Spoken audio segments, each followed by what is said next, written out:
Hello, Abdu, Taka, Jared, Rap, Kuro, Strawberry, Mid-Tier God. I need to see some easy grids for light teams. Hello, Degrox. Hello, Sarcel, Ed Wood.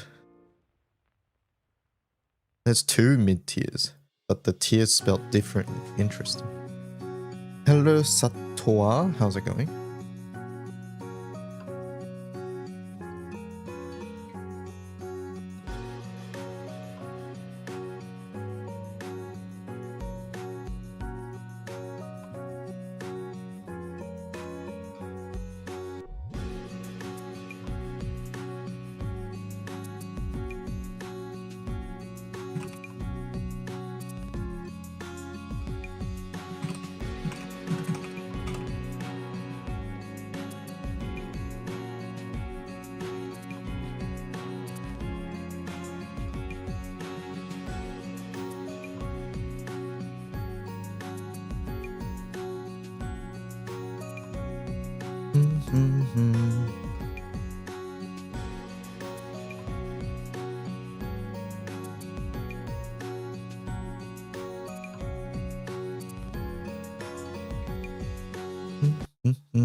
Emote? You're gonna type emote and then an emote name. And then I will choose that emote. Alright, let's see. Let's do Skyly.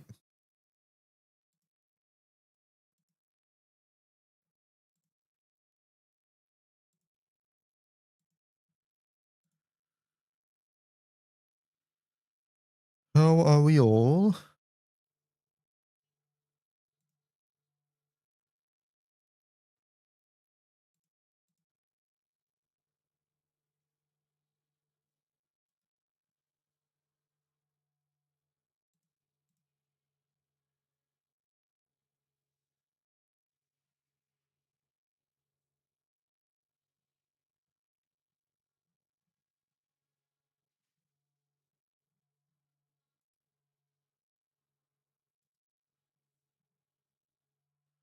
You're getting yourself a new phone. What kind of phone? That's exciting. New phones are always fun.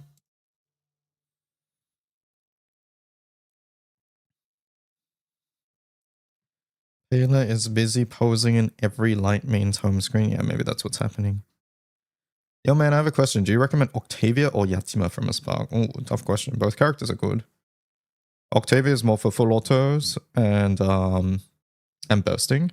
Yatima is more for long full autos, and she can be a piece in some high difficulty raids. Both are good characters. I guess at this point, I think I would ask you what sort of content you're regularly farming. Like, have you finished your M3s? Are you farming Hexa? Are you, yeah, like where are we at in terms of our progression?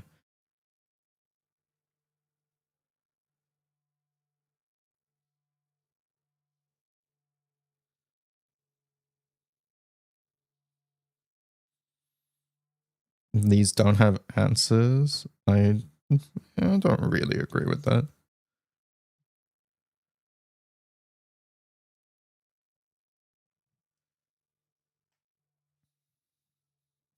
So yeah, I would ask for a little bit more context.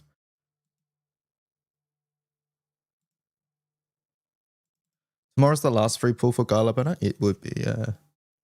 We get one more silly single tomorrow. Are you hoping to get Light Dragon or are you waiting to see if you pull? I'm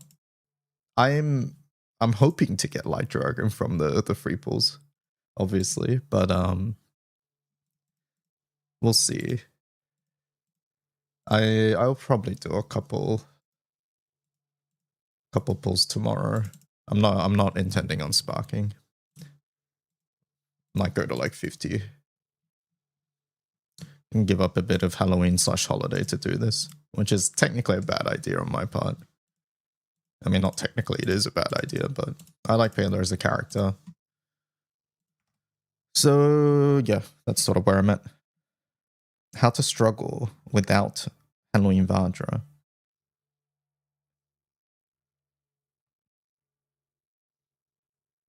No Halloween Vajra. Yeah, that's unfortunate.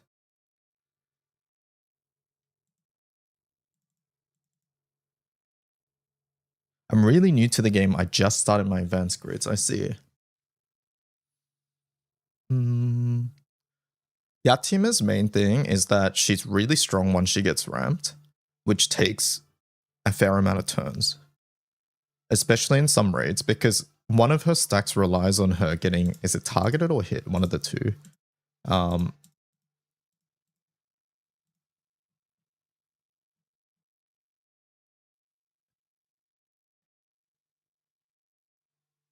Upon being targeted by a foe.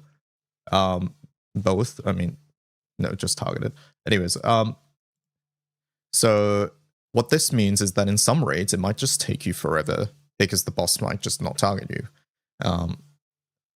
Many relevant bosses have AoE targeting, so it's not an issue.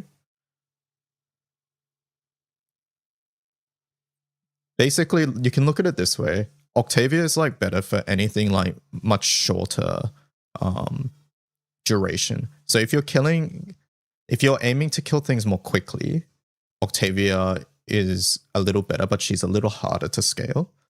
Yatima will help your team do more damage, but she takes time to get there. Like, this is a tough decision because both are good characters. Like I mentioned, Yatima is used in some of the super endgame setups, but you're a while away from that. It's not something I would personally consider. I would pick something that's good for you right now, and I think both characters are good for you right now. If you like any one better, I would pick one of those. It's hard for me to say one over the other because I'm not entirely sure how much damage Octavia will do without a good supporting grid. Like a Sierra's grid, or something like that. What is considered an advanced grid? I don't think I would refer to anything as an advanced grid, I'll be honest.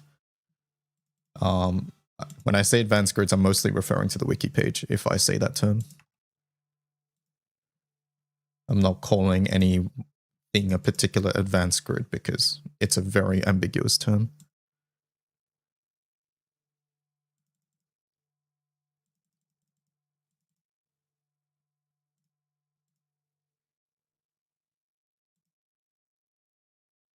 Design-wise, you prefer Octavia? Yep, I think that's a good choice then. Go for it.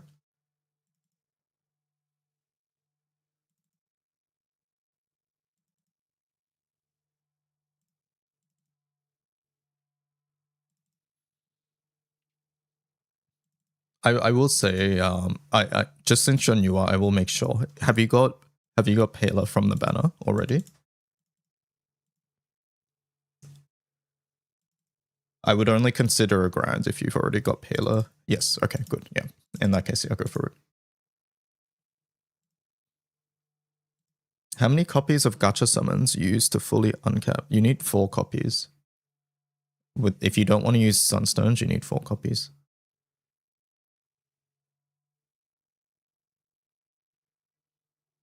Also, Pitchfork Bugcat is killing everybody on screen right now.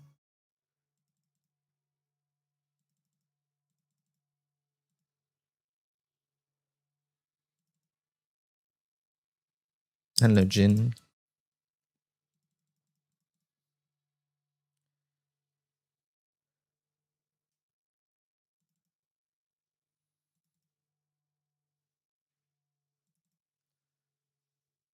Pitchfork is dead. Oh no.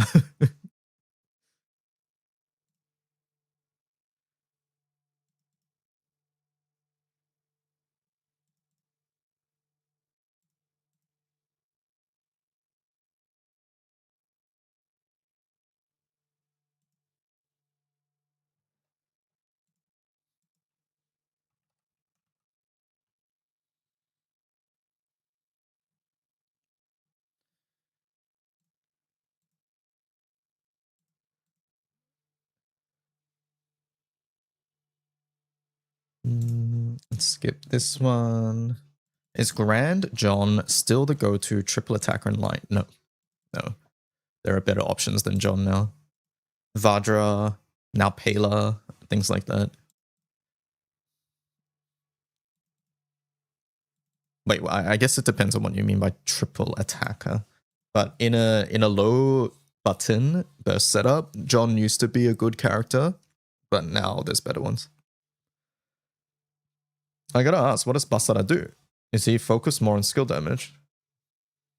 He does skill nukes on his auto attacks. So yeah, he's an I would classify him as a normal attacker. To be fair, like there are no, that's not true. I was gonna say I don't classify characters as like skill damage characters, but there are definitely some I would say that for. So yeah, either way.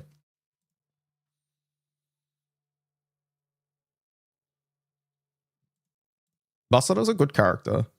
Honestly, Basara gets a lot of flack because he came out at a time where better like characters existed. That's pretty much it. So, you know, if you don't have the better ones, then he's gonna be really good. And he's not even that bad. Just in terms of the meta, he's not meta.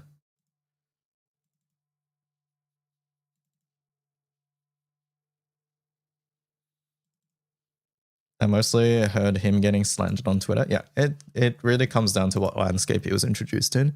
He wasn't like the best full auto character, and he wasn't the best burst character.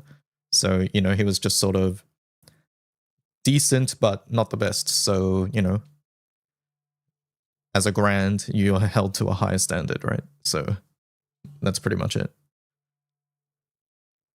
But yeah, if you don't have, I don't know, like premier full auto characters like Ilnot, Vicky, Vajra, I don't know, things like this.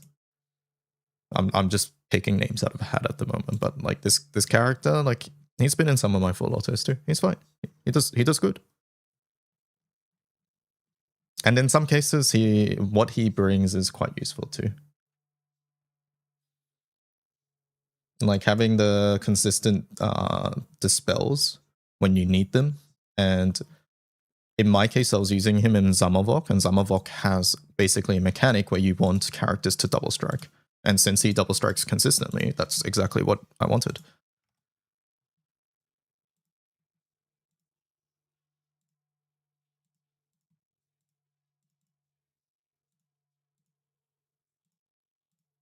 What are we doing? Oh yeah, let's do this. Used him a bit last Guild War.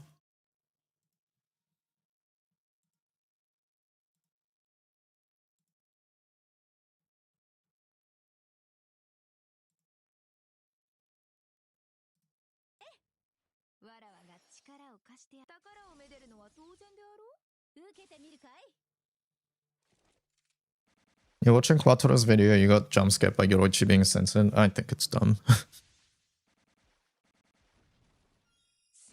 I think it's dumb. I still need to know the context of, I think it was Hoshimiya or somebody who was like copyright struck or whatever, but yeah. It's silly.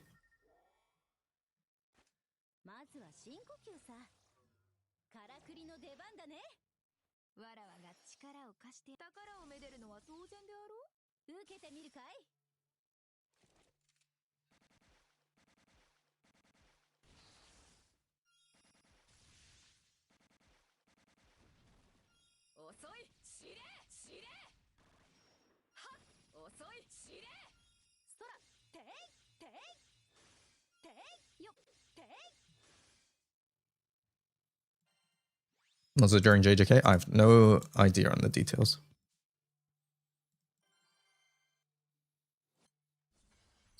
Some people, it just means everyone needs to spam collab stickers.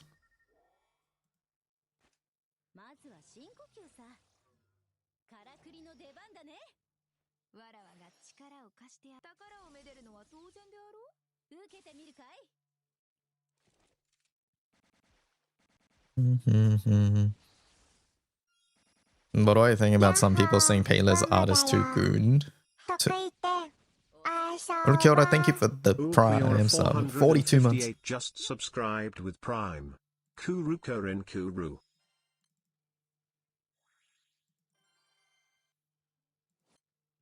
What do I think about other people saying that? I don't know. Don't really care. I think that's entirely up to perspective. I'm not going to agree nor disagree.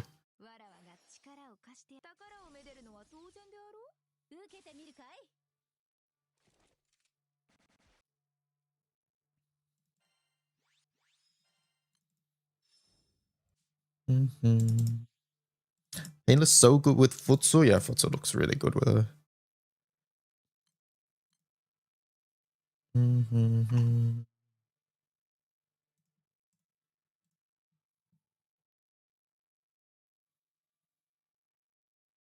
The sex appeal is a matter of taste. Yeah, I agree with that.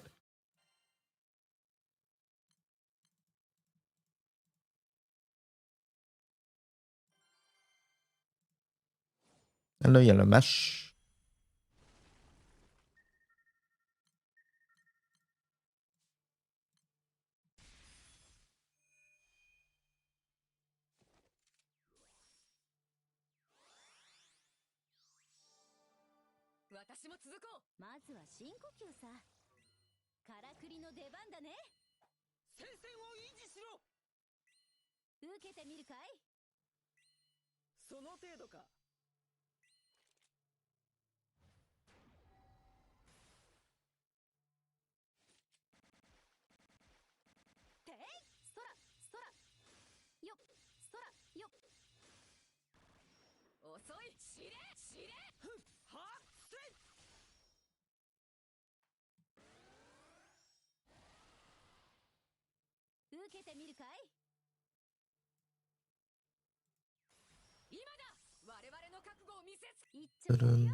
Why the fuck is this so catchy?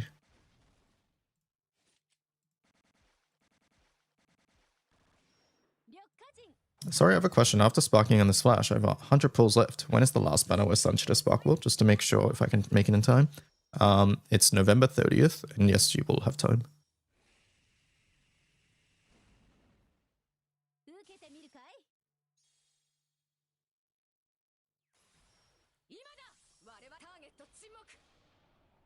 What the? This Nico's in my unparalleled raid.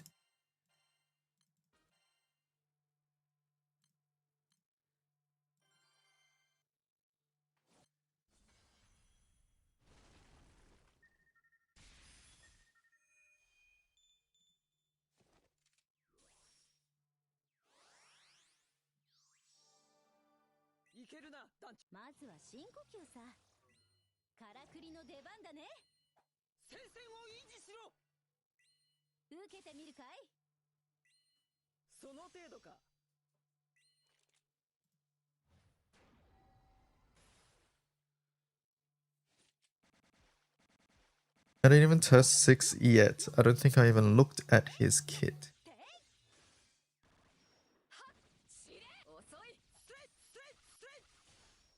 Gotta make it through Halloween. I think you can spark Halloween Legend. To be honest. But November Legend is also Christmas, right? So I think. Let me double check. Yeah, November Legend is also Christmas, so you'll pretty much have the choice between Halloween or Christmas.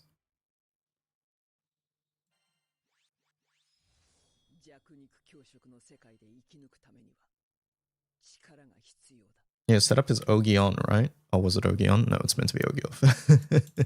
I wasn't watching. That's okay.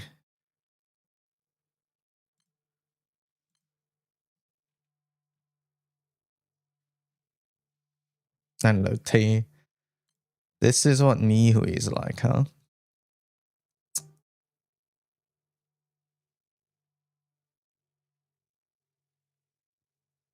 If I go in an Alex, is that doomed? Like, is that something I can do? Let's see. I mean, these raids are doomed anyways. Can I Alex straight away? Oh, okay, so I have to push. Okay, it's 16, so we'll just guard. And then we Alex. Oh, my cooldowns. Oh. Pikachu face. That's fun.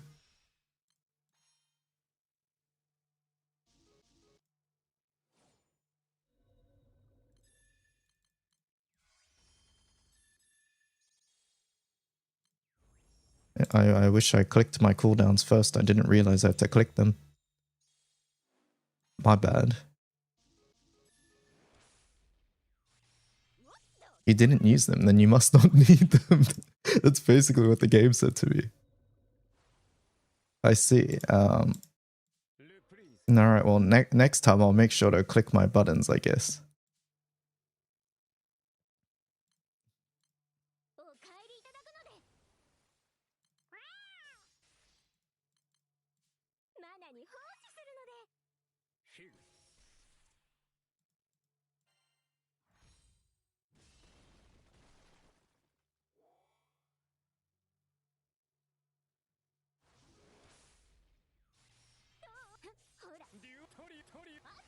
Did this boss resist my dispel? It has dispel cancel, I saw it.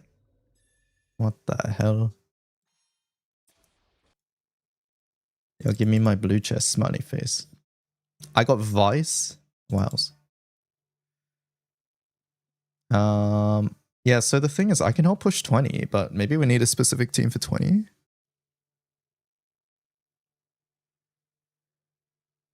How do you recommend going about obtaining old seasonal characters? Honestly, when you just spark on seasonal banners, every spark, I won't say every spark, but like over time, you'll get older seasonal characters. You pick up the key ones with anniversary tickets. If you're not averse to spending more money, then you can pick up some of the select scams and things like that. Basically, the answer here is time. It might not be a satisfactory answer, but it is unless you just want to drop a huge amount of money. You did get Payila, right? No, I didn't. I don't have Payila. Maybe all right, who has blue chest setups for this raid? Chat room.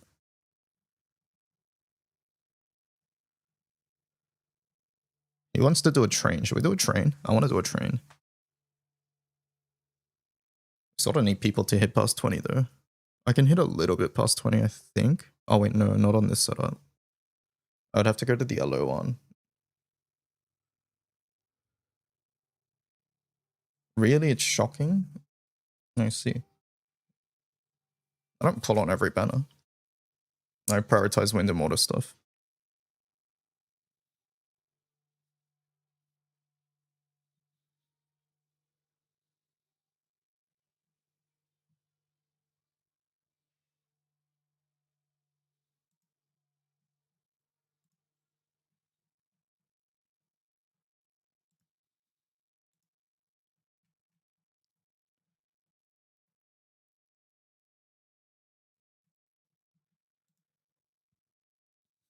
Mm-hmm.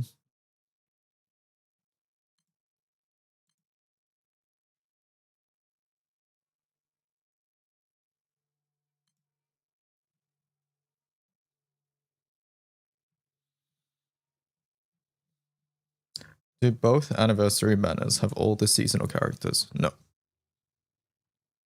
No, it does not.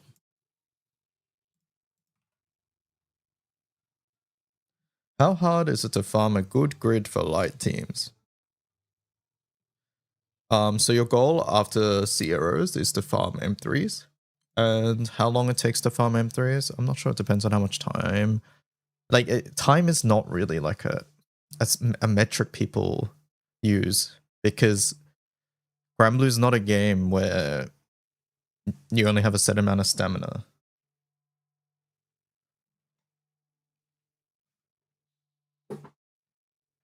How does the anniversary ticket work? Is it like a summer scamcha? No, it's you pick a character. You pick one character. and it can be a seasonal character, and you just get them. It's a selector. You can think of it that way. There are some minor restrictions, but yeah, think of it as a selector.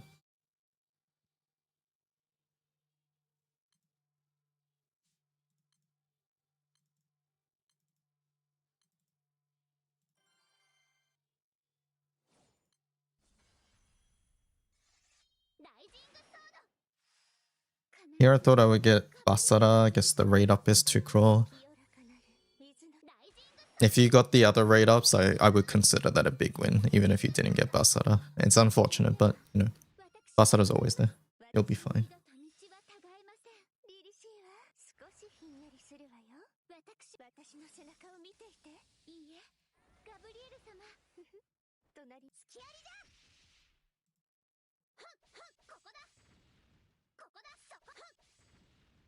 You're glad they replaced Eniad for ODS? Yeah, I think it's a really good move.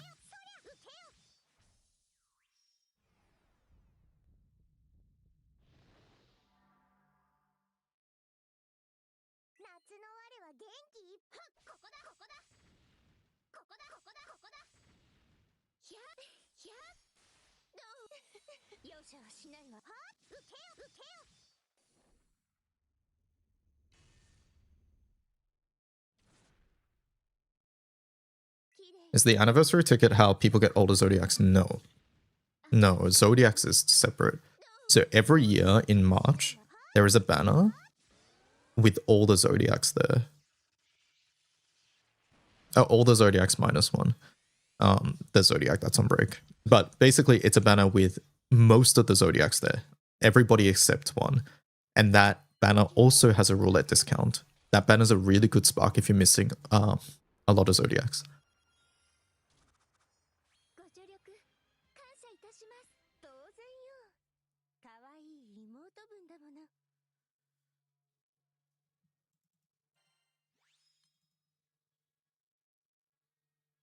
Do we all eventually craft Kengo in all elements? The CCW? Yeah, it's very common to do that. On average, how many pulls do we get in a year? I've been asked this a fair amount. I'll link you a spreadsheet. One sec.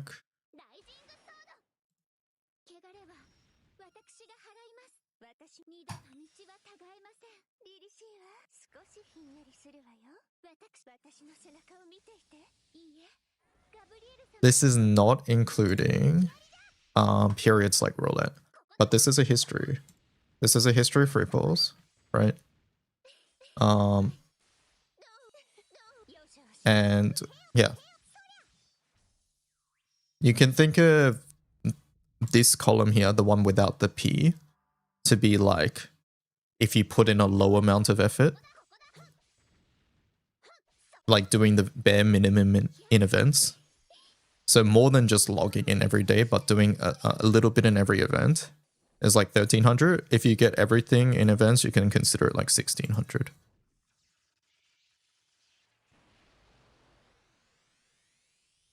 So that's last year. The year before, 1557. Year before that, 1745, 1571. So you can see that it's usually around somewhere between 1500 in the last 5 years. Right. So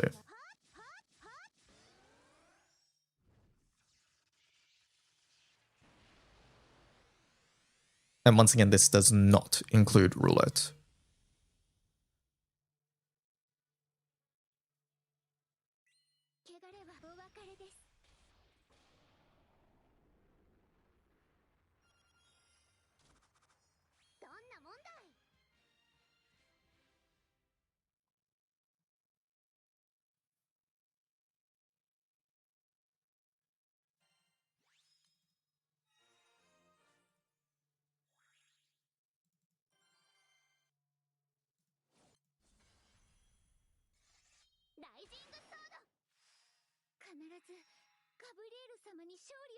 I once doubted the income that we get every year. It sounded way over the top.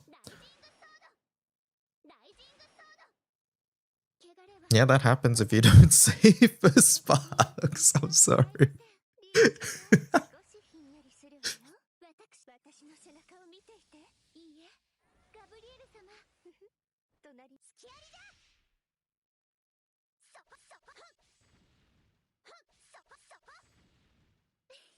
Yeah, I don't doubt that you thought that, right? You said you're dropping like what, like YOLOs on every seasonal banner, and that's how you quote unquote keep up with seasonals.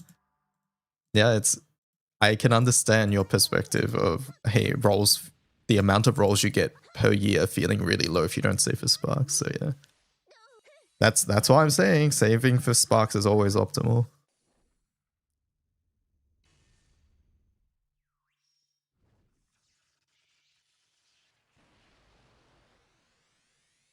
Guys, I made a terrible discovery. I'm 100 bonus points off of the Sunstone.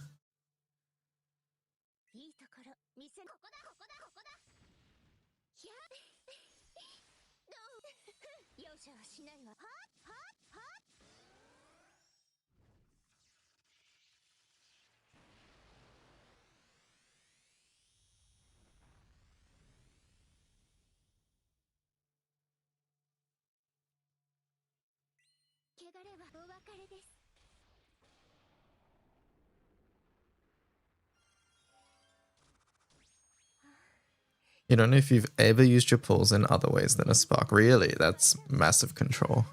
Congratulations.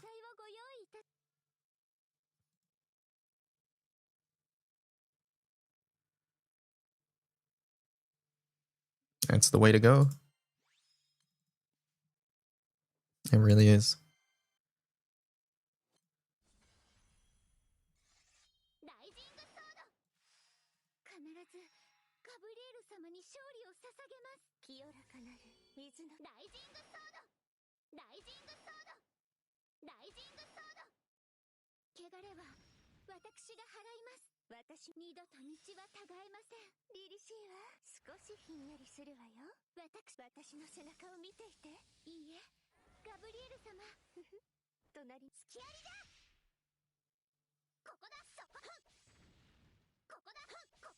The same, but you only play for like a month every year. Fair enough.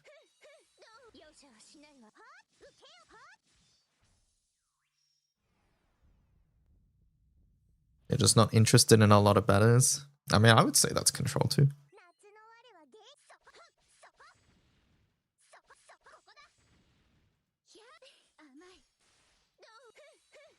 I think Payila 3 should give 4 Thunderstruck.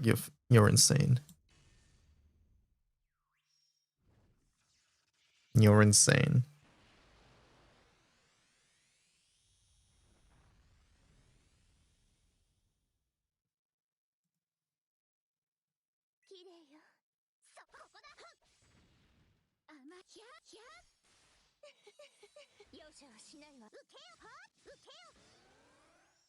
Wrong. It should give 10. It says Aster.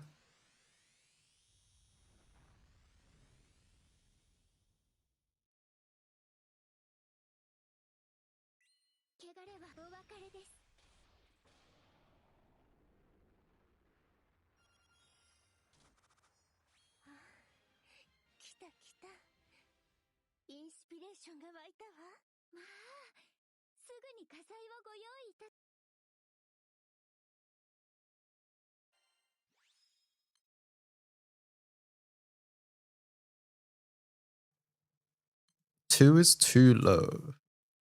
You guys are insane. Okay. In this conversation, I can tell which ones are memes. Like Maki's memeing.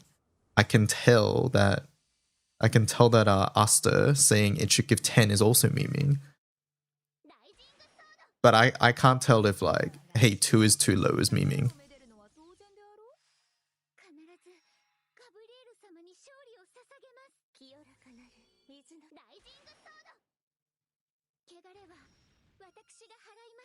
Easy 4-turn Mars buff, thanks. I'm not. I don't even understand.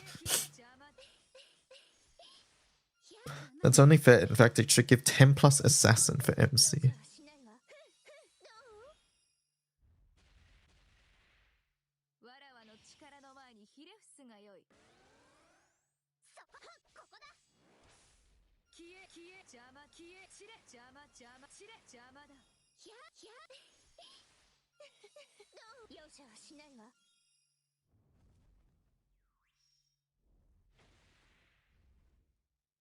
Can't wait for Vajra, Nehan, Payila wars.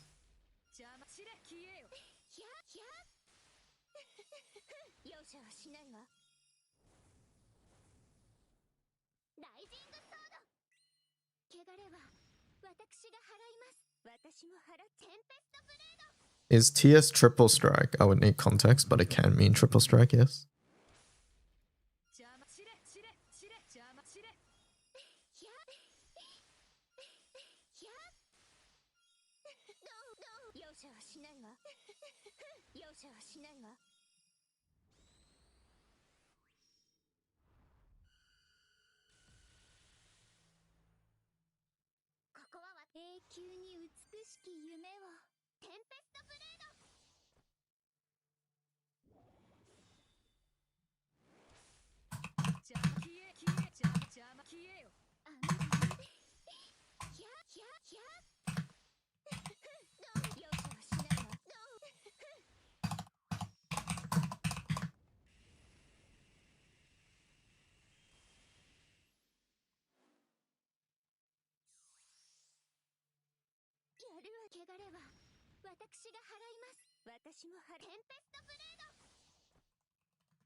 And so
I barely made it home safe. Going to bed. Good night. Get some rest, Omikin. Good night. How do you feel about the Payila weapon, Maki?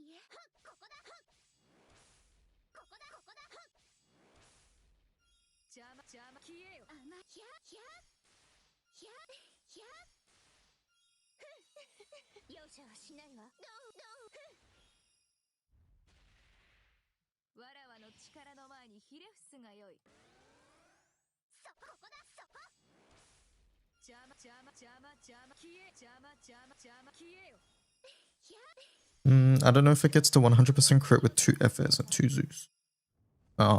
We can calculate it. Let's see. I was responding to... I was typing something in Discord. What is it?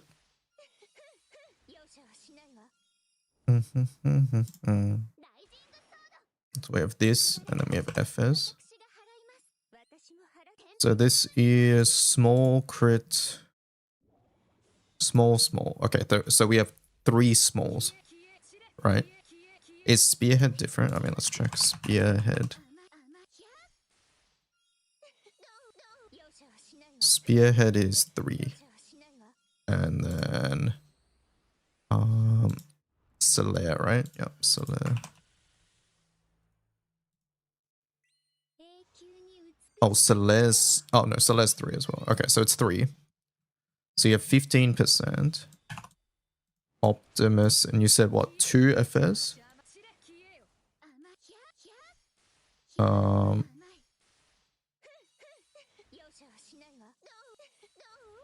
No.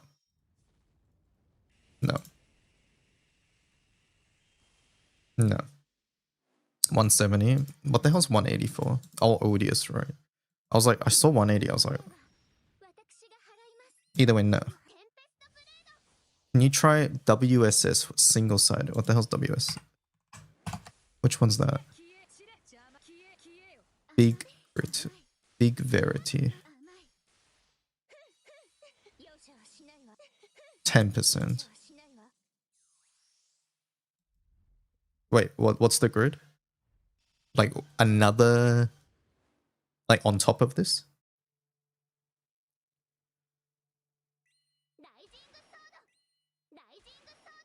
Okay, so on top of this. But on single-sided. 97.5.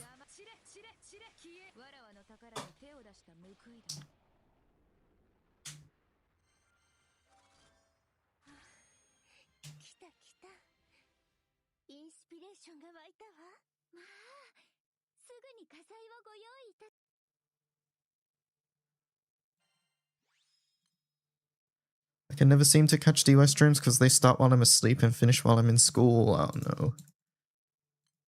Unfortunate.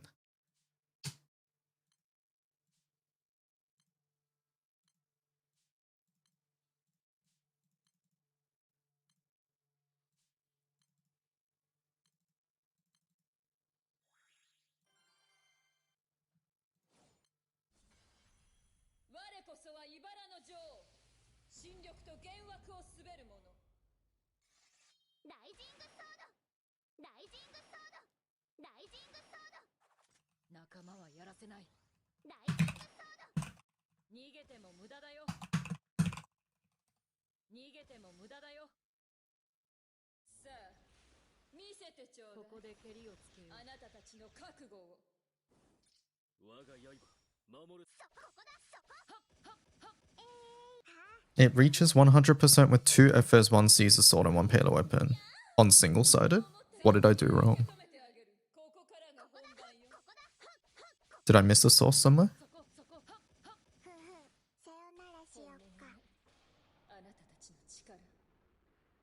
Using Wham to spear and damage estimate is very low. Is it normal? Do you have 100% crit? Double side. Yeah, double sided is gonna be fine.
Kokoro bag it is. What is this? Munching. Light Payila performance guide.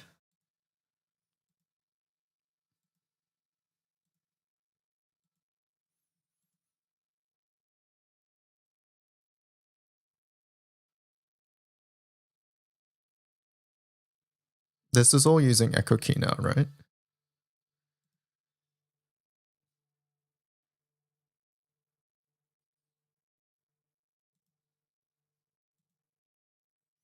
Grand, please, Death Strike.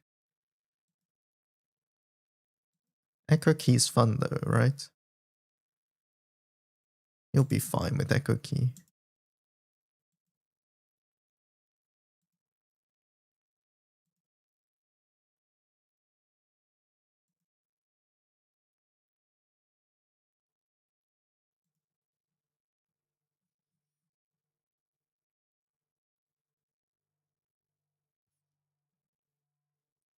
At the beginning of every month, you get a strong urge to play Grand Blue, and it lasts for like 2 weeks. 2 weeks a month? That sounds good.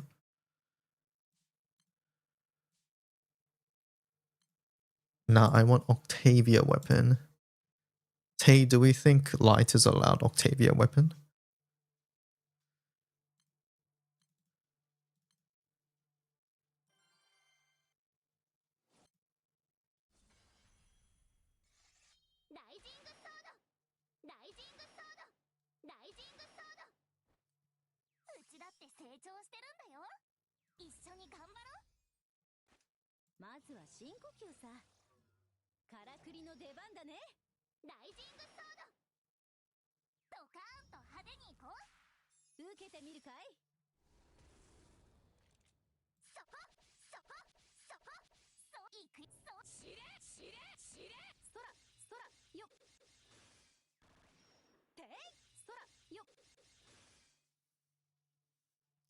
Since I'm rolling the Grand Banner, yes. I hope they get the best weapon out. You've betrayed me. I cannot fucking believe this.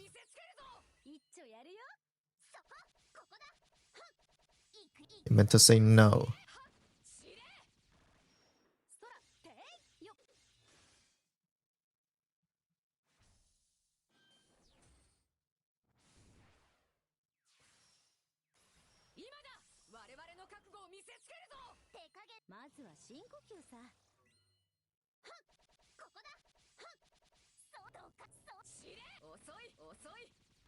I'm on a Zeus speedrun plan.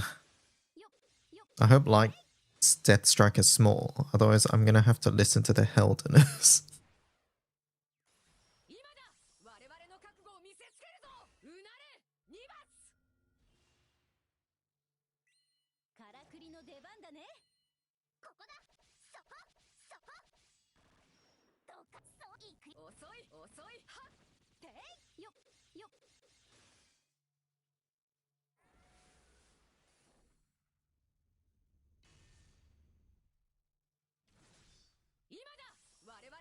Is Volfred big? Yeah.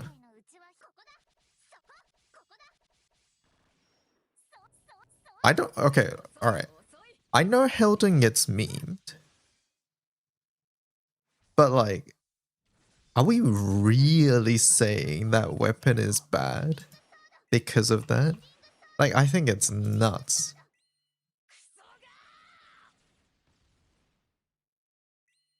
Like, look at this fucking shit, man. Holy.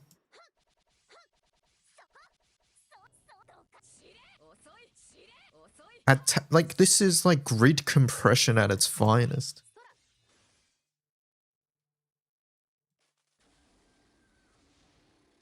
Are we saying the weapon's bad? No, okay. I'm sure nobody's saying it's bad, but I have seen a fair amount of complaints that it's not big Death Strike, and I think it's nuts. I think it's nuts when you consider the other mods on the weapon.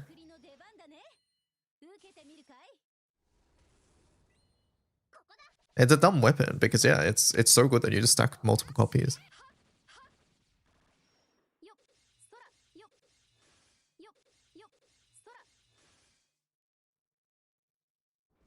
I think it's annoying that you have to give 4 slots for it.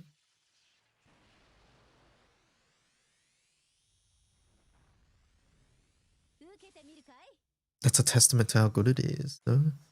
It gives you everything you want.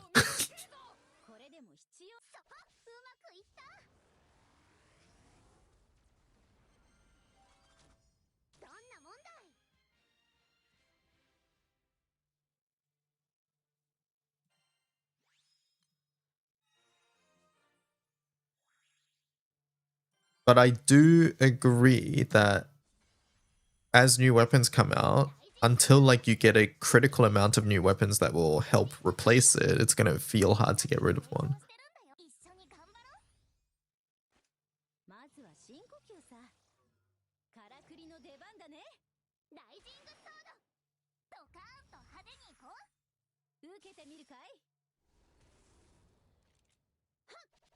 Like, there's a reason it's crit stratagem and Death Strike.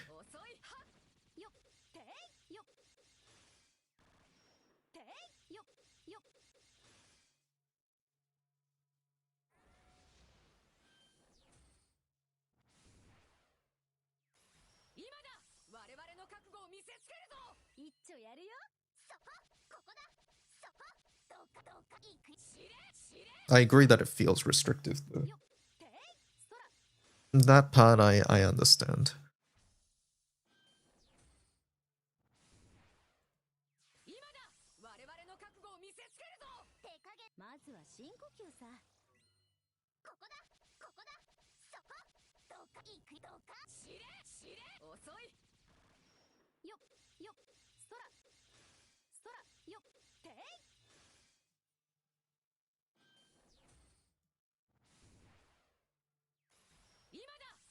I found pulls from side stories. I felt FOMO pretty much, even though I knew it's going to be 300 pulls. If you don't need the pulls right now, I would wait for side story cost reduction. I don't think it's live yet. Is it live? Yeah, it's not live yet. I think the next Magfest will have side story cost reduction. So maybe wait for that if you're not in a rush. It would be nice if 3 kept crit, yeah. Maybe with maybe with some future aura boosts or something, who knows. Or maybe you get another weapon that's really good to just chuck in that has crit.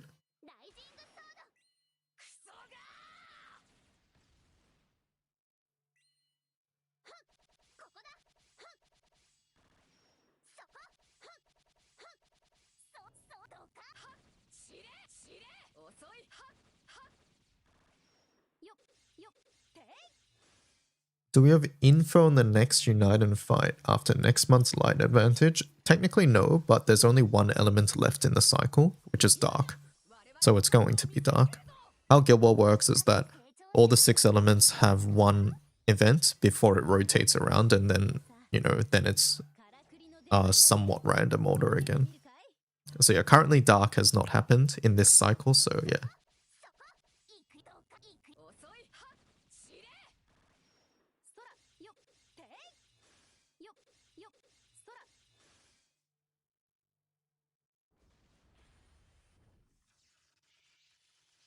I got to check. I don't mind copy pastas in chat. It changes every year without any format. Guild War as an event updates regularly. Like new difficulties might be added, they might change the ranking rewards, or not ranking rewards, but the ranking cutoffs, I should say. They might add new skins or new things to farm, like things like that, yeah. And then the order will change per year as well.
What about Payila's weapon? You got it to 100. Yeah, no worries. We're trying to think about what we can cut without adding more weapons. Like on single sided, it reached, what was it, like 98%? So yeah, another crit weapon would easily fix that. It's more about grid compression right now.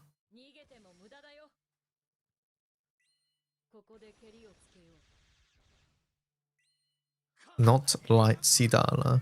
Alright, give Payila to me then.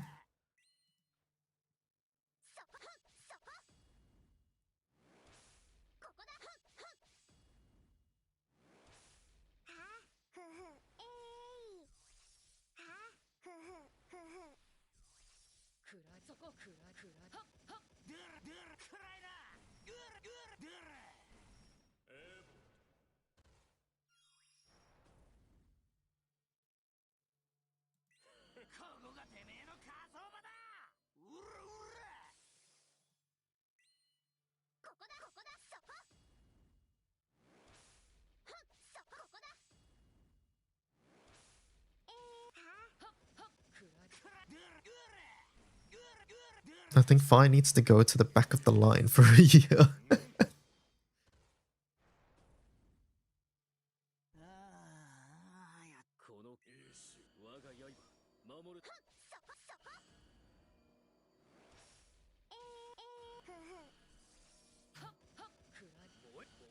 I don't even know what I want for wind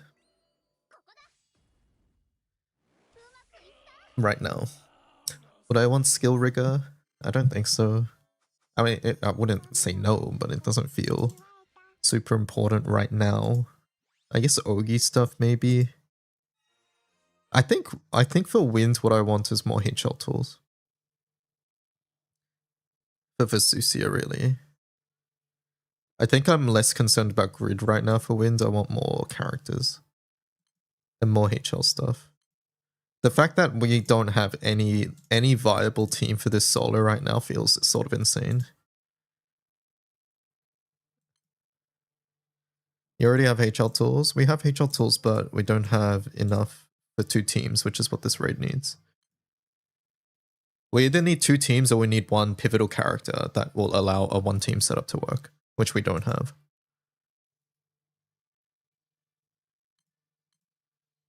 I mean, as it stands right now, I think Dark looks closer to a solo than Wind, right?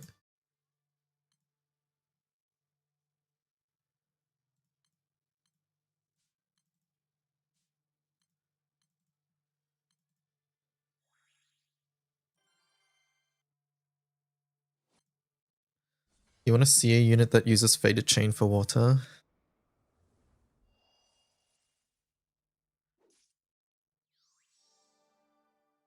You can see Dark with Near Transcendence. Yeah, that's the thing. If Wind gets Transcendent cuts, that's still only 1 team. Like, Esther would have to be useful frontline for it to even be considered, but I don't see that happening. Like, at least for Vesusia. Has the water solo been replicated? I have not paid attention. That's the one that dropped during the middle of Guild War, right? I think.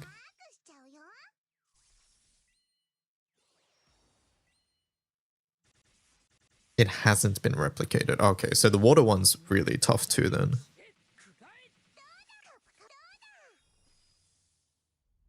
No one has replicated a kill, not even that guy. Okay, so it's super RNG slash very, very, very restrictive.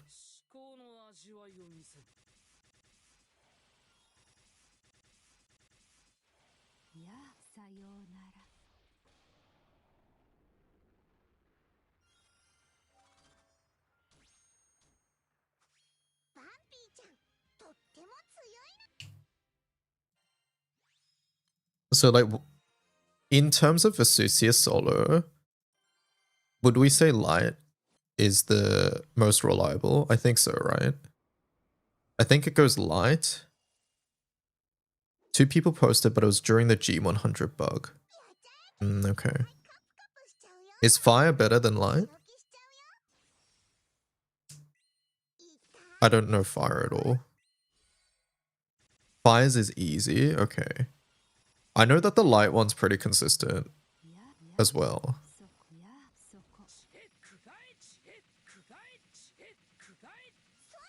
So I guess Firelight. Fire's pretty consistent. Okay, so Firelight. And then Water currently is probably the worst, and then Dirt will go after Fire and Light.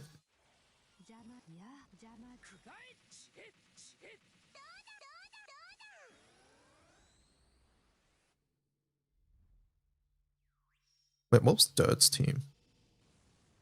I don't even remember the Dirt one. There was a Dirt one, right? Can someone give me $300 so I can link Maria?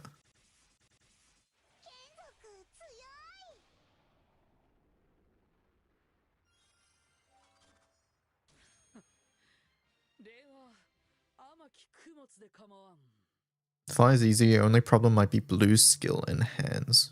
Okay. Dirt is Alex. Okay.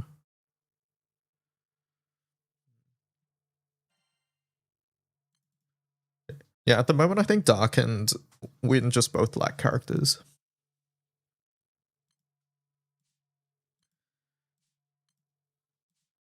We just don't got no tools.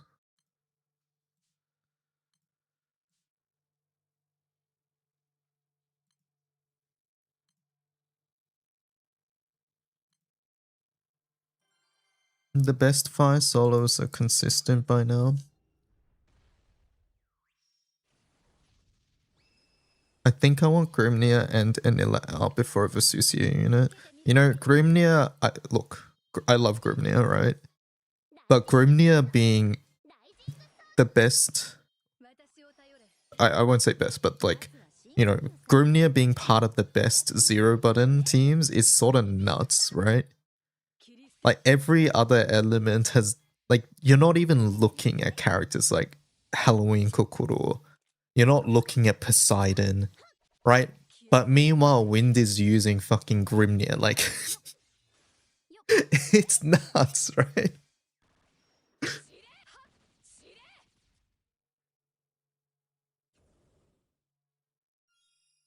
Aren't you glad? Oh, look, like I said, I'm happy that I'm still using Grimnir.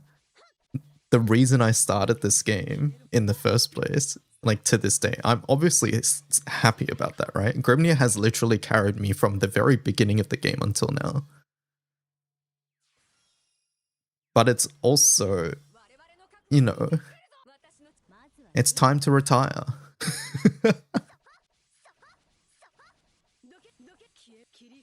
I'm looking at Ilsa. Okay, are we really saying Ilsa and Grimnir at the same chat? Character with echo damage cap skill. Okay. Alright. Yes, we're talking about Valentine's Grimnir.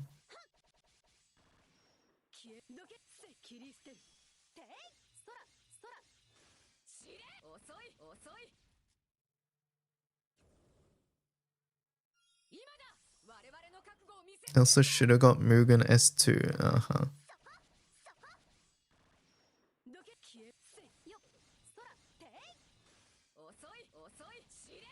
I think Wind is missing Ra. I get charge attack vibes from Ra. But maybe that's just because in her raid you wanted to charge attack. Hello Tech, thank you for the raid.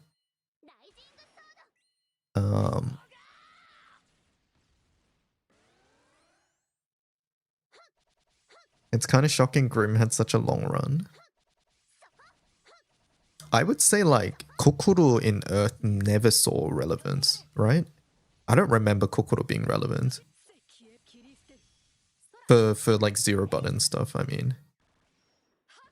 Pos might have had a time for some random ass EX pluses. You've used her? Okay. Yeah, I guess Kokoro would be the same. I mean, it's a good passive, so, you know, it's always gonna be okay for zero button stuff. She was, but then they just made Razio.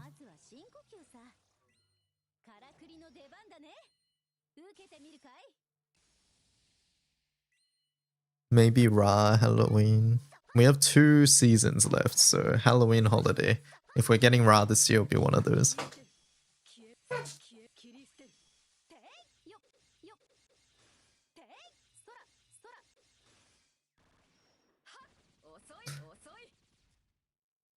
Atom, Tefnord, and Horus have been CA while Bennu has been burst, so she can be CA or burst. That Do you realize how little that narrows it down?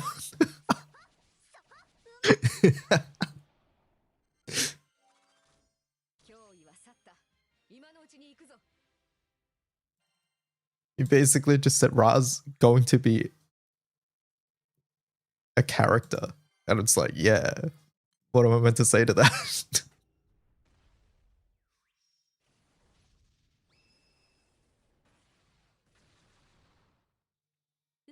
How is Tef not CA? Yeah, I mean, regardless of all this, yeah. Anyways, let's move on. No, Ra will be a summon. Who was Wind's last holiday character? Meteon, yeah, I think. Wind does not have many holiday characters, but we already know that. Balancing elements within seasons is, I feel like, not really a thing. This is just people looking for patterns where patterns don't exist.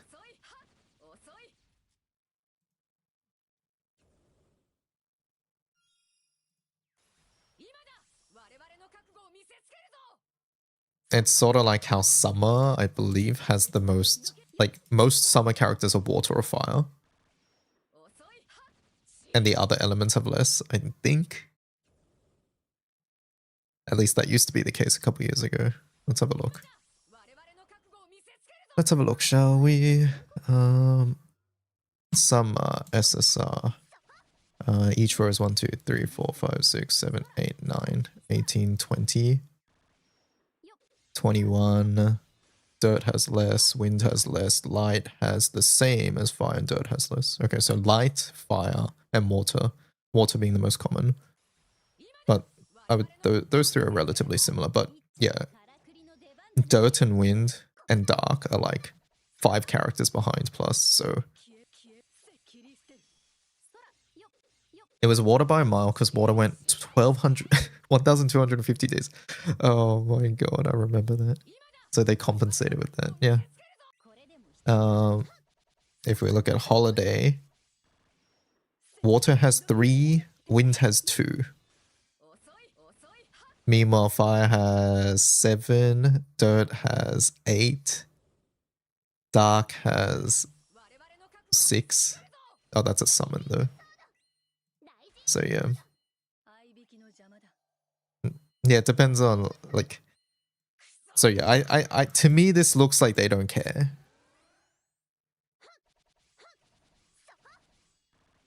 Halloween, 2 fire, 3 water, 5 earth, 3 wind, 6 light, 4 dark. The wind holiday incident.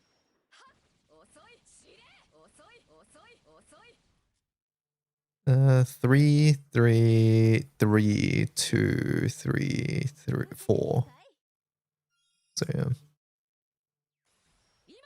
Halloween, the light banner.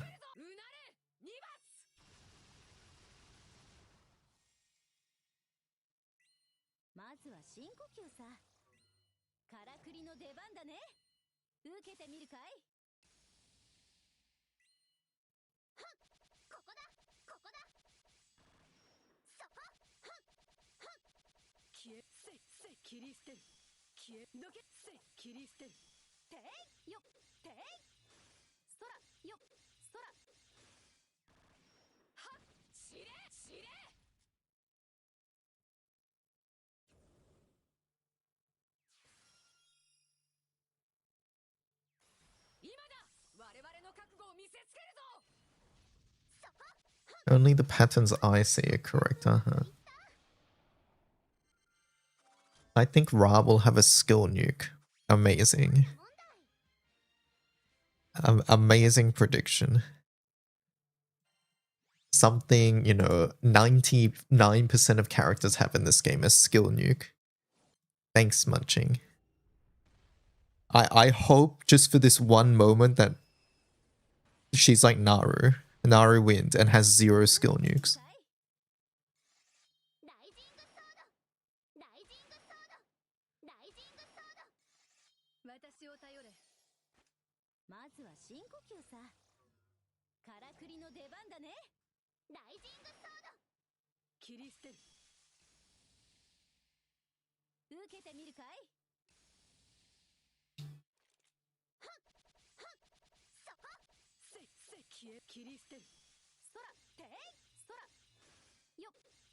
You come back from CEO to find your monitors burning. Oh no, that's annoying.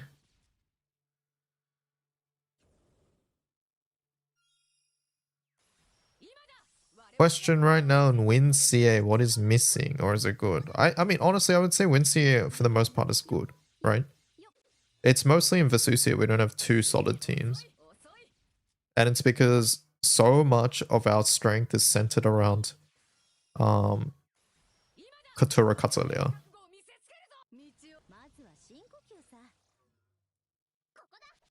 It's that, really.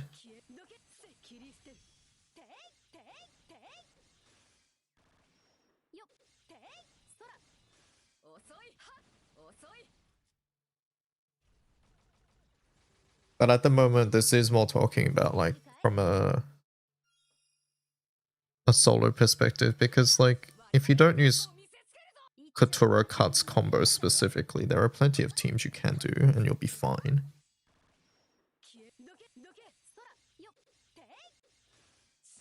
But pretty much any team that's not Katura Cuts does peanuts damage. Mega Marty is a step towards the right direction, but we just frankly need a lot more.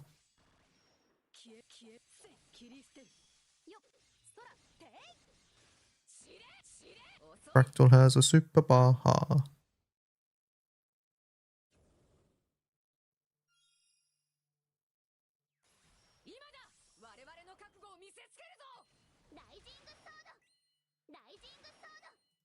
引きの邪魔だ。ライジングソード。クソがー。そこそこそこそこそこここだ。硫化線黄昏石へどけ切り捨てる。よっ空よっ知れはっ遅い知れはっ遅い。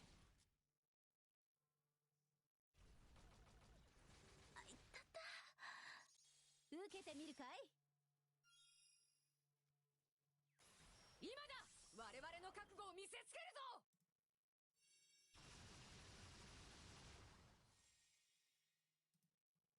まずは深呼吸さ。からくりの出番だね。受けてみるかい。ここだここだそこそこここだ。消え消えどけ切り捨てる。消えどけ切り捨てる。よっ空よっよっ空よっ知れはっ知れ。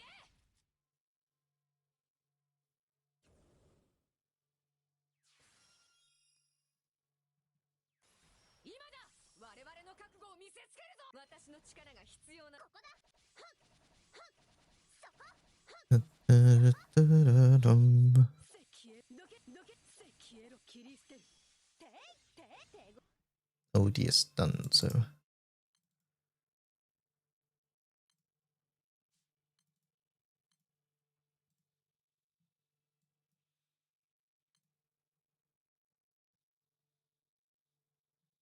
Oh yeah, I should move this party.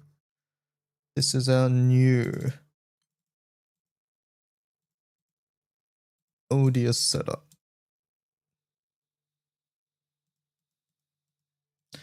My old Howmal setup.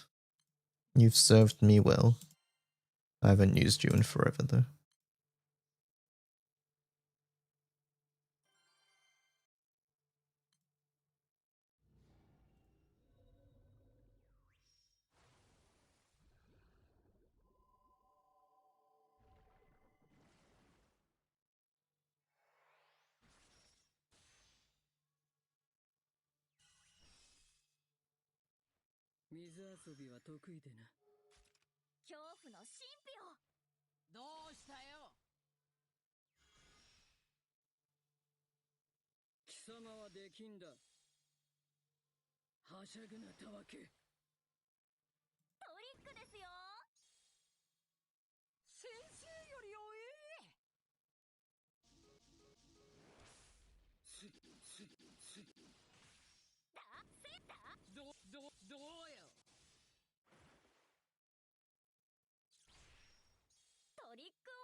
I'm at 260 pulls, but I have nothing I need to get on the banner.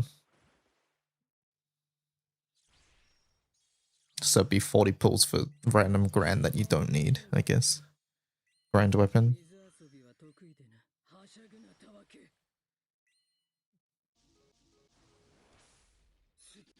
Doesn't sound too worth it. Unless you're looking to go primal or something.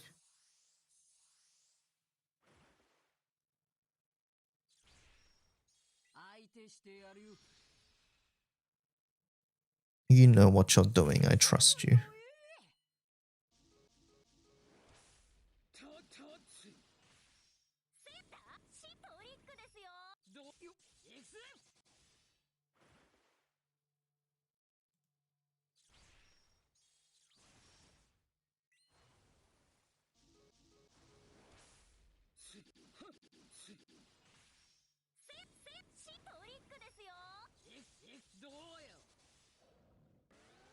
You're just gonna eat the 260 stones, yeah. Don't blame you. There's no reason to keep pulling. May as well just save.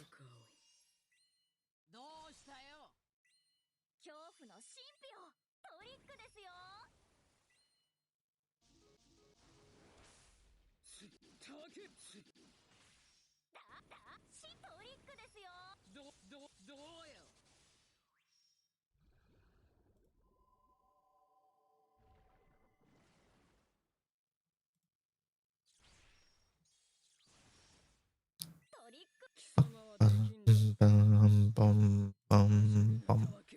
Oh.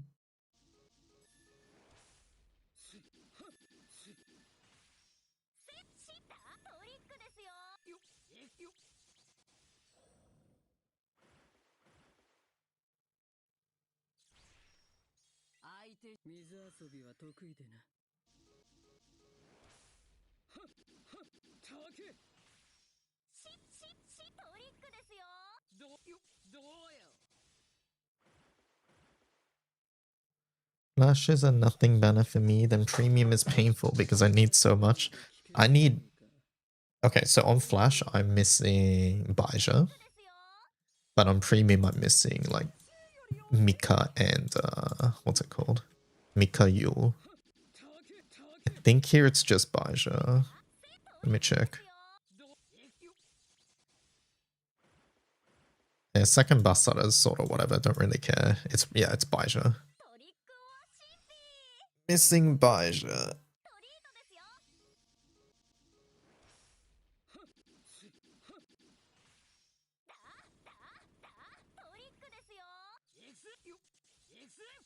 You really want second Sariel?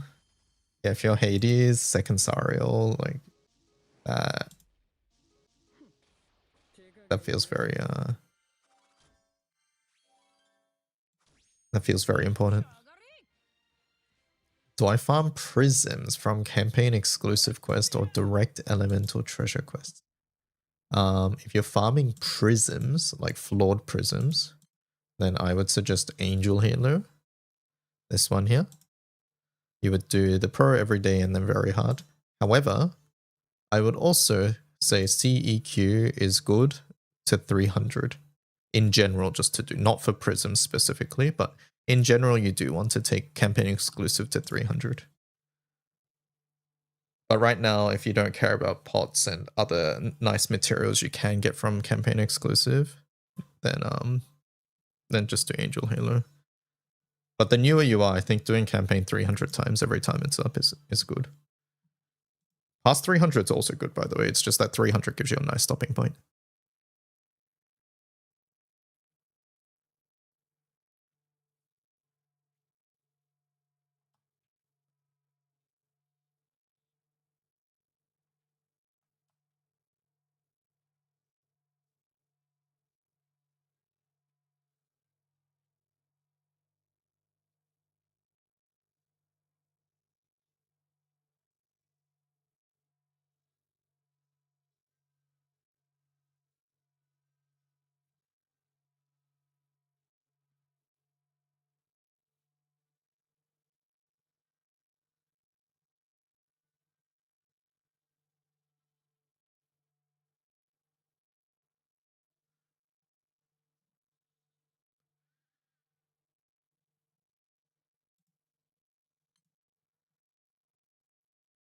How did you guys decide which elite to invest in? For me, it was just where most of my favorite characters was and what I liked thematically.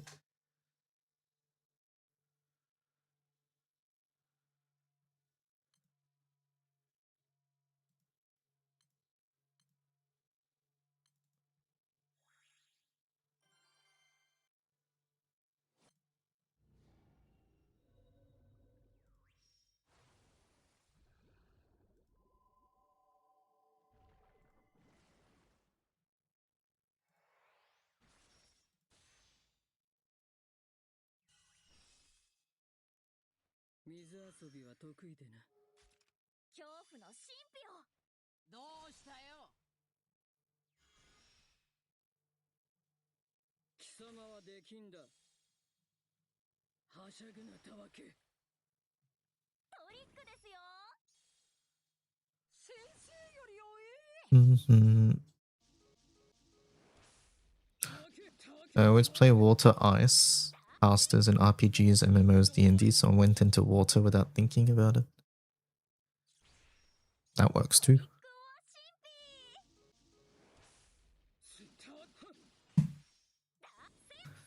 That works as well.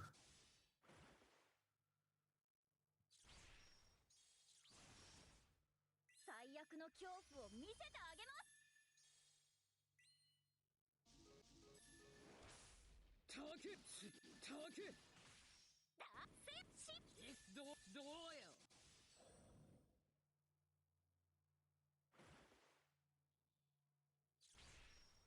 私の前で危険行為か。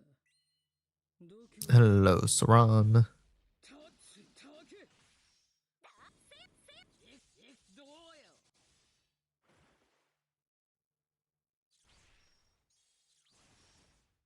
相手してやるよ。たけしたよ。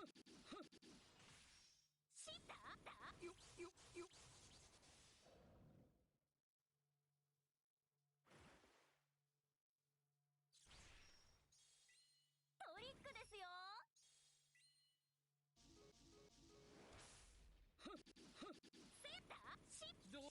どうよ。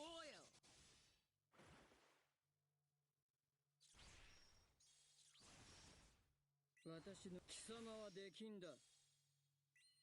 水遊びは得意でな。はしゃぐなたわけ。たけトリックですよ。どうよ。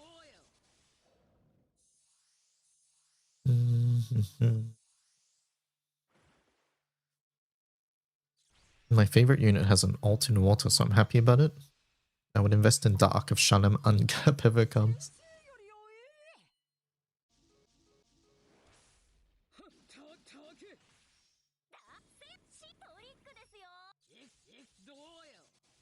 Chat, this Edward character is so good.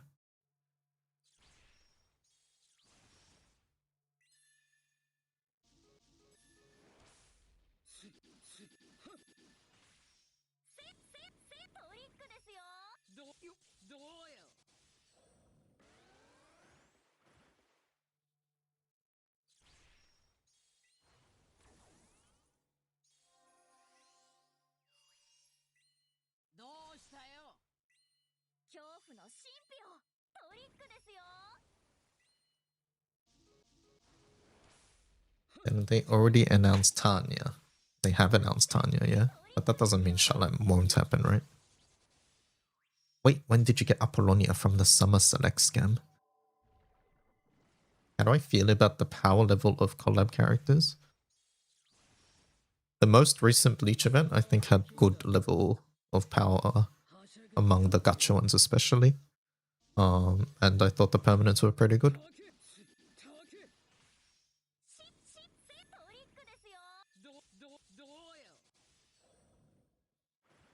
Maybe Yoroichi is a little bit more powerful than would be ideal for a time-limited character, but she was free, so it's offset by that, I guess. I don't know. I imagine the people who will have the most issues with Yoroichi are the people who were not playing during the Bleach collab or missed out because they were busy or whatever. But you know, I would say everybody's more okay with the free collab character being stronger than the gacha ones in general, right? But that being said, if that character is meta-defining, I don't think Yoroichi is meta-defining. I think she's just a good character. Then there is a problem too. So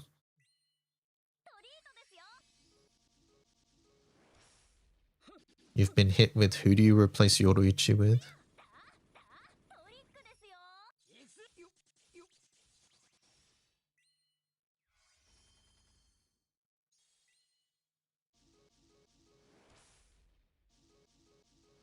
There is a chance. I wouldn't. Until collab reruns become a regular thing, I think banking on collab reruns or suggesting that it might happen is sort of misleading.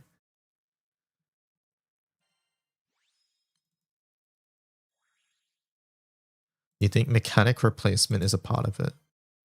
I think we're talking about entirely different things. I don't know how mechanic comes into play here.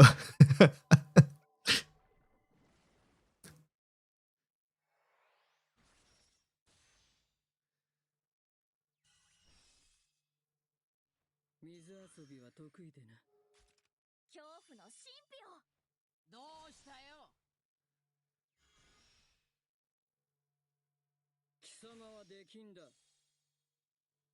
しゃぐなたわけ。トリックですよ。 I need help getting my host crystals for 6-man Nihui. I can join after this, but I definitely cannot carry. All I can do is hit my blue chest honors.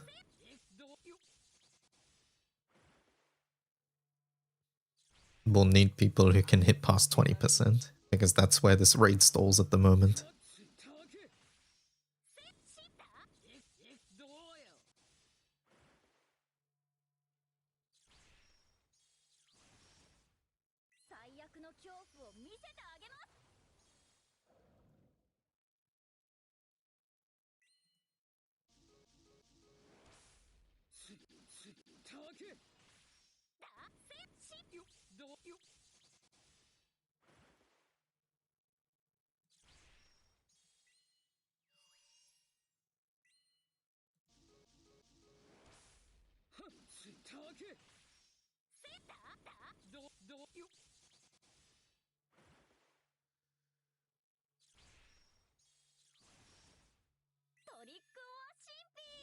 Can anyone in chat right now carry Hexa? Asks Cat Abductor.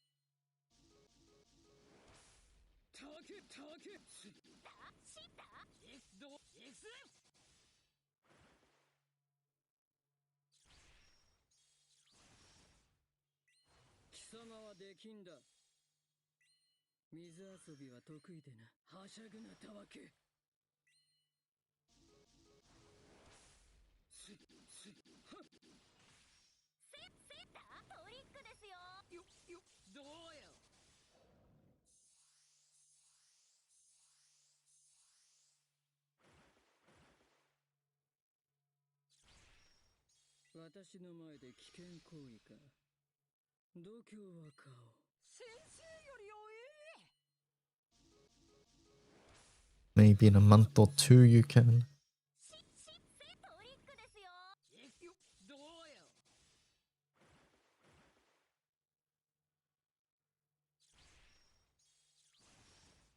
Once the Hexa Minno releases Cat Abductor, I think there'll be a fair amount of Hexa going on. So it won't be too long before there's a ton of Hexa happening. Like, I'll be farming Hexa a fair amount then.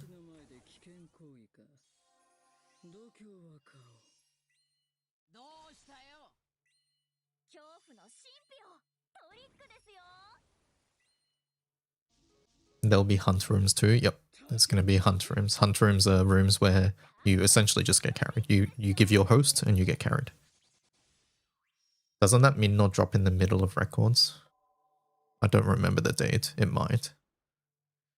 I wish they stopped dropping things in the middle of records. It feels so bad.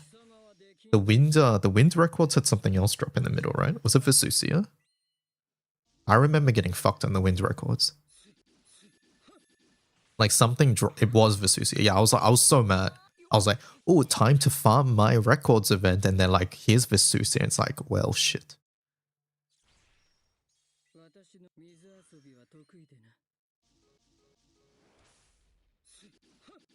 It dropped at the same time in main star. Oh my god, that was so bad.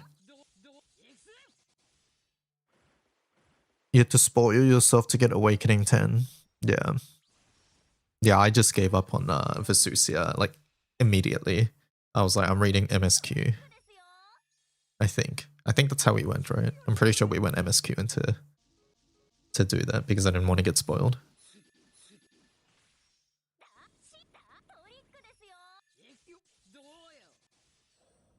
I wouldn't be as mad. Yeah, no, that was really poor planning on their part.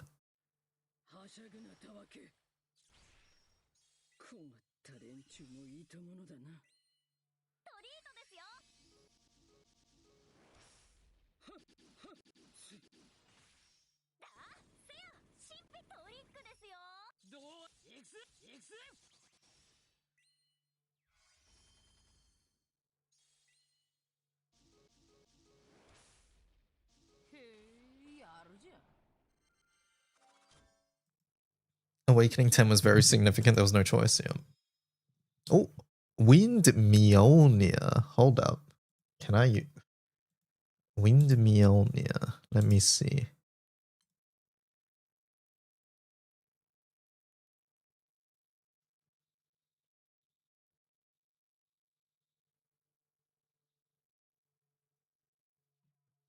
Interesting.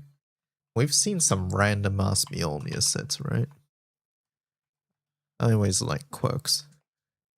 Having more quirks is good.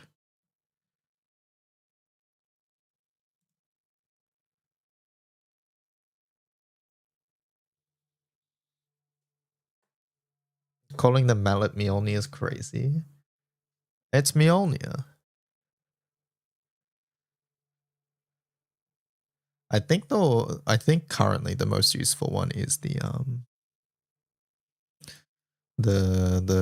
skull, Phantomisk or whatever it is, Fangtooth. I do want the shield one though as well, the gem. I don't think I have any of the gems. Oh no, we got one. We have one gem.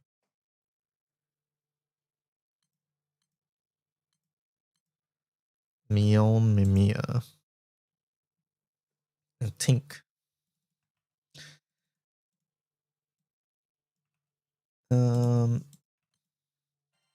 How's this going, Fractal?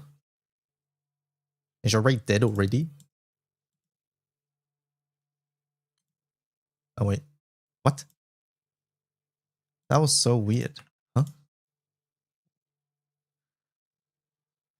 No, my backup codes don't like working. Why did it not work and then work? I can push... I'll go in with this team. I don't know where my other team is. Didn't open the menu. Oh, yeah, it's probably that. Did you open this menu? If you don't open this menu, it doesn't work anymore. If you were using the bookmarklet only, it doesn't work.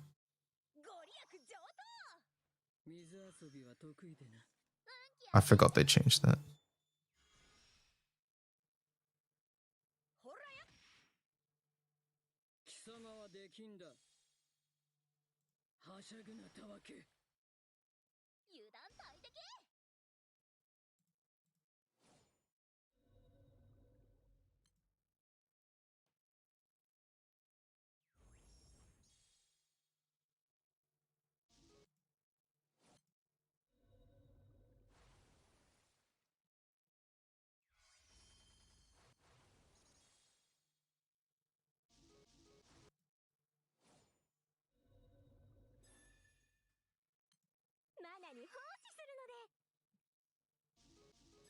Uh-oh, my character's died.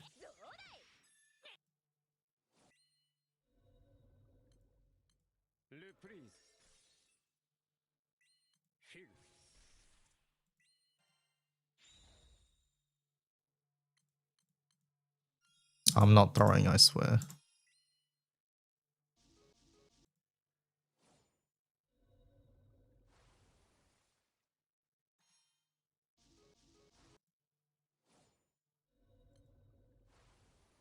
Is it bad manners if I push hard during book farming?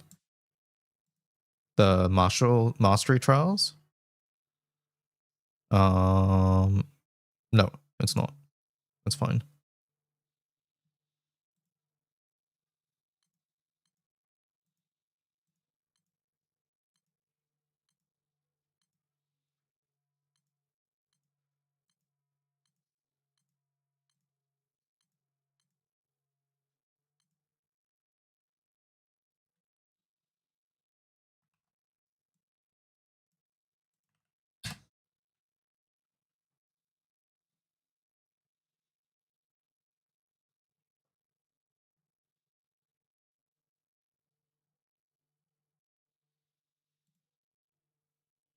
I see people with low honors. Guess it's common to leech. Get used to it. You had to solo every single raid last month.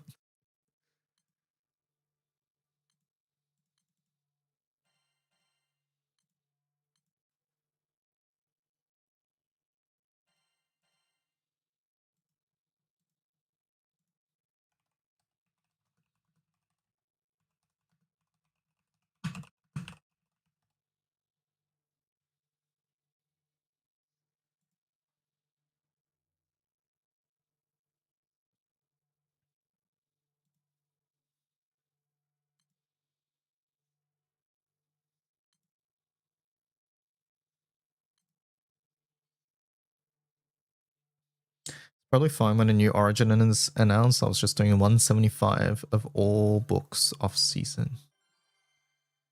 I need a few more.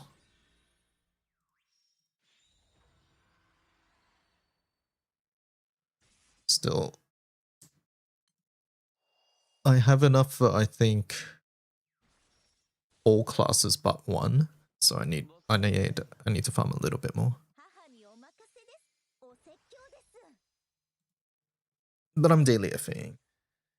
Hello, Synaptic.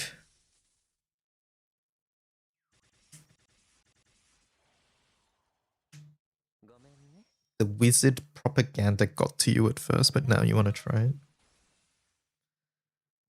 Good class.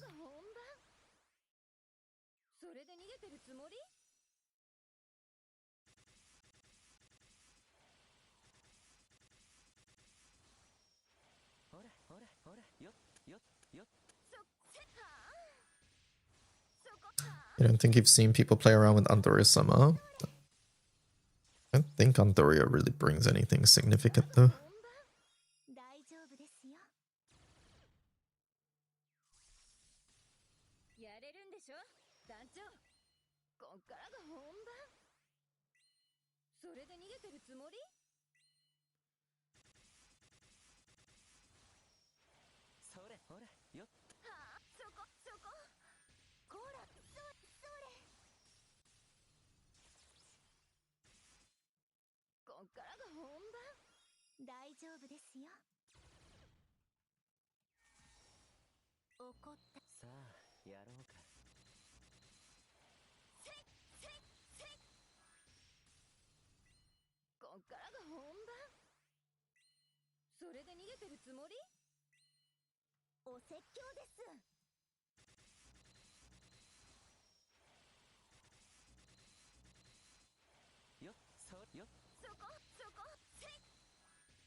Your banner video was very helpful as always. Thanks, Mr. Streamer. Thank you for watching.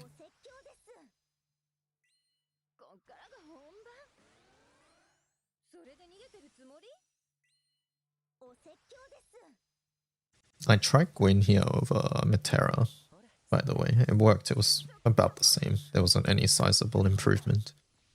Gwyn was just slightly slower due to animations, I think.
やろうか。はあ、せい、そこ。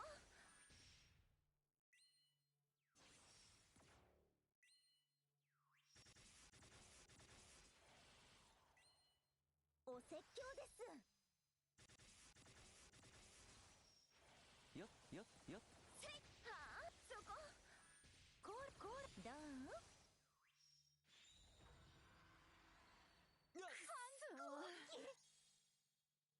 大丈夫ですよ。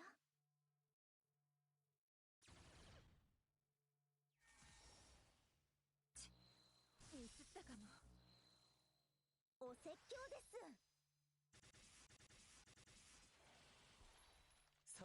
ほら、お疲れ。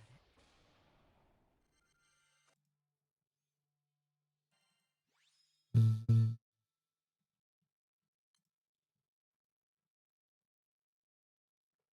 Do you think we can make this a little bit more consistent?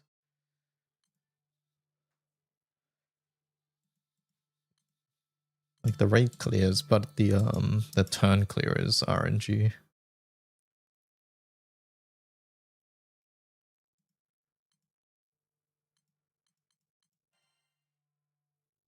Maybe even try Cassius. I haven't tried Cassius yet.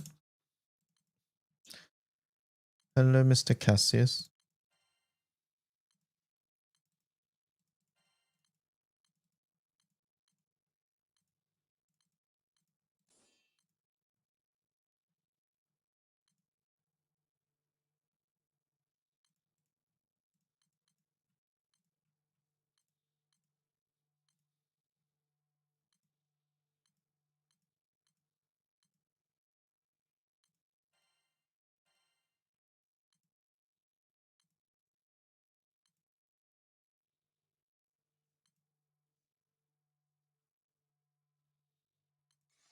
Thank you for the help. On Nihui, did it clear? I'm sorry, I couldn't do anything past 20.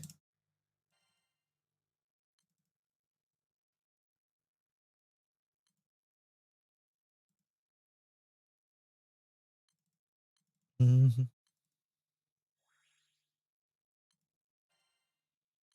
You want to get prepared for Zamovok, but I haven't gotten 6 permeation 5 plus. I've gotten 6 permeation 5 or higher gauntlets and nothing else. That's unfortunate.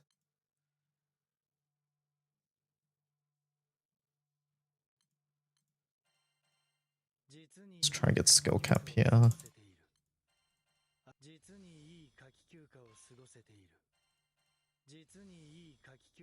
Okay, good.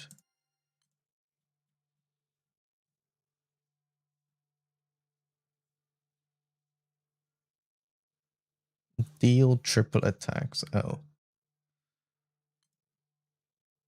He just has that, huh?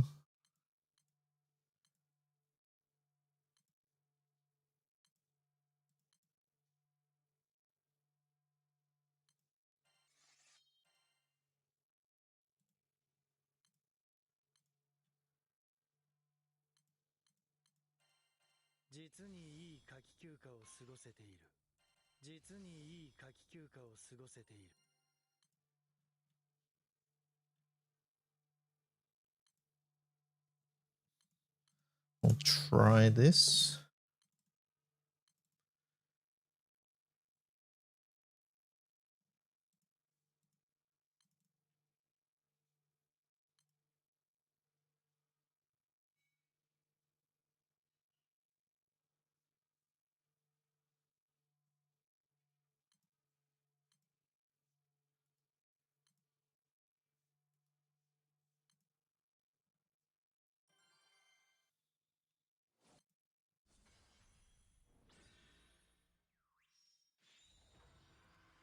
I originally had trouble with getting Odious. Now I wish everything except Zamovok would please stop dropping.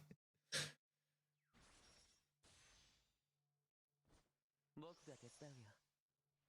母にお任せです。お説教です。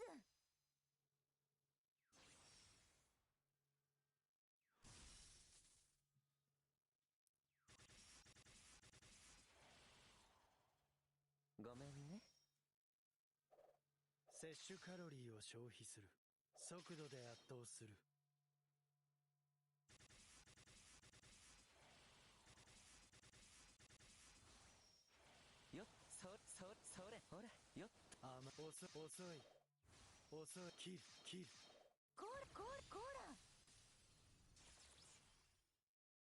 I'll probably skin Cassius. I don't like this sprite. 元気いっぱいですね。 Also, wish I could donate my fist to Fractal because I have so many FLB. I see. 大丈夫ですよ。 Having more odious weapons is never bad. You need so many different permeation stats, I feel. After trying to make the CA team last night in Wind. 摂取カロリーを消費する。速度で圧倒する。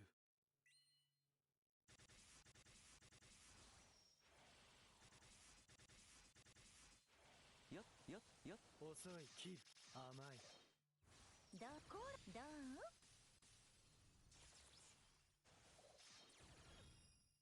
大丈夫ですよ。お説教です。限界を超えよう。摂取カロリーを消費する。速度で圧倒する。お説教です。 You have every befoulment type. 甘い、甘い。甘い、切る、遅い。コーラ。大丈夫ですよ。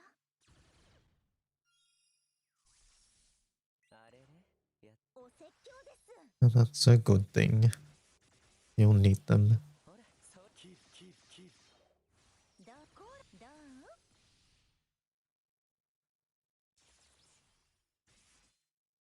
大丈夫ですよ。 臨時摂取カロリーを消費する。速度で圧倒する。お説教です。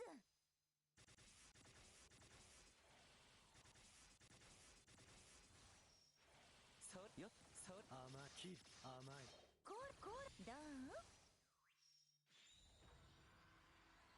う？ 損傷拡大。速度で圧倒する。大丈夫ですよ。母にお任せです。お説教です。ごめんね。お説教です。ほらよ、それ。どう？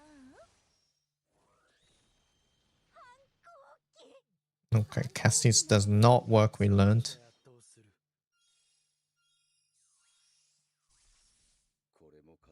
さあ、やろうか。切る、遅い、甘い。人参に学べ。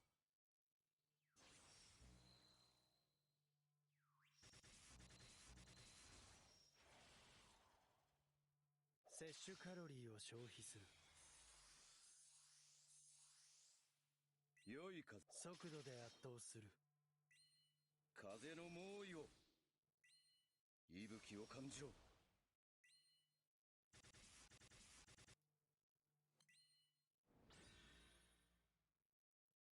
The drop rate of permeation 1 feels a little crazy. It's very low, yeah.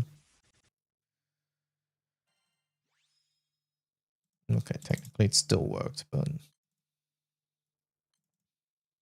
it'd be slower.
僕が手伝うよ。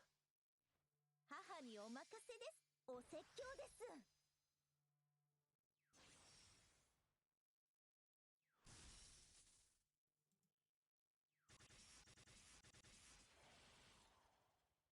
ごめんね。ズガガガーン。こっからが本番。それで逃げてるつもり？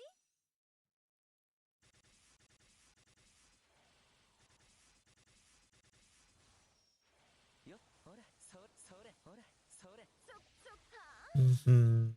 Mhm.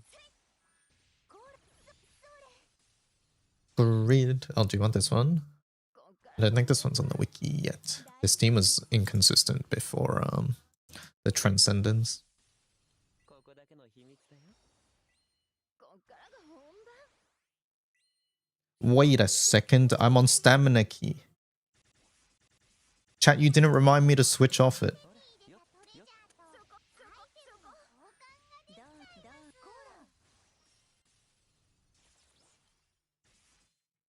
こっからが本番。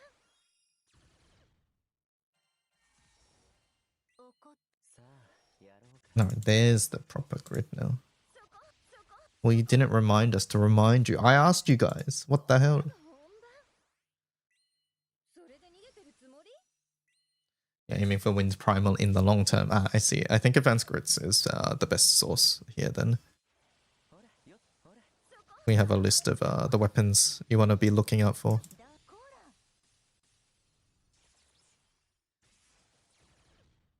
こっからが本番。大丈夫ですよ。お説教です。こっからが本番。それで逃げてるつもり？お説教です。 ほら、よっ。 I might put second vortex back here. だこら。それ。こっから But I don't know. It's listed here anyway, so... ですよ。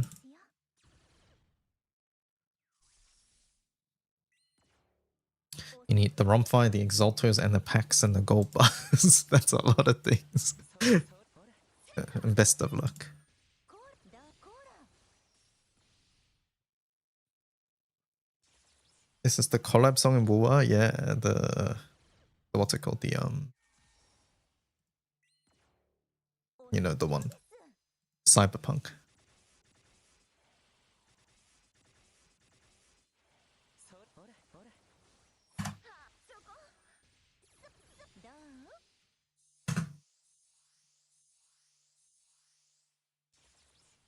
Story Major Ball. I heard it's like a canon story that they added or something along those lines. 母にお任せです。お説教です。ごめんね。 Is Romfire worth it for Magna? I don't think Magna or Optimus really matters in this conversation. It's whether Romfire as a weapon and its archetype is worth it for you.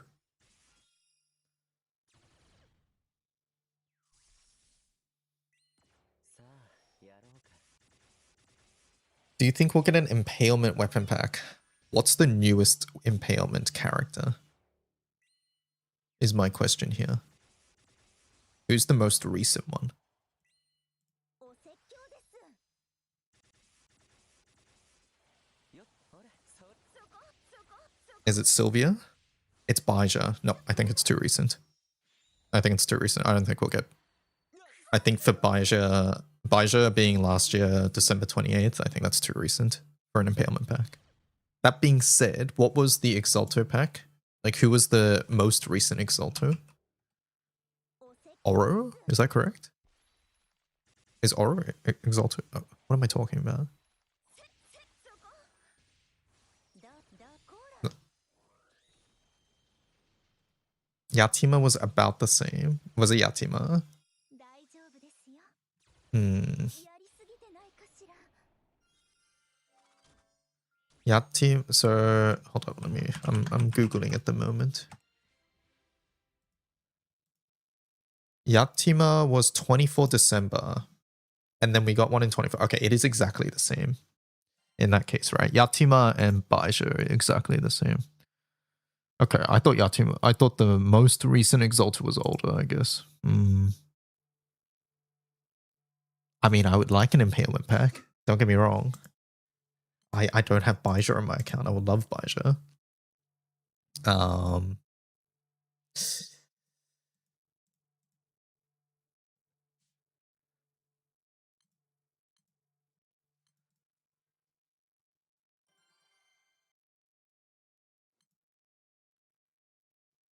I honestly think that it's more likely that they rerun Exalter.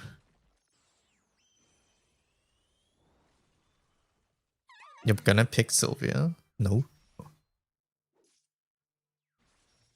Actually, no. Why would you think that?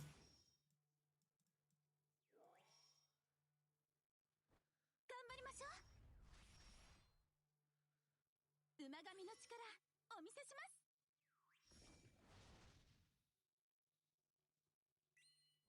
釘付けにしてあげるわ。Hello, why are you never playing Relic Buster? Does the class fall off in endgame? Relic Buster is a really good beginner class that gets you going. In the endgame, the class doesn't really provide much over other options.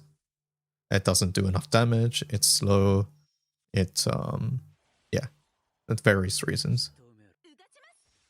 Basically, it comes down to other classes do more damage, have more utility, etc. That's not to say the class is bad that's not to say the class doesn't have like a purpose. Its purpose is to really get you going as you start your row 4s. For that, it's very good.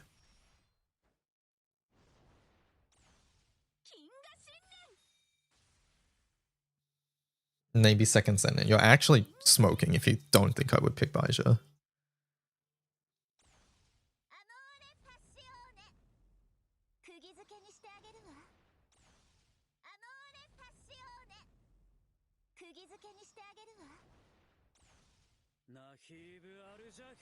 Like, I've gone on record multiple times saying Baizhi is like my favorite Arun character in the game.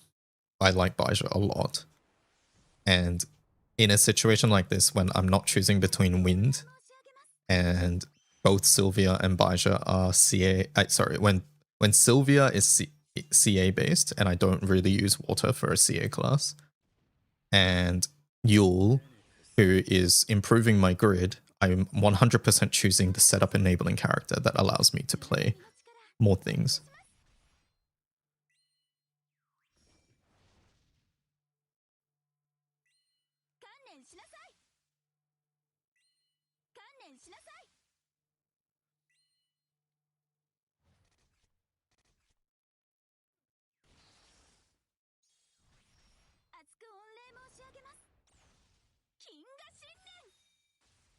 Impalement pack would get you your Sariel.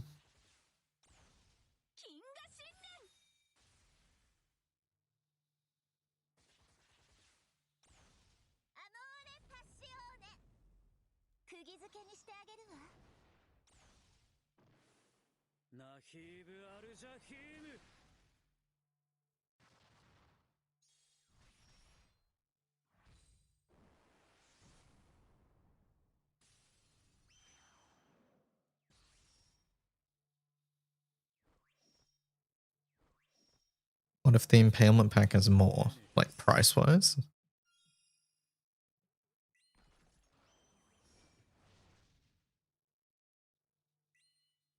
Yeah. I think that'd be sort of dumb. But, like I said earlier, I think it's more likely that they rerun the Exalter and then introduce a new one.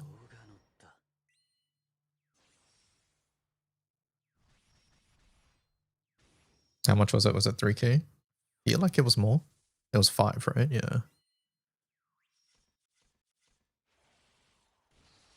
It was 5k, you got the character, you got the grid. Did you get a temple as well, chat? I think you got a temple too.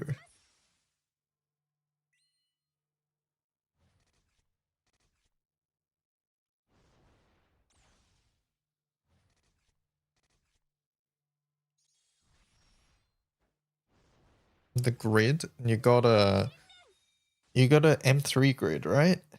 If I recall right.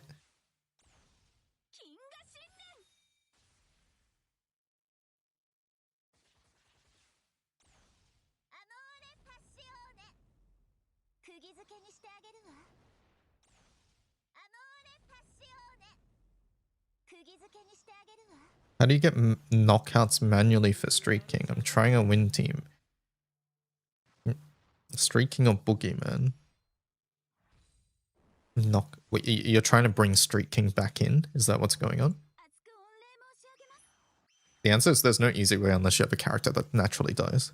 Like a Dark Hustle as an example.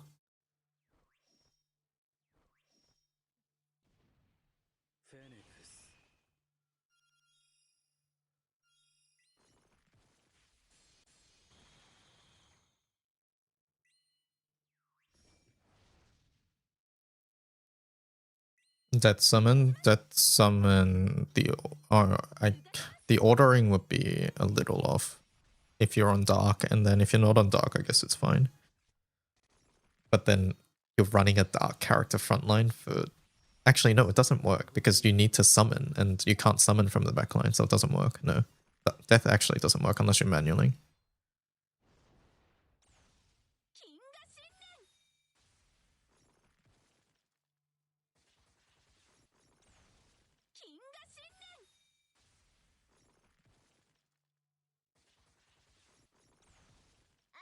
Thought that was an easy way to manually knock out swap characters? No, not really. The only reliable ones, in my opinion, Street King's skill that puts them to the backline in the first place, and then characters that have like a timer basically, but really out of those, Rakazo's the only one that's worth using. The other ones are just way too slow.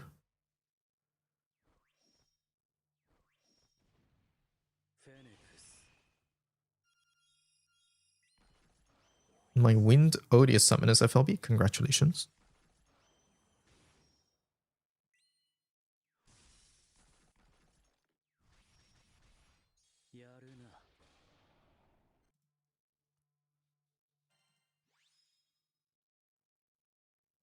It had a unique 10 ticket.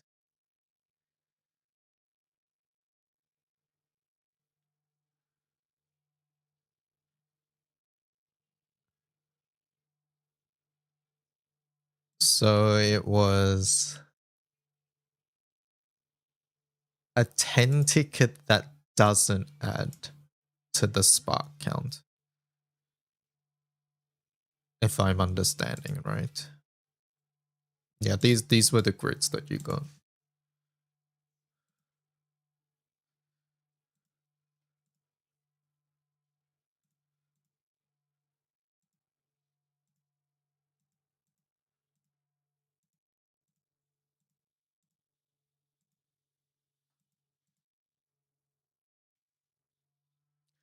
Is this grid Magna? Yes.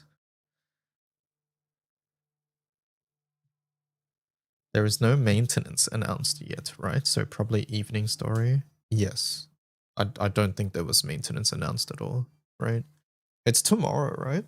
Tomorrow, MSQ.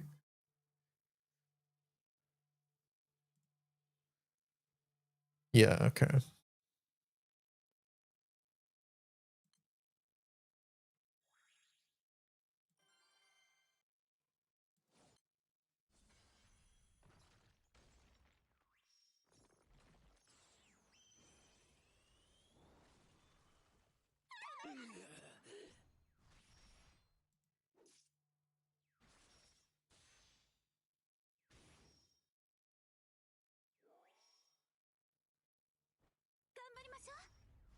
What's wrong with Exo main hand? Nothing.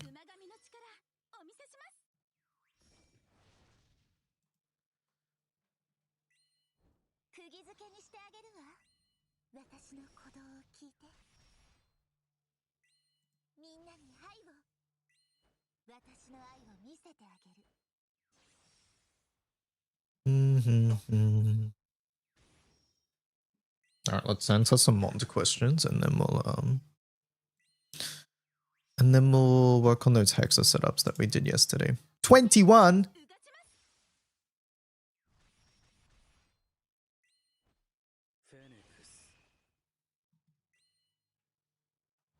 I hope the Mini Tails event we're supposed to get next month has the usual 20 new alt quads. Because I really don't want New World Quartz to become an even more premium item than it is with Evoker Transcendence?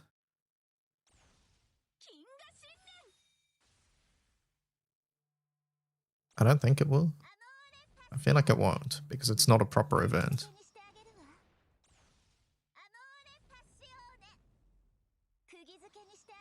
What did they say about it?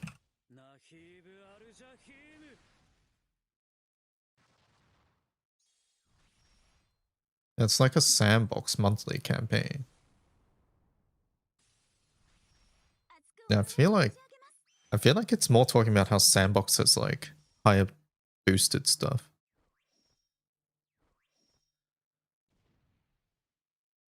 Farming them in Guild 1 dry branch is already enough. Well, it's still a time gated thing, so.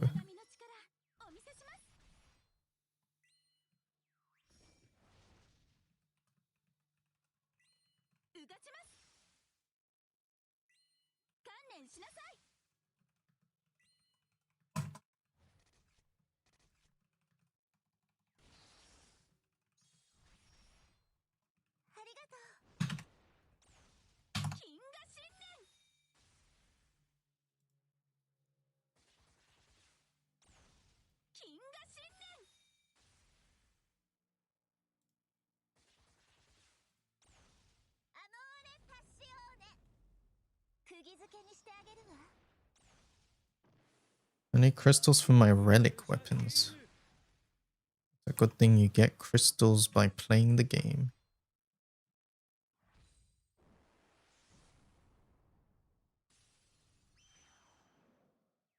I think my Mond question didn't get posted.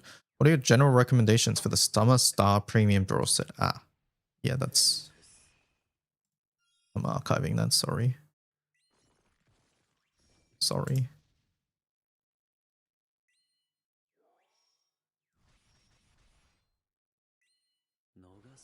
Hello, can the new PBHO win setup with Volfric Gwyn Leisha be used for NM150 with some adjustments, pressing more buttons, adjusting grid to accommodate?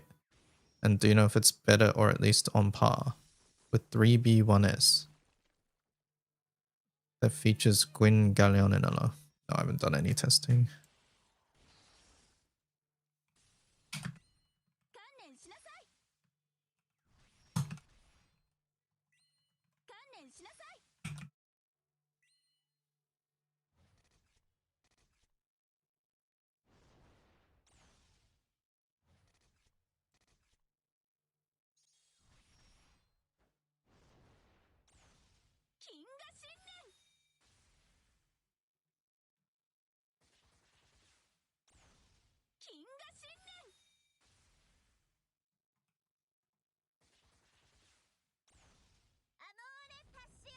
How cooked is Magnify without Sanchira Atum and Wamdus?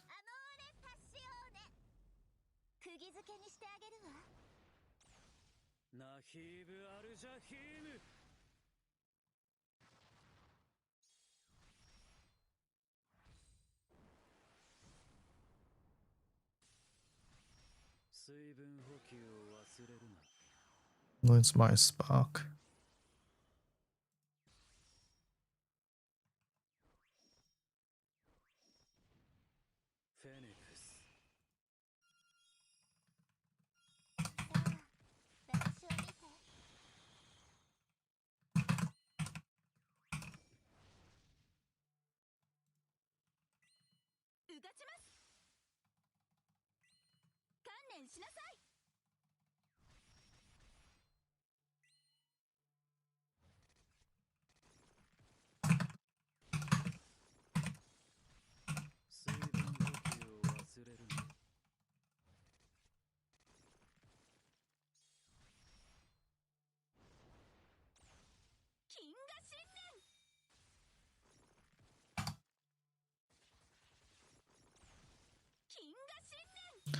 Can you do another class tier list, assuming you have all illustrious weapons maxed out?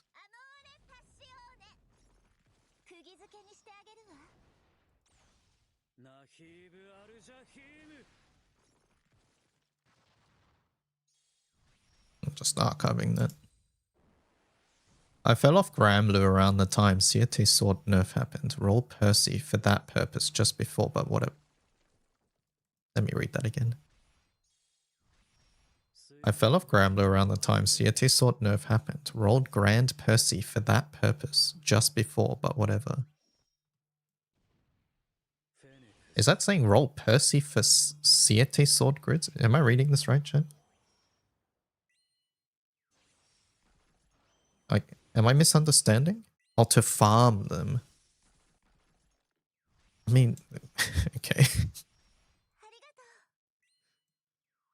But I've seen people buy starter accounts for Gramblue and it looks like they got full control over their emails and passwords. If I wanted to get back in, would you recommend something like that?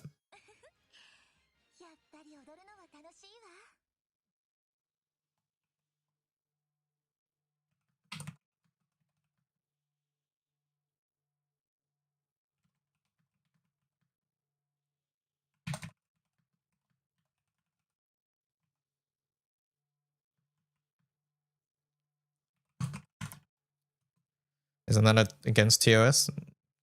Yes, it is.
I saw Paylor's on cap and it was pretty good, but then I saw Ogi and I blacked out. I woke up with 300 less rolls. Is Summer Belial still used nowadays? Yes.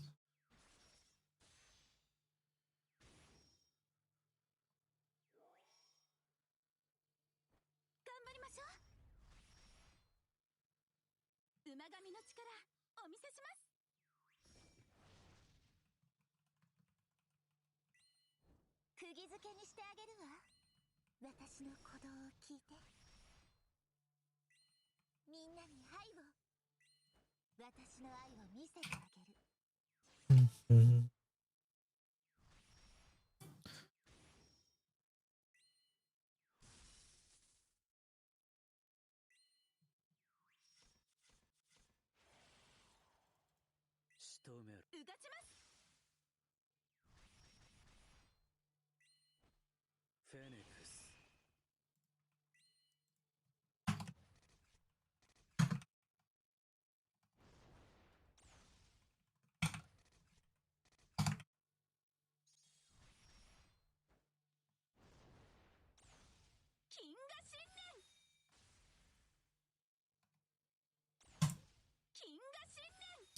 They're so generous with the odious summer missions, giving away a summon. Hopefully next round of missions gives the Exalto weapons. What did it give this time, chat? Did it give you a no, it can't be a random one, right? I think we got the Dark Axe. What's this?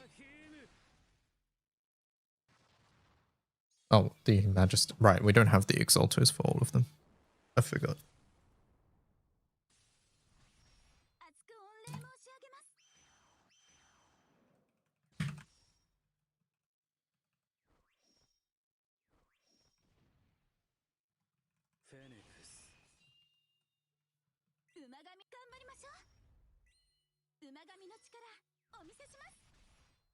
Only water exalters? Oh, did they give an exalter for the water one?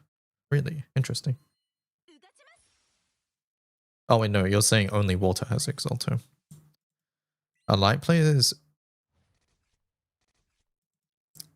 Well, are light players brain damaged? Why do they constantly want to replace their entire front line every 2 weeks? I wish I had a character that's been... What is this even referring to?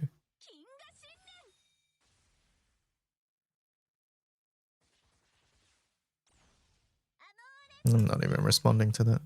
Next. I've been saving up rolls to spark on a good water banner, and now that this is the last summer banner, should I just pull on it or should I keep waiting? I wanted Gabriel and Europa on my water team for normal attack bursting, and I only have enough to spark one of them this banner. Thank you for your time.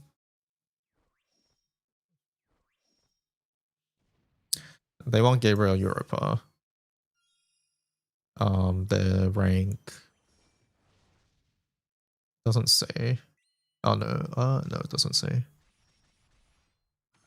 Looks like 5-star Opus.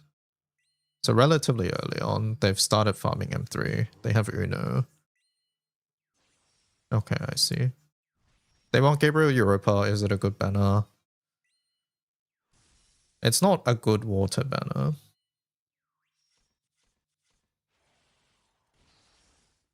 They're ranked 2 or 3. Oh, it says then, my bad. Yeah, so relatively new.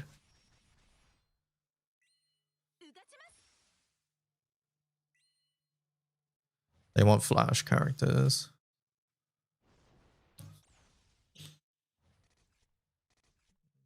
So this is a good flash banner, but...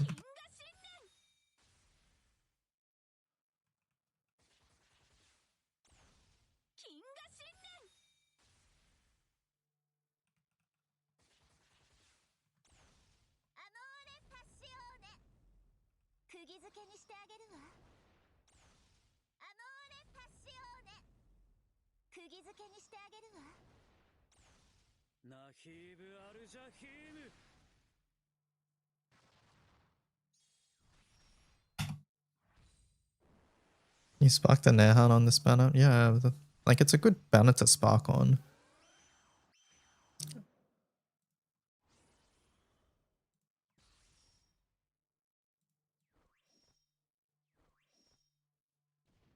It's hard to say since in Halloween Flash or November Flash.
Since if you don't get her during your spa,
I wonder if when they say good water banner, if they mean that they just want water characters, or if it's specifically because they want Europa, or I guess I should ask that.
Gwyn being useful. What are we erming? Artists know what they're doing. Oh, I see. I'm cross-posting to Twitter because this stupid mont just cuts off all my my words. It just says 416 characters left, so I have to always post the reply. Payila is now my new favorite character.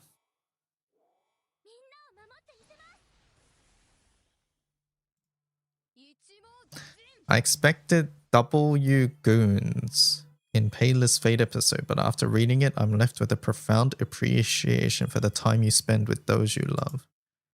I see. I have no idea what happens in the Fate.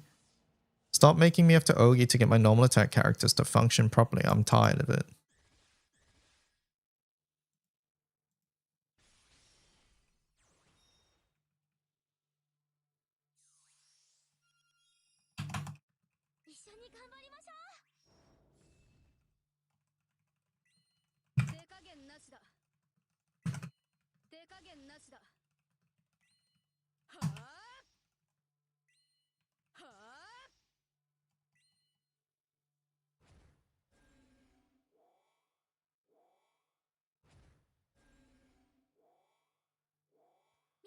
Hello, Windstreamer. Do you know if befoulments, the odious raids inflict at the raid start, count for cuts as passive?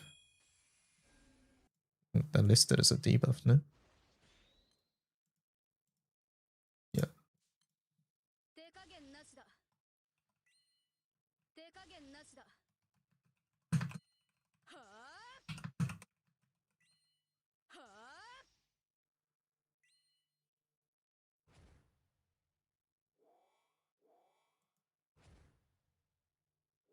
Can you help validate my spark choice? I'm heavily invested in a Shishio grid and would really like to complete my grid with a second Yatima bow, but I can't help feeling it's a bit of a waste. Since Guild War just ended, I have primal grids for light and fire as well. So my other choices are first copy of Basara, first copy of Fini, or first copy of Octavia. Not exactly in a Guild War focus crew, just wondering how helpful Basara is and its weapon.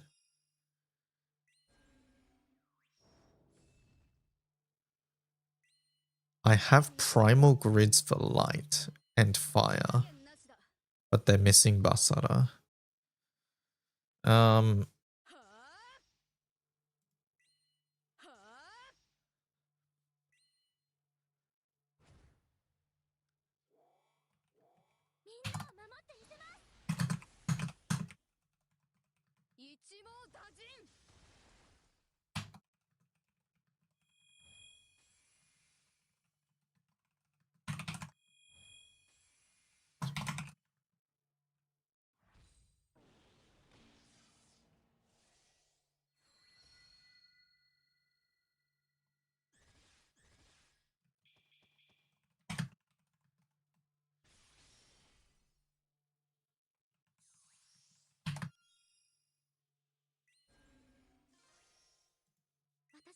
前を向こう。手加減なしだ。手加減なしだ。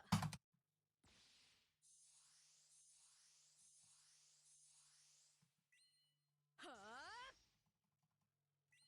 はあ。 Basara, lol, he's so bad. Basara's no. Basara gets shit on far too much. He's nowhere near as bad as people say. 一網打尽。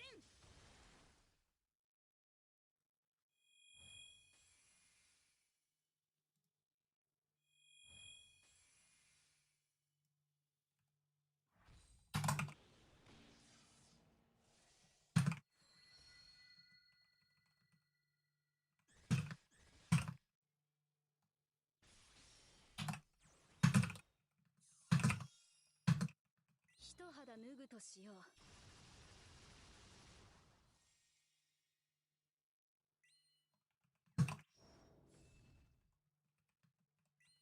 手加減なしだ。手加減なしだ。はあはあ。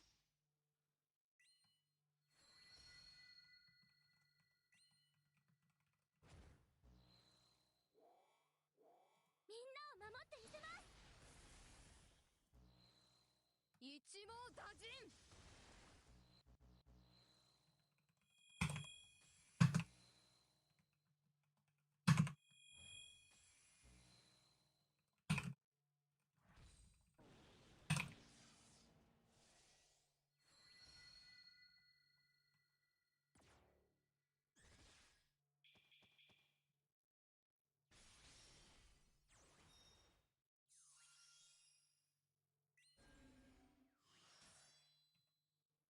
手加減なしだ。手加減なしだ。はあはあ。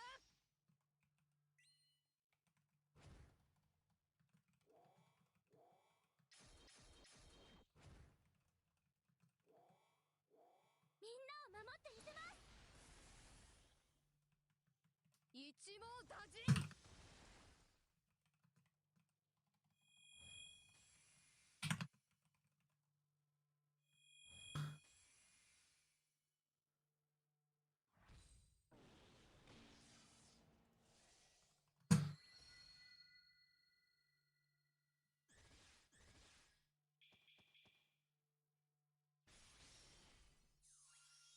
Mm-hmm.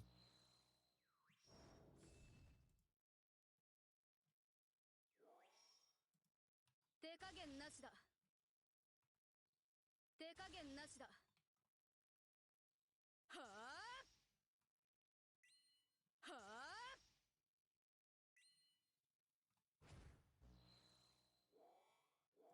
みんなを守ってみせます。 I see some EX Plus setups that use Soldier and one Baja bullet and OTK with Orologia. How does this work?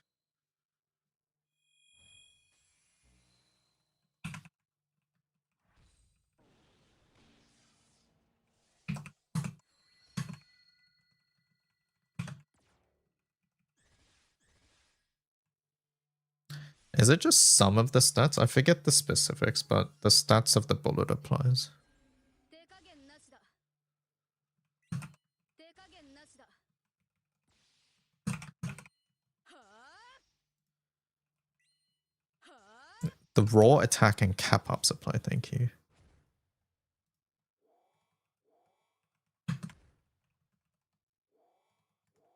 みんなを守ってみせます。一網打尽。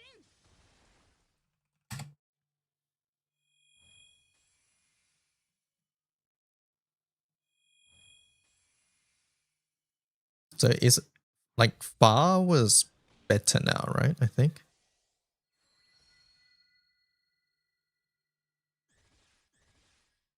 Or was it the same? Oh, it might be the same.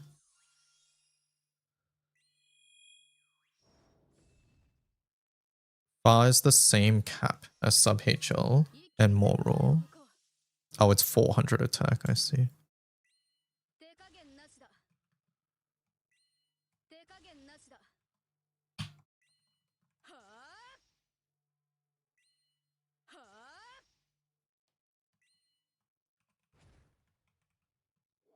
I think Cajun said the roll doesn't apply for skills. So to only cap up?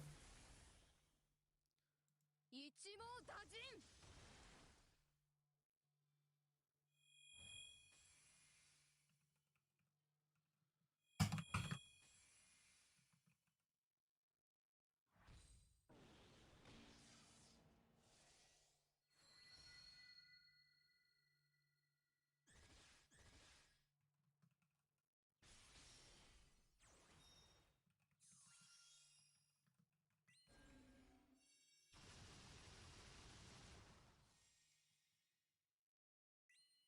手加減なしだ。手加減なしだ。はあ I've seen no discernible difference. Okay. は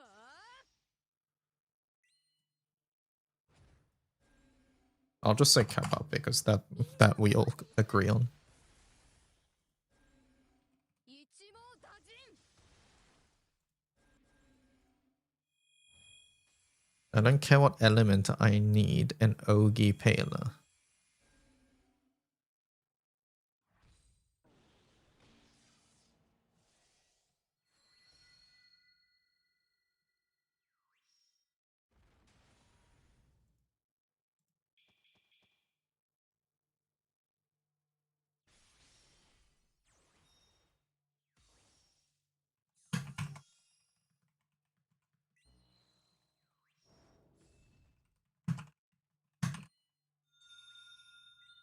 手加減なしだ。手加減なしだ。はあは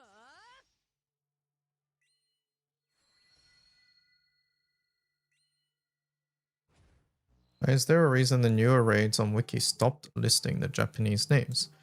It was nice when looking up setups. I know there's JP site links, but just to reduce the amount of clicks needed. Is it just not there for Nihui Vinte?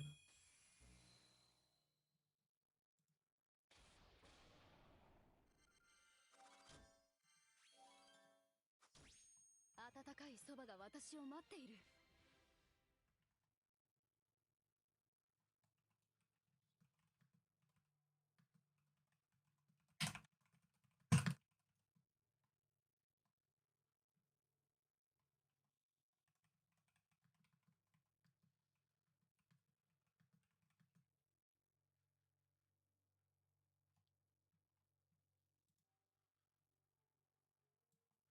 Do I spark second Baija or Nehan? I know Light Guild War is coming, but I don't give a fuck about Light outside of that. He might just be 90 for 90 to 150 thoughts.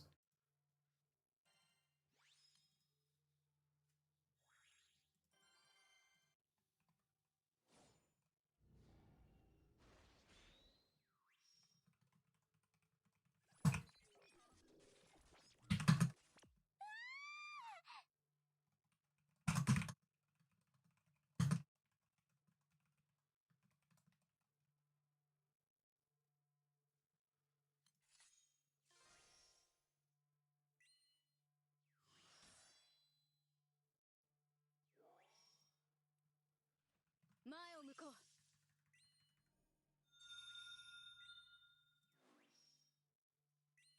「手加減なしだ」「手加減なしだ」はあはあ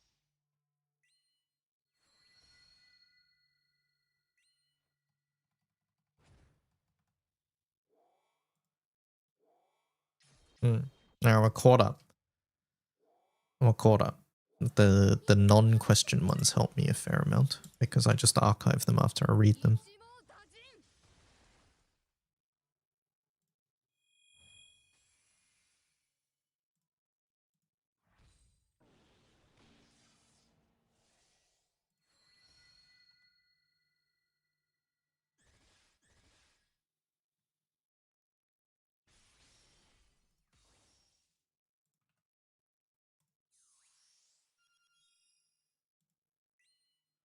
手加減なしだ。手加減なしだ。はあ Mm, はあ rude. みんなを守ってみせます。一網打尽。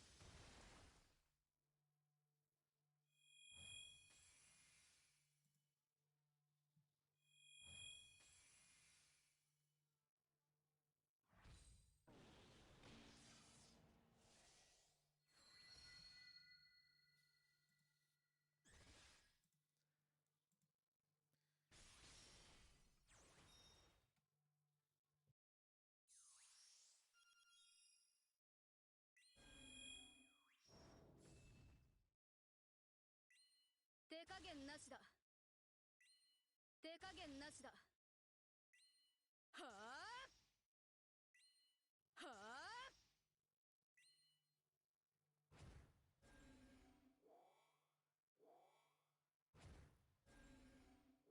I'm a light player, I complain every day. Please don't make me have to use Relic Buster for a third year in a row. 一網 Did we use Relic Buster last year?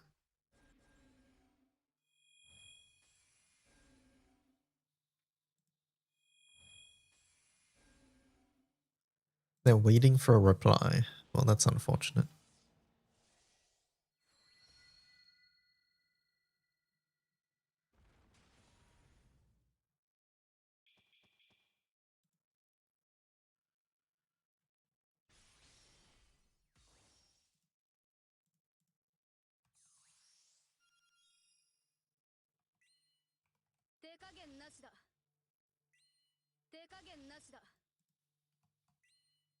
How many test pages do I have? I just checked. This is correct. Oh, awesome. Thank you for checking. Chat, I should really organize my test pages. Just saying. What the hell is that? Since when has this been here?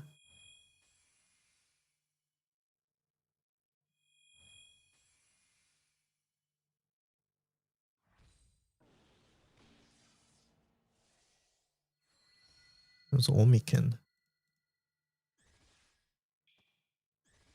I think.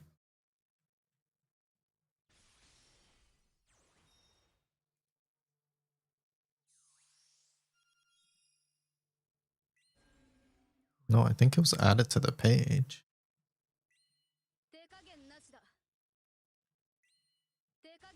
I've no idea. It came from somewhere. It might be goodbye to say, it might be time to say goodbye to this page. I think it is. Goodbye. Ain't doing that. This was the era where we were thinking about making FA guides for every raid. Holy.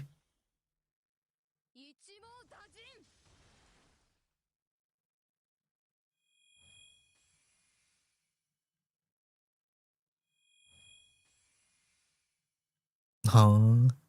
Yeah, look at this. Talking about like skill damage because your goal is to do this in Galleon. Raphael just sort of makes it so you don't need any of this. Vampy delays. That sounds like a lot of work. Yeah, there's a reason it, it never happens.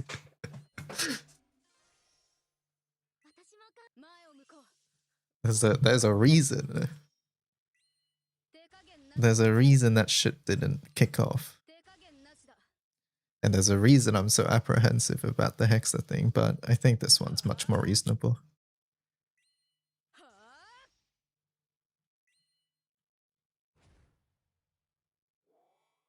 I still want to know where the hell this is coming from.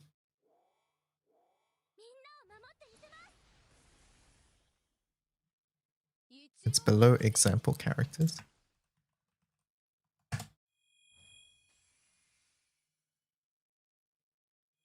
Cajun Test 5. It must be that. It was reliant on Cajun's Test 5 page. Ah, there we go. Cajun's Test 5 page. Alright. Well, good to know.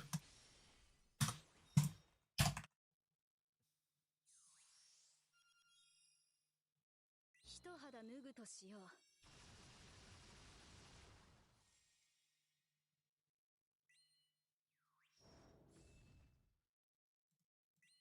手加減なしだ。手加減なしだ。はあはあ。 Wasn't this literally during auction? It was made around the same time as auction, yeah. The Galleon one I wrote before auction, actually. みんなを守ってみせます。一網打尽。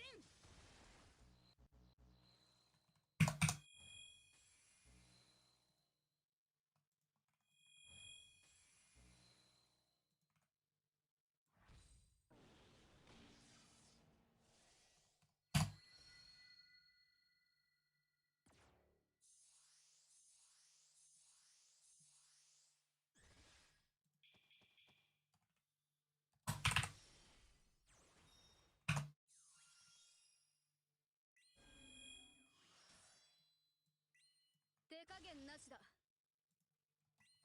手加減なしだ。はあはあ。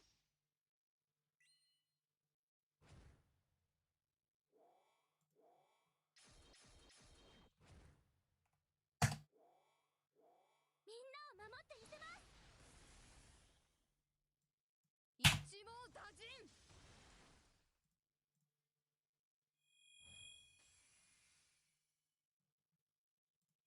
I still need to fix this,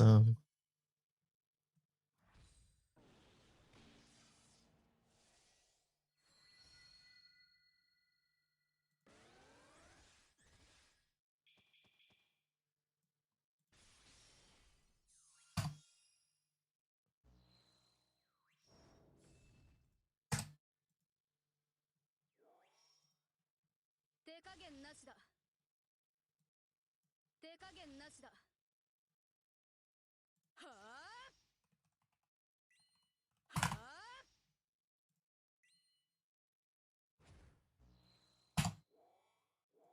みんなを守ってみせます。一網打尽。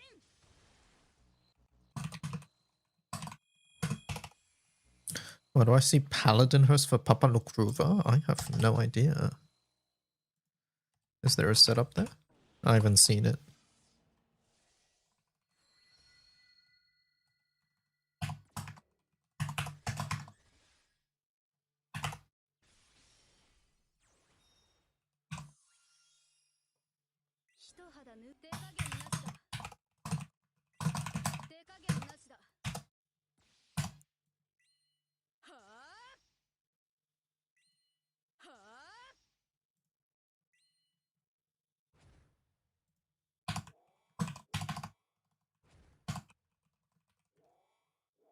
みんなを守ってみせます。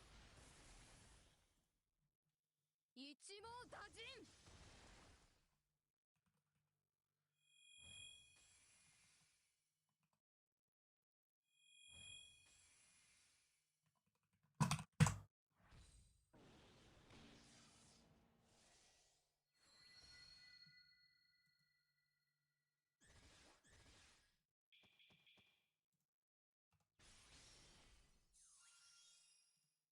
一緒に頑張りましょ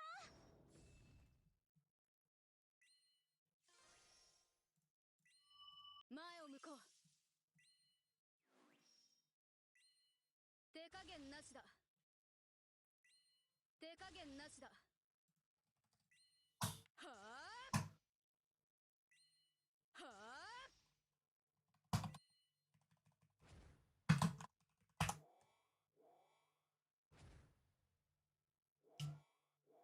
みんなを守ってみせます。一網打尽。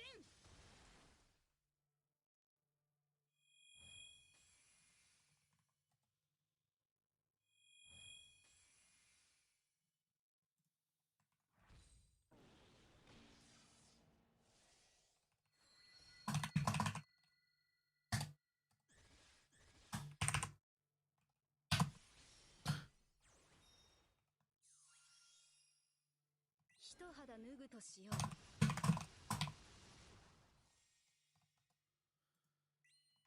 加減なしだ。手加減なしだ。はあはあ。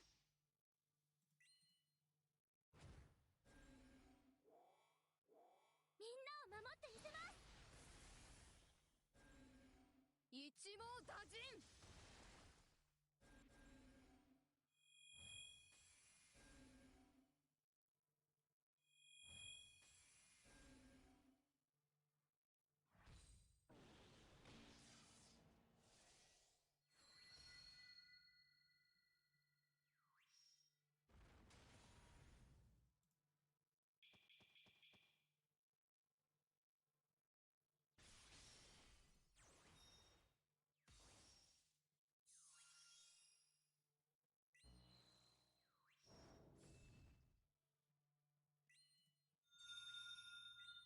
手加減なしだ。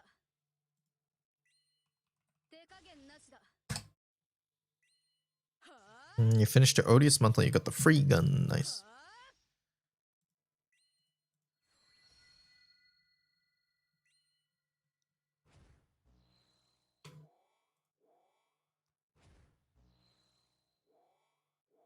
みんなを守ってみせます。一網打尽。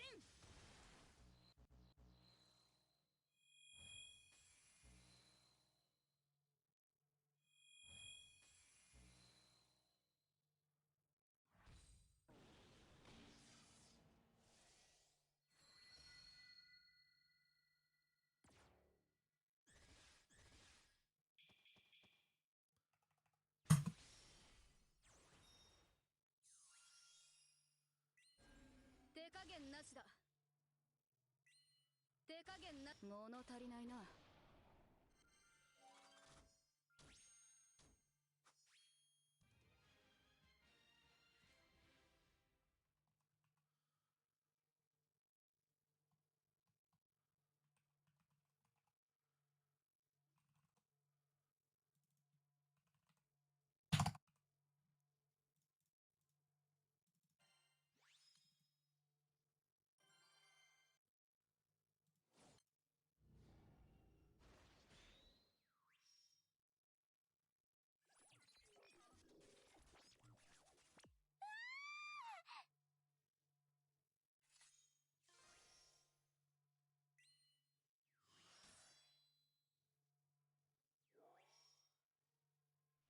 前を向こう。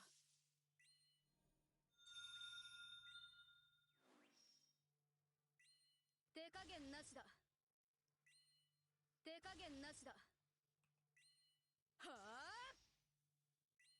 はあ。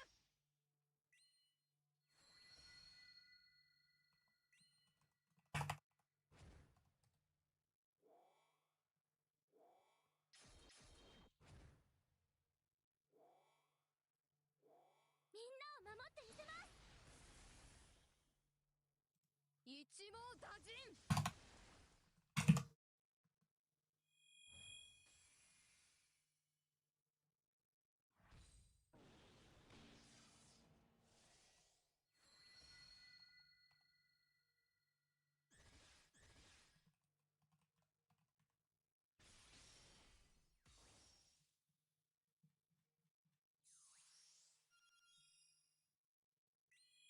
手加減なしだ。手加減なしだ。はあはあ。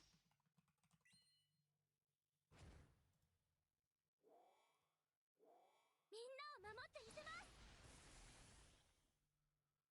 一網打尽。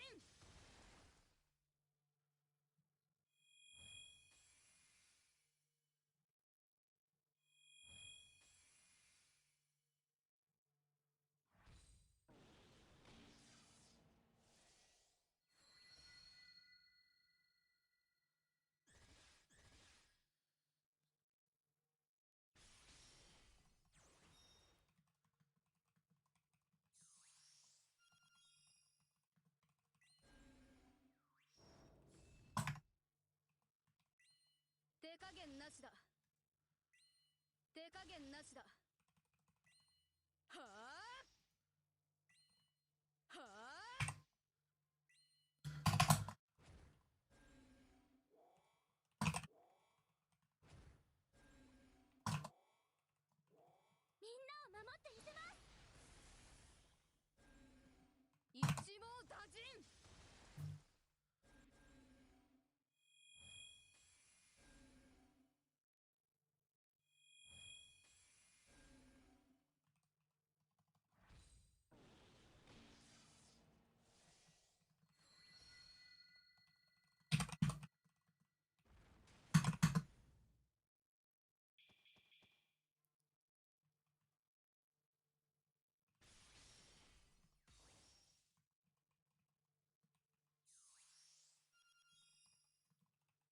一肌脱ぐ手加減なしだ。手加減なしだ。はあはあ。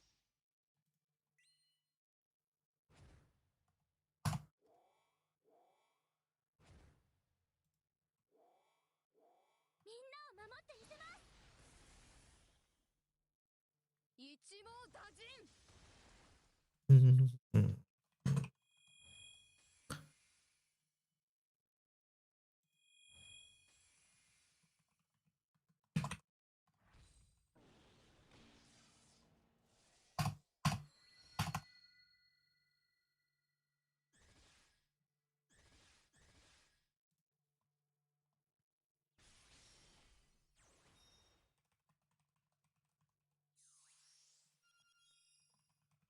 一緒に頑張りましょう。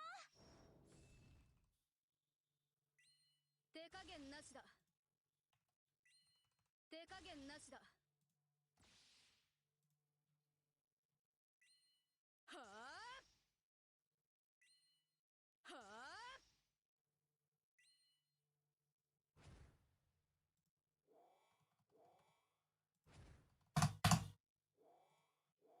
みんなを守ってみせます。 Does it break because it's inside?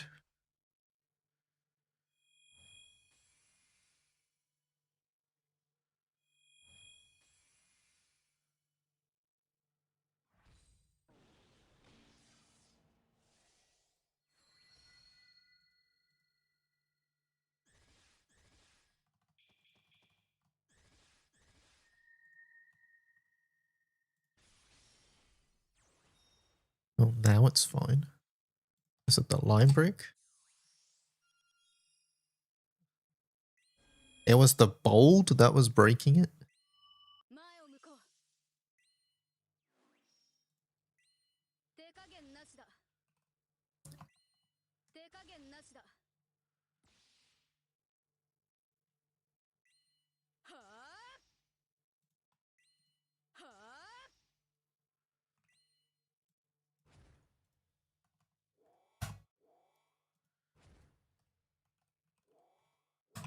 みんなを守ってみせます。一網打尽。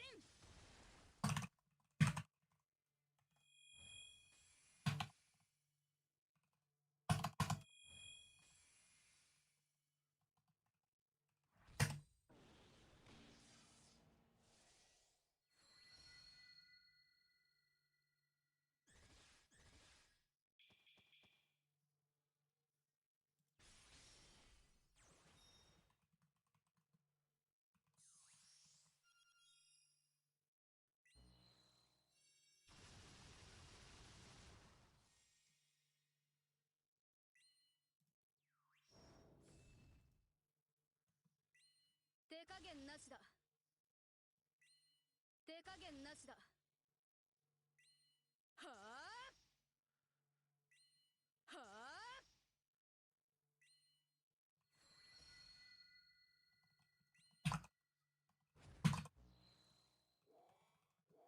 みんなを守ってみせます。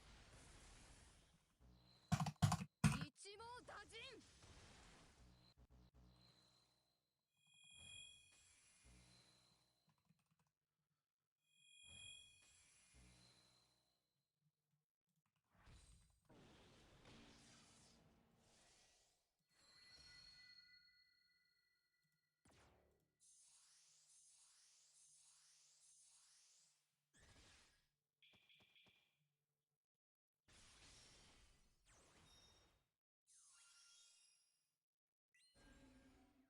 Cosmos is a raid of all time. 手加減なしだ。手加減なしだ。はあはあ。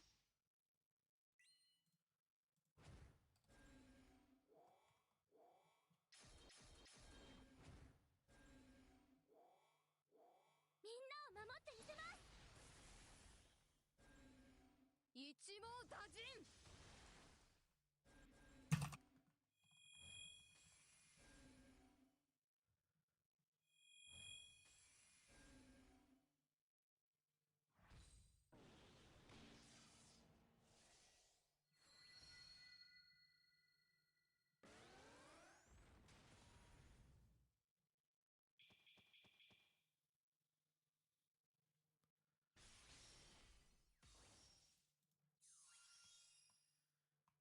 一肌脱ぐとしよう。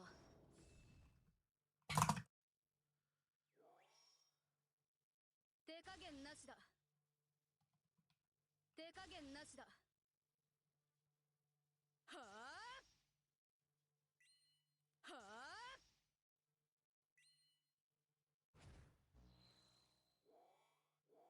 みんなを守ってみせます。一網打尽。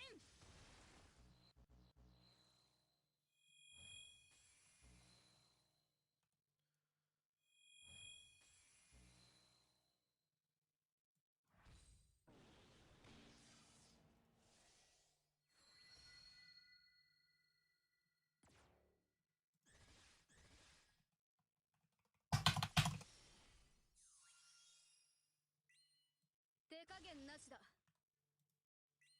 手加減なしだ。はあはあ。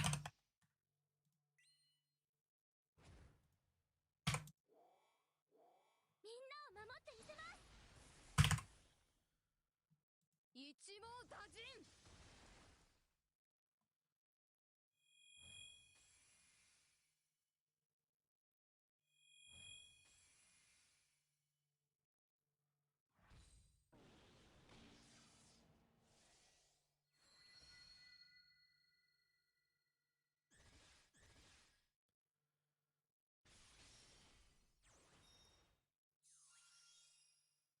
一緒に頑張りましょう。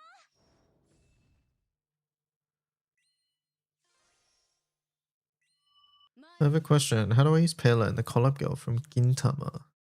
Collab girl from Gintama? I don't know.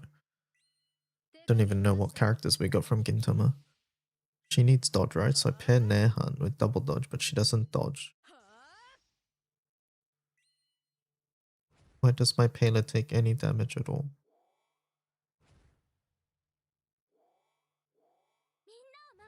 Dodge is not additive, so it's always multiplicative. So if you have a chance to dodge, then if you have like 20% and then like 40%, that doesn't mean you have 60% chance to dodge. I did it. I got 299 pulls. Time to wait for tomorrow. Congratulations, D-Rocks.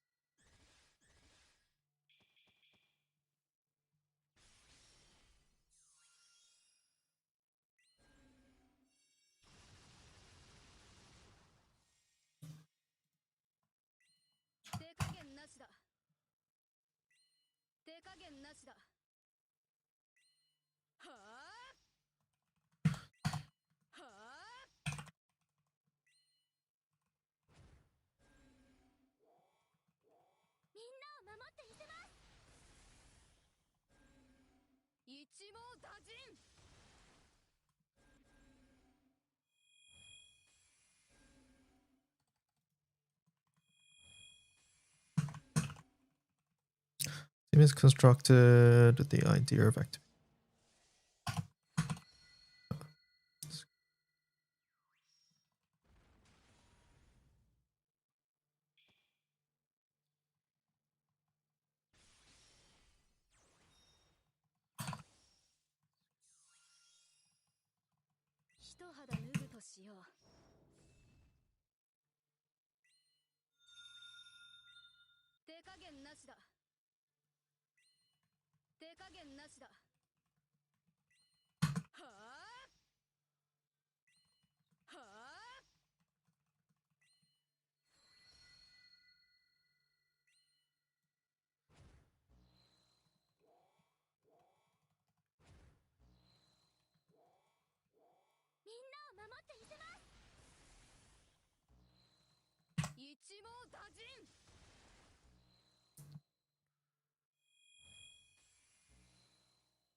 物足りないな。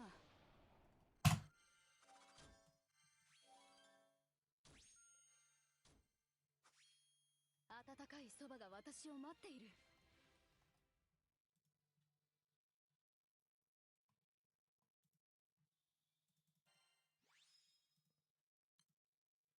Hello, co-op. You meant Yoruichi. I mean, regardless, you can't, like, unless it's a dodge all or something, you won't have 100% chance to dodge.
引導を渡します。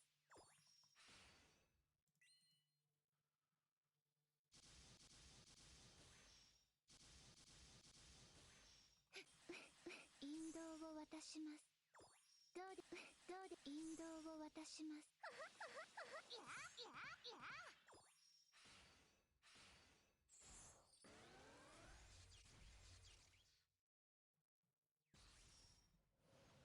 パーティーはこれからさ。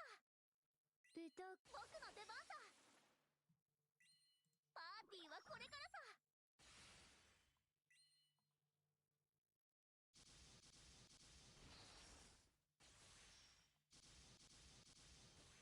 どうでキラン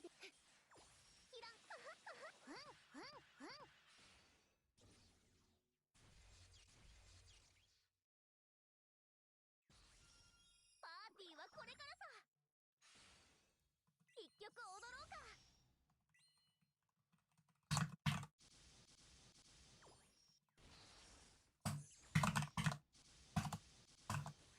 どうでイエイイエイいや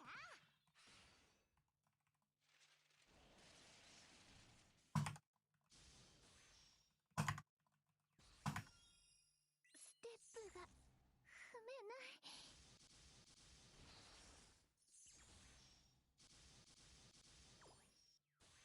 どうでイエイキランいやいや。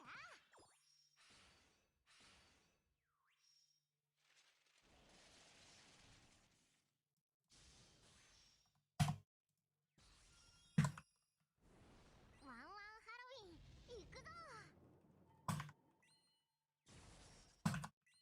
いたずらしちゃうぞ。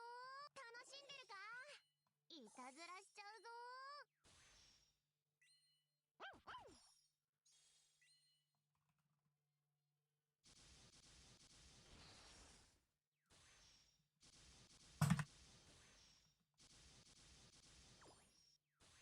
どうでキランイエキランいやいやいや。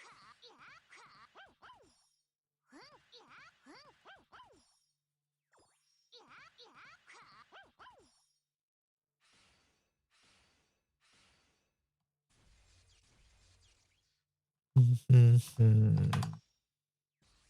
ーティーはこれからさ。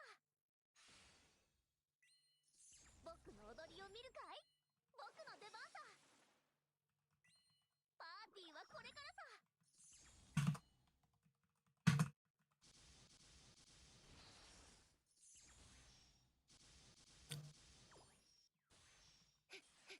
キランイエイいやいや。次は何する。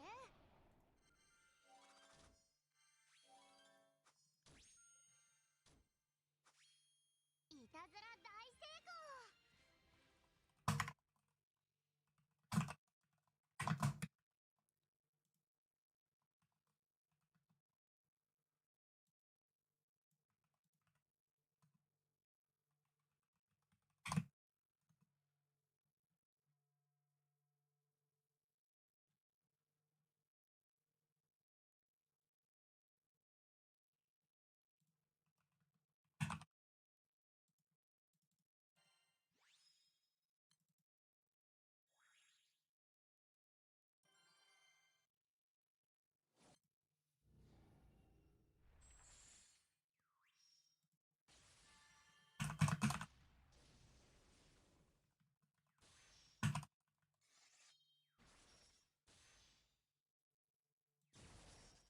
エスコートしていただけますか。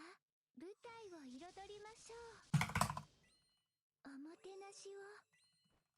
僕の踊りを見るかい。いたずらしちゃうぞ。引導を渡します。僕の出番さ。パーティーはこれからさ。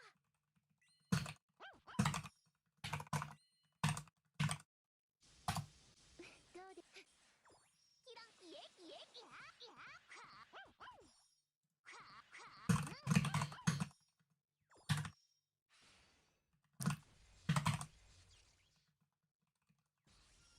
パーティーはこれからさ。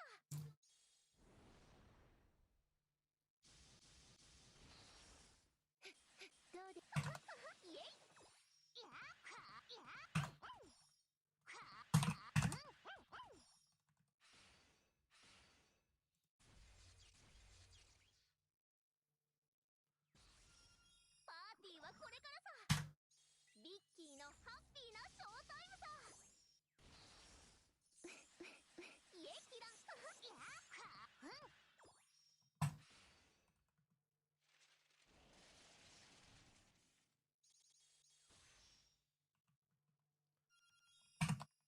団長楽しんでるかいたずらしちゃうぞ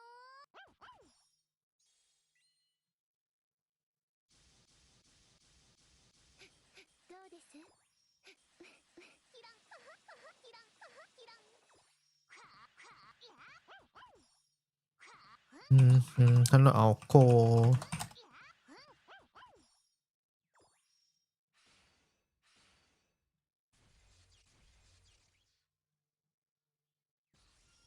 パーティーはこれからささあダンスの時間ですどうでイエッ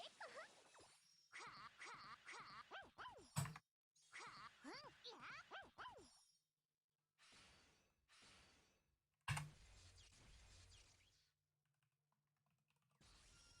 パーティーはこれからさ団長も歌うのかい舞台を彩りましょう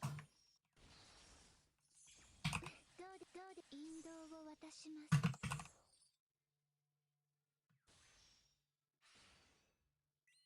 おもてなしを引導を渡します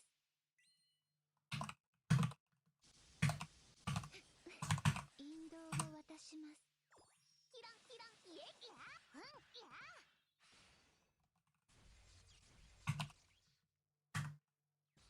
パーティーはこれからさワンワンハロウィン行くぞ舞台を彩りましょう Fleet Snow Fluff. 引導を渡します I met.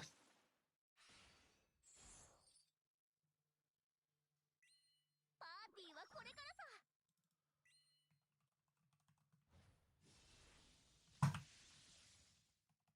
アステルクレーネキランいや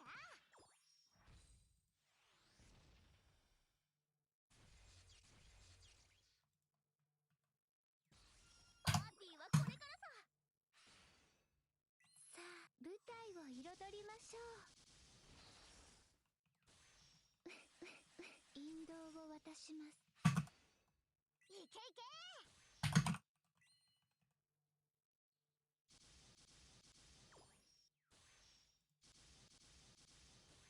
どうで引導 Oh my god. 引導を渡しますイエキラン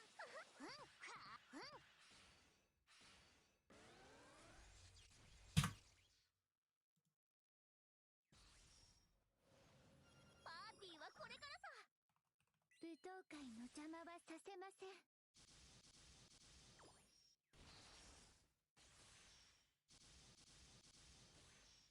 どうでイエキランいや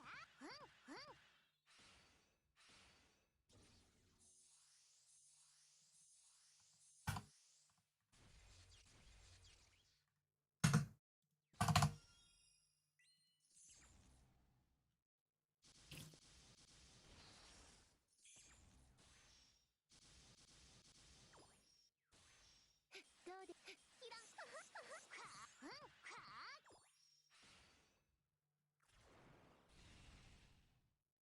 Equipping Katura with an artifact.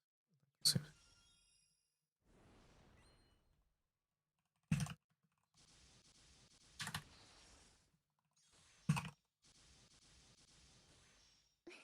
どうですイエいや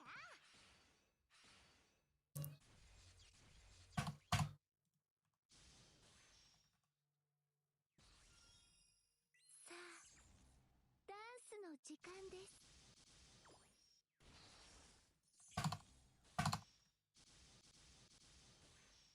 どうでイエキラン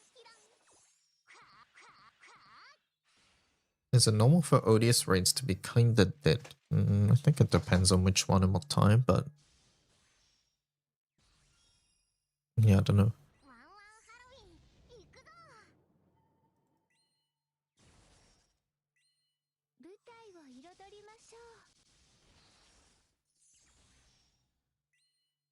てなしを。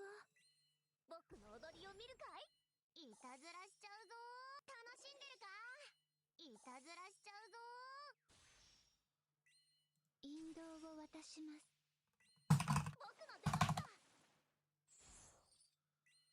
パーティーはこれからさ。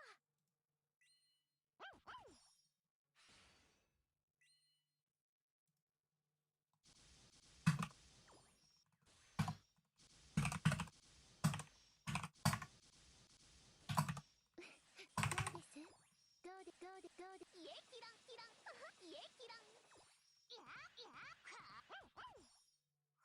Most notably,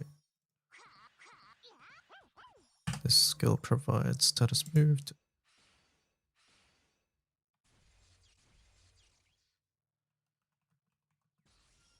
パーティーはこれからさ。さあ、舞台を彩りましょう。さようなら。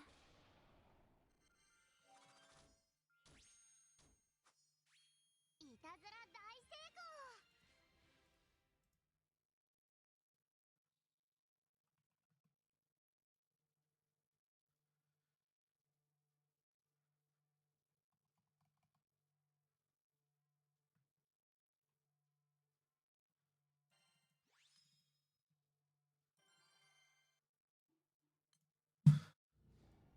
Most notably, this skill provides status moved, which 団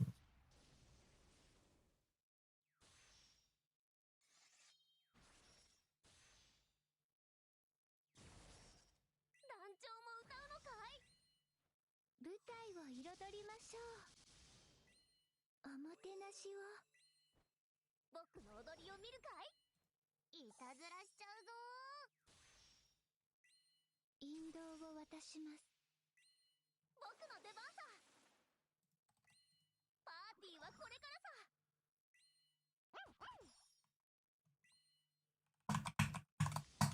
どうです？イエイエイエイ。いやいやいや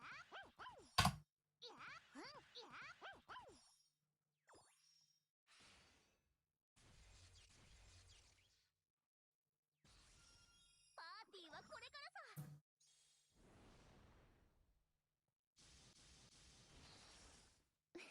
どうでキランイエイイエイ。パ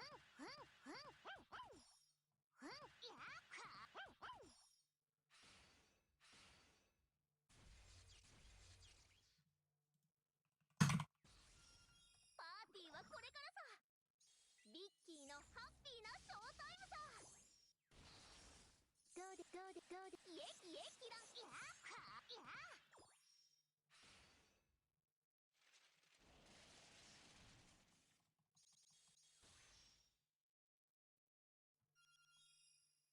団長楽しんでるか？いたずらしちゃうぞ。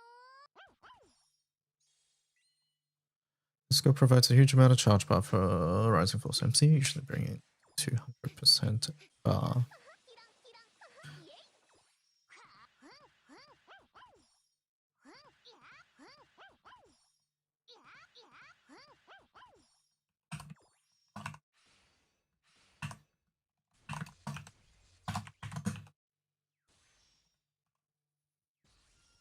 パーティーはこれからさ。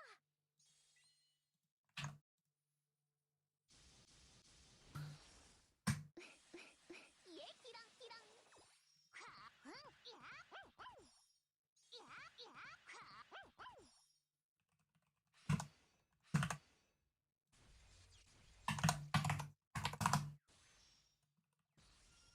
パーティーはこれからさ。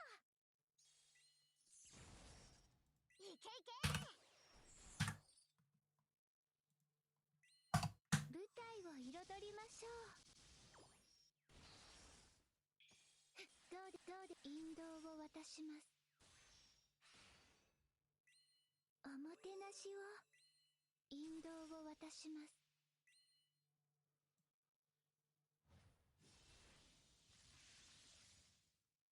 アステルクレーム。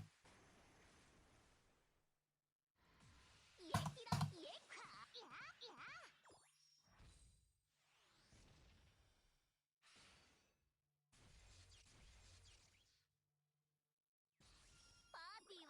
Mhm. 舞台を彩りましょう。引導を渡します。僕の出番さ。パーティーはこれからさ。 The skill provides a huge amount of charge bar for rising force. MC usually bringing them to 200% bar.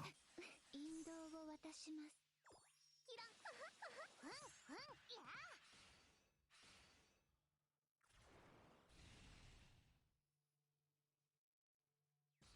パーティーはこれからさ。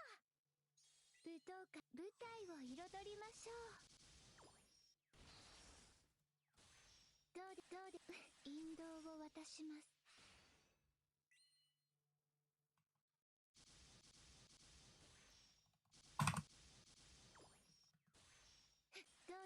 引導を渡します。どうで引導を渡します。キラン。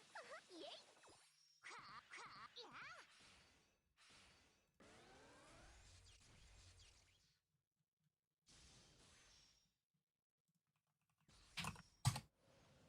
パーティーはこれからさ。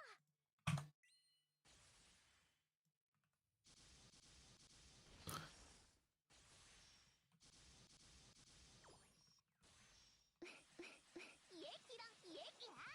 いや。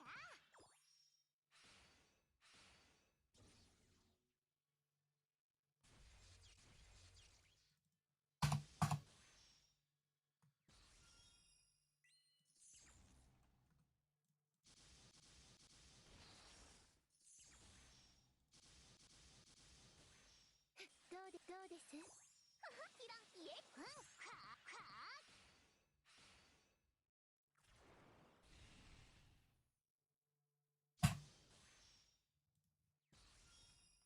さあ、ダンスの時間です。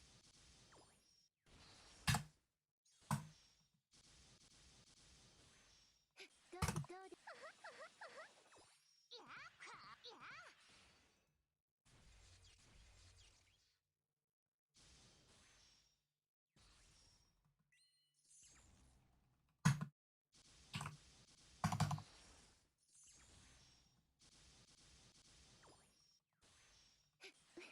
イエイキラン。いや。いや。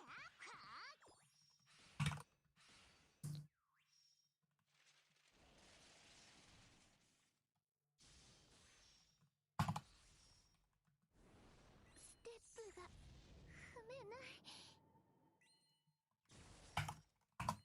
いたずらしちゃうぞ。楽しんでるか。いたずらしちゃうぞ。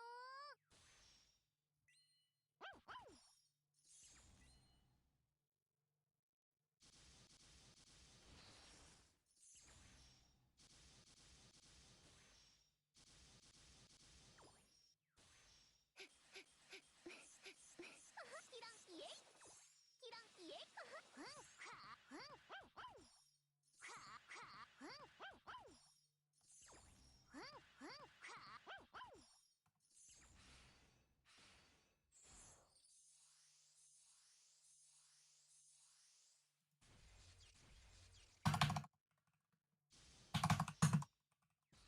ーティーはこれからさ。舞台を彩りましょう。どうで引導を渡します。おもてなしを。僕の踊りを見るかい。引導を渡します。僕の出番さ。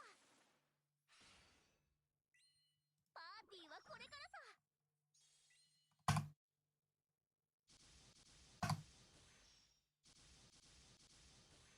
どうで引導を渡します。次は何する。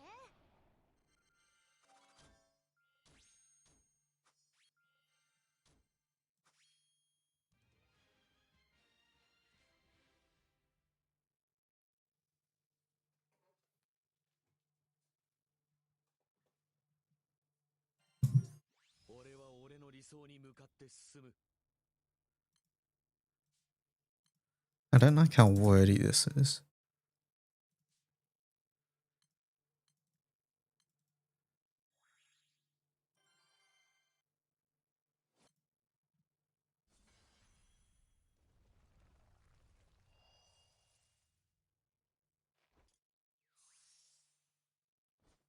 僕が手伝うよ。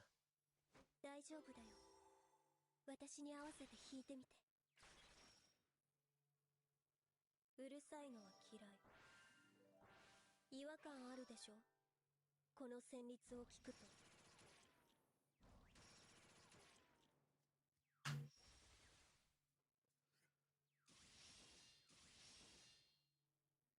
ごめんね。みんな、俺の後ろに。俺が相手だ。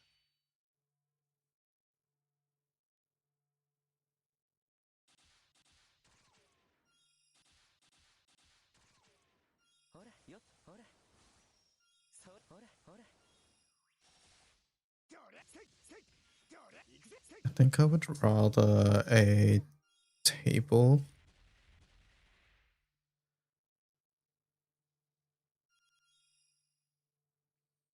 ここだけの秘密だよ。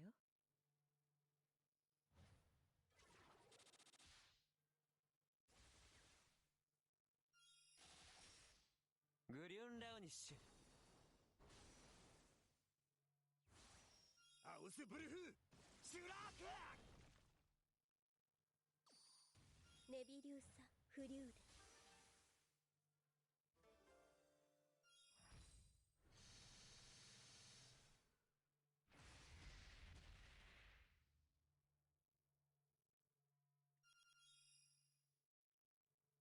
あれれ、やっちゃ。さあやろうか。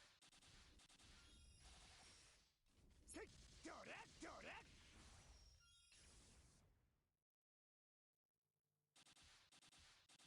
ほらほらほら。どれせっせっ。これはほら。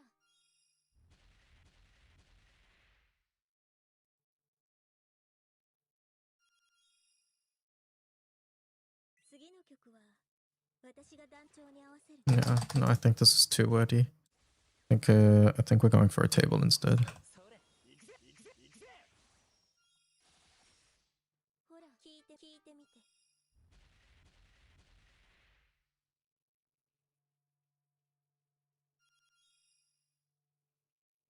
絶対に守り抜く。グリュンラウニッシュ。アウスブルフシュラーク。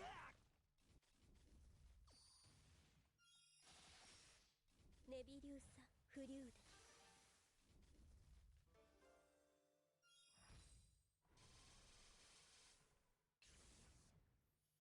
I have a text.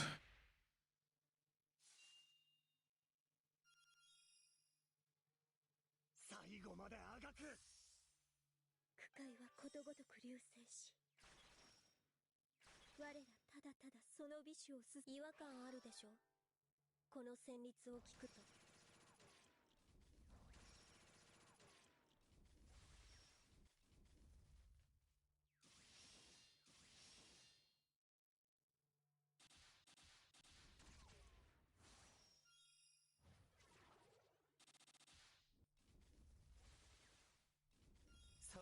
よっと。行くぜどれ行くぜ。ほらこれはどう。 Alright, let me see. あれれ、やっちゃう。大丈夫だよ、私に合わせて弾いてみて。うるさいのは嫌い。ごめんね。さあやろうか。どれせいせい。俺が相手だ。 I don't know if a table breaks in here, it might. ほらそれ。行くぜせいどれ。これはほら聞いてみて。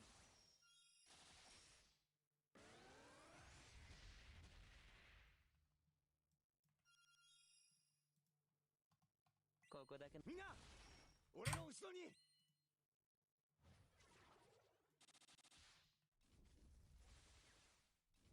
グリュンラウニッシュ。アウスブルフシュラーク。ネビリューサ・フリューデ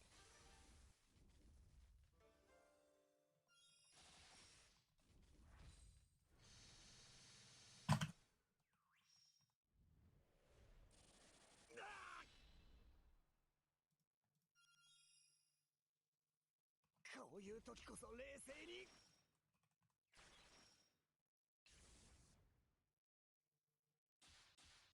そほらほらどれどれどれ。ほら聞いてみて。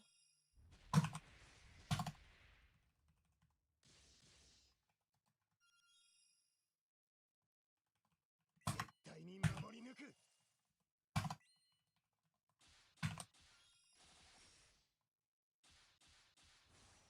ほらよっとほらそほらハウスブルフシュラーク。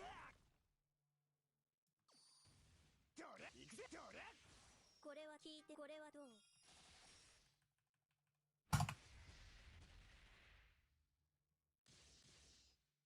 俺が相手だ。次の曲。守るために戦う。違和感あるでしょ。この旋律を聞くと。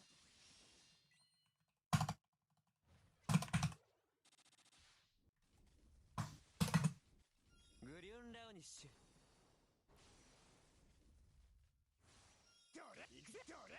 ネビリューサフリューデ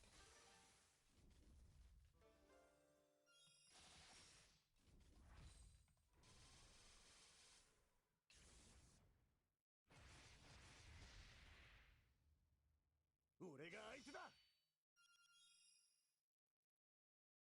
絶対に。さあやろうか。行くぜ行くぜ。せい。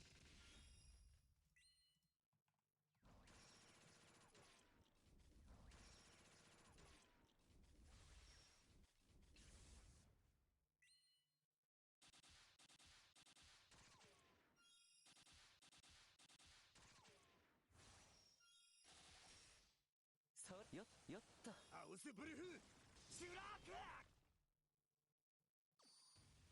これはほら聞いてみて。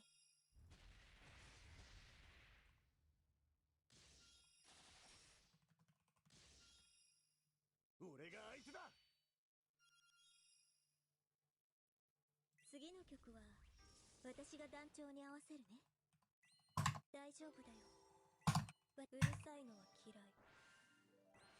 ごめんね。俺が相手だ。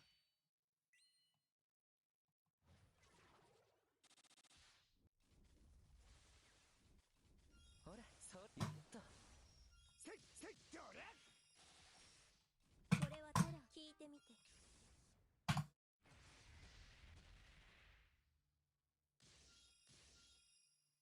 俺が相手だ。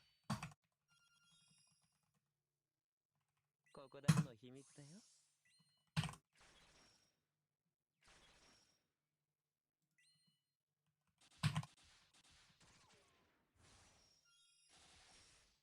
グリュンラウニッシュ。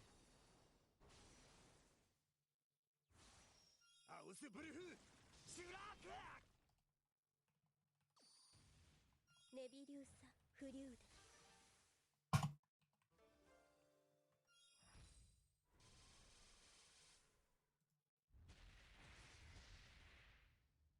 俺が相手だ。みんな俺の後ろに。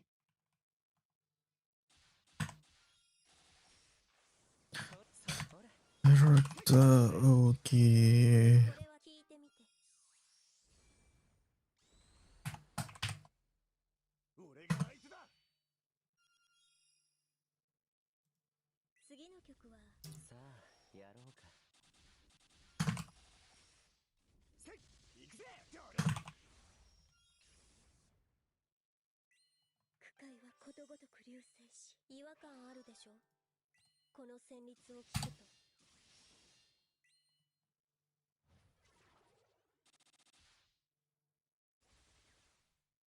ほらよっとそれせい行くぜ行くぜ。これは聞いてみて。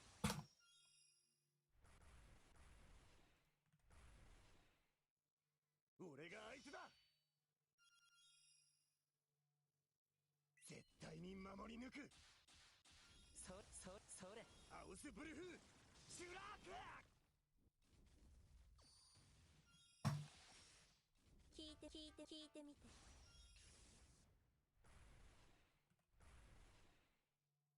俺が相手だ。ここだけの秘密だよ。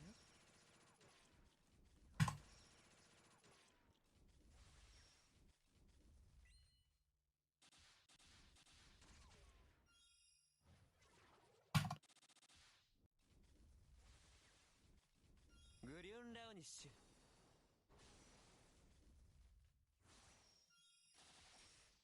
行くぜ。ネビリューサフリューデ。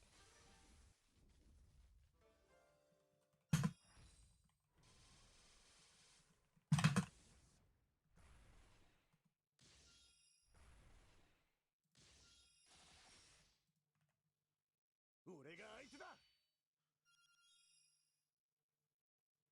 絶対に守り抜く。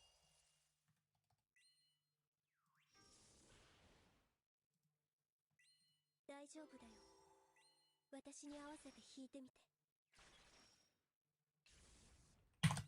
うるさいのは嫌い。ごめんね。俺が相手だ。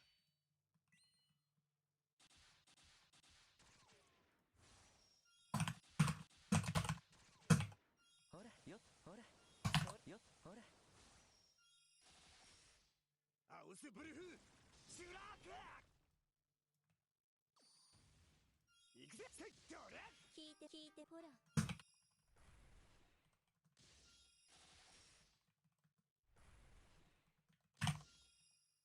俺が相手だ。 Hey DY, is the key to your Seagate Fate doing as much damage as possible? The qualifying it before his stacks are high enough. Yes. Yes.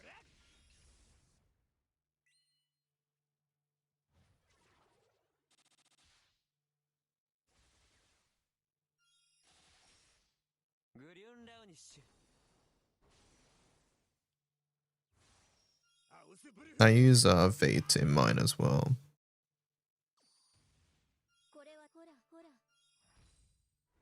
And that's to get him to use Quellfinger to clear his stacks early on.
I hate this.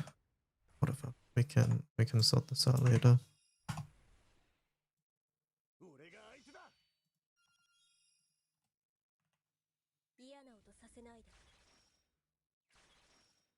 What did I do now?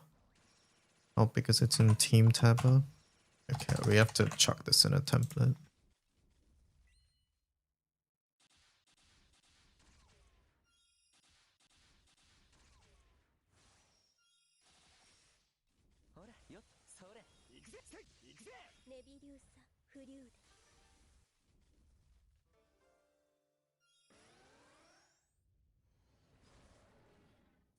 You didn't do enough damage. What are you missing?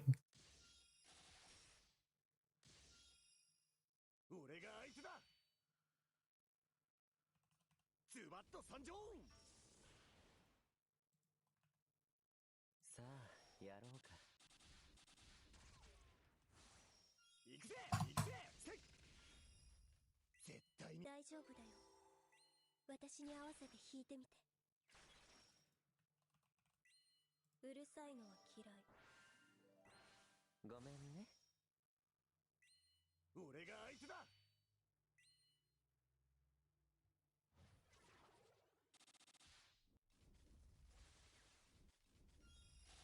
Nothing much, just 2 order bringers. Oh, okay. これは弾いてみて。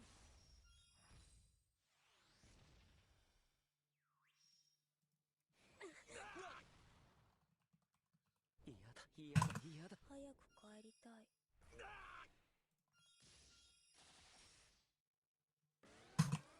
俺が相手だ。改定する。最後まで私の指揮を見よ。耳を澄ませ。私が裁く。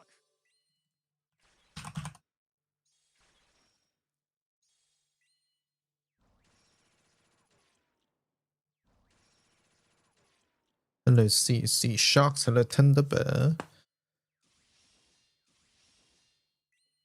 ズガガガーン。こっからが本番。それで逃げてるつもり？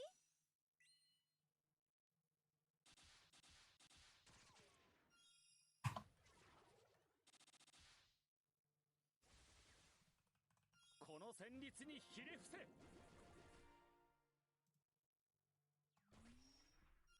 アウスブルフシュラーク。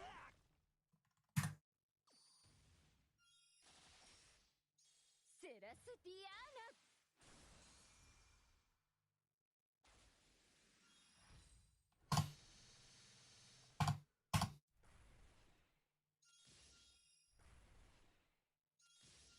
俺が相手だ。こっからが本番。演奏会のこっからが本番。それで逃げてるつもり？踊れ行け踊れ。どれ行くぜせいそこ弱い。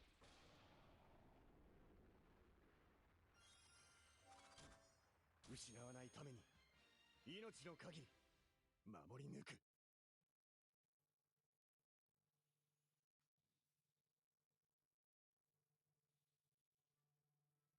I need a better way to do this.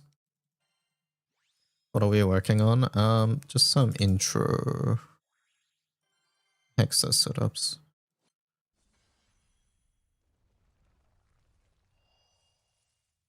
At the moment. 僕が手伝うよ。大丈夫だよ。私に合わせて弾いてみて。 Yes, the stream is so disappointed in me. 違和感あるでしょ。この旋律を聞くと。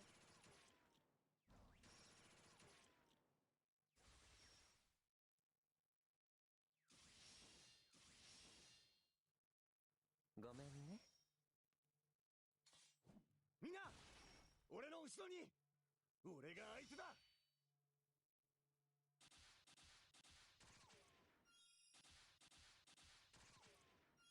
よっと。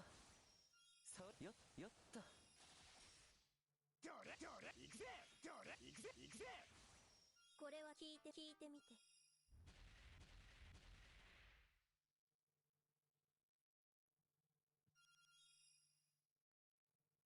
絶対に守り抜く。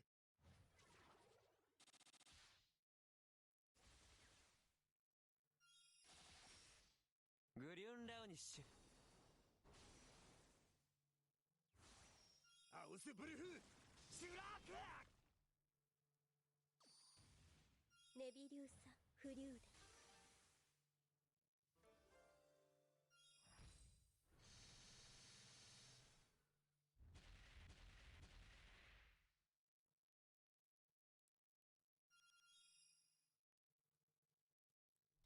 さあやろうか。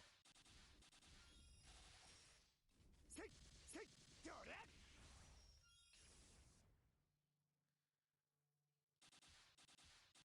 よっそれ。行くぜどれこれはどう？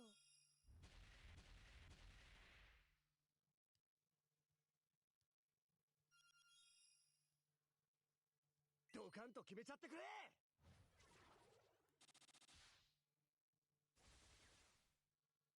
ほら、それ。せい、行くぜ、せい。ほら、これはどう？うーん。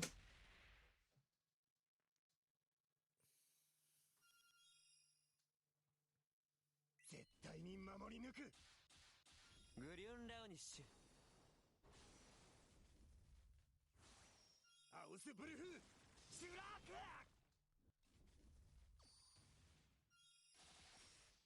ネビリューサフリューデ。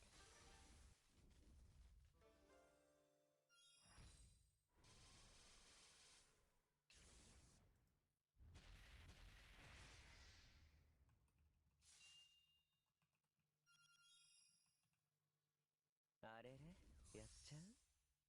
区海はことごとく流星し、我らただただその美酒を違和感あるでしょ。この旋律を聞くと。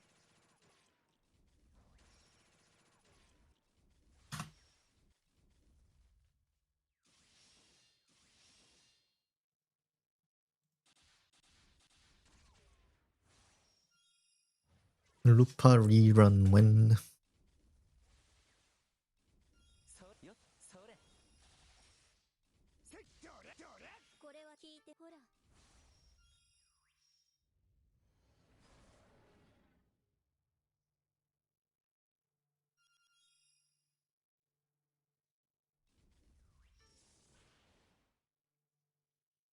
大丈夫だよ。私に合わせて弾いてみて。うるさいのは嫌い。ごめんね。さあ、やろうか。行くぜ、せい、行くぜ。俺が相手だ。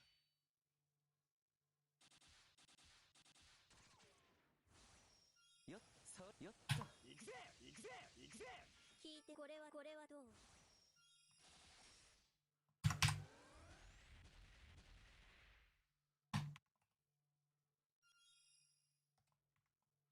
絶対みんな俺の後ろに。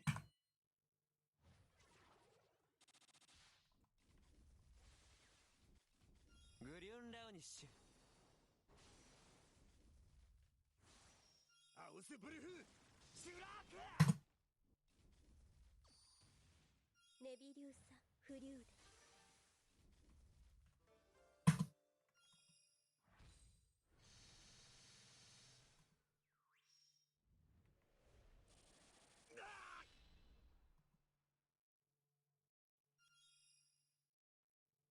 こういう時こそ冷静に。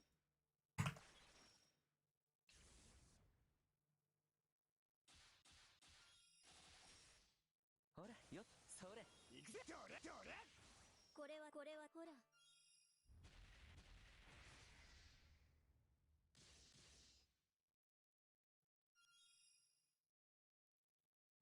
絶対に守り抜く。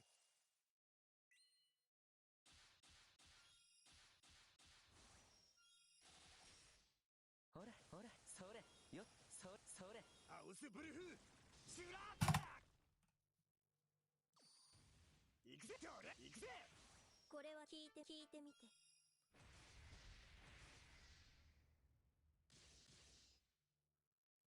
俺が相手だ。お手並み。守るために戦う。違和感あるでしょ。この旋律を聞くと。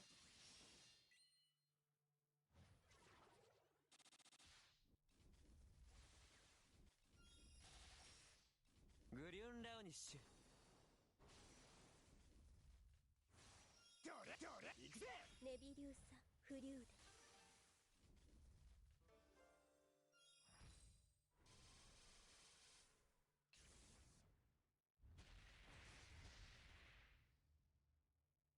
俺が相手だ。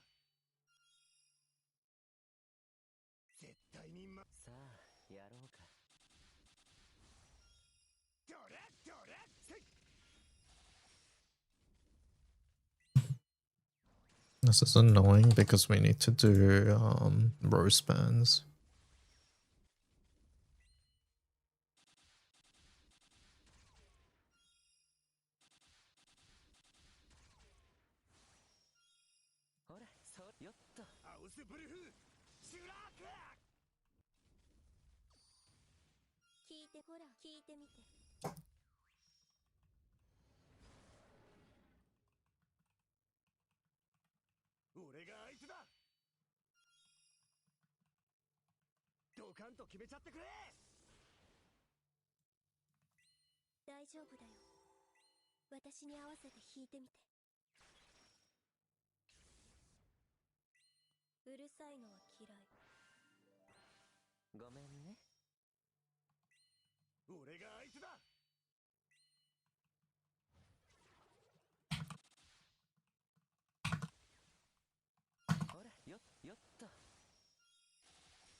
Yeah, I think making a template here is probably the best.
Yeah, let's make the template, I think.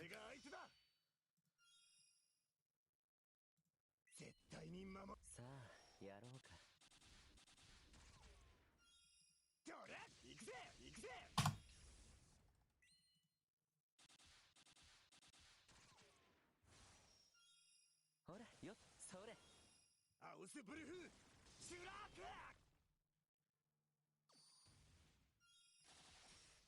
これは聞いてみて。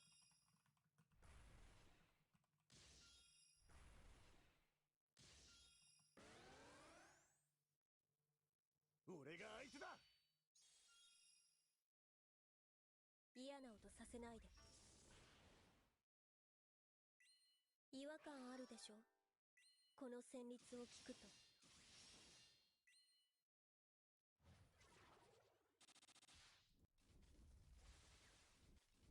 グリュンラウニッシュ。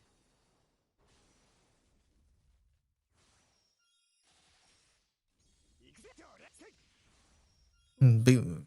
Hello, Light. How's it going?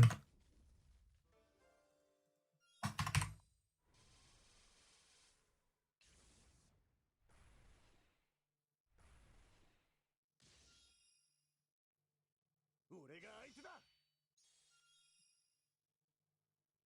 絶対に守り抜く。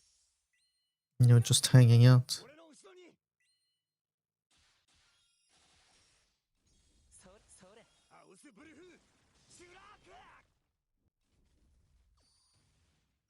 これは聞いてみて。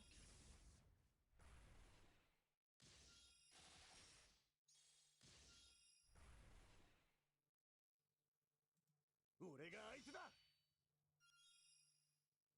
あれれ、やっちゃう。ほら、ほら。せいせいせい。 You're just hanging out.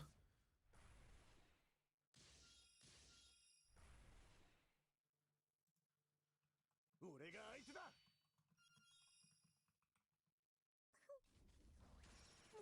いや、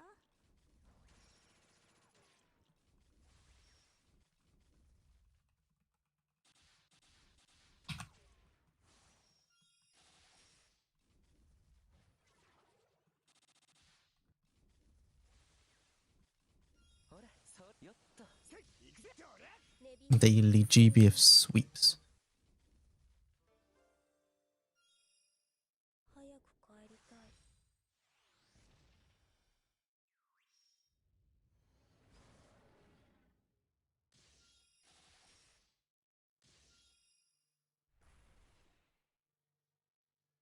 俺が相手だ。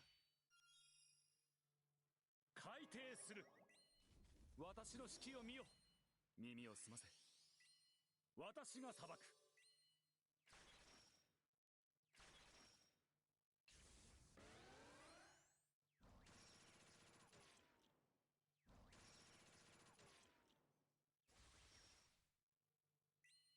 ごめんね。さあ、やろうか。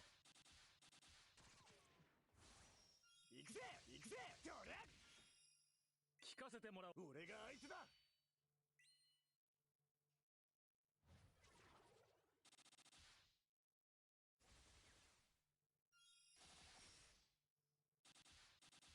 Mm.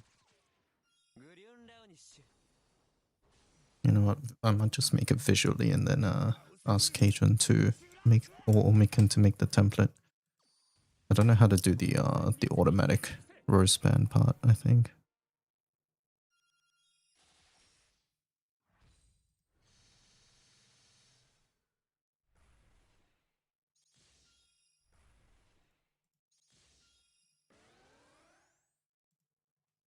俺が相手だ。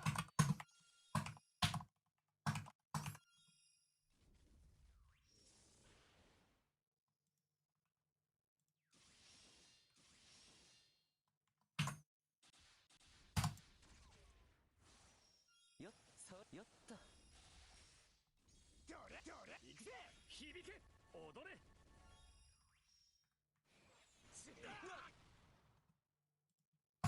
嫌だ。俺が相手だ。おね、やれるんでしょ、団長。ツガガガーン。こっからが本番。それで逃げてるつもり？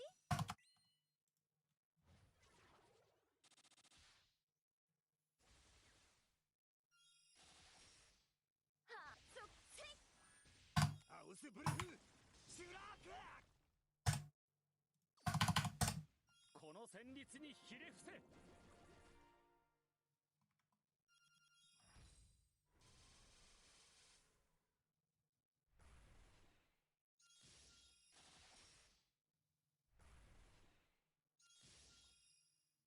こっからが本番。俺が相手だ。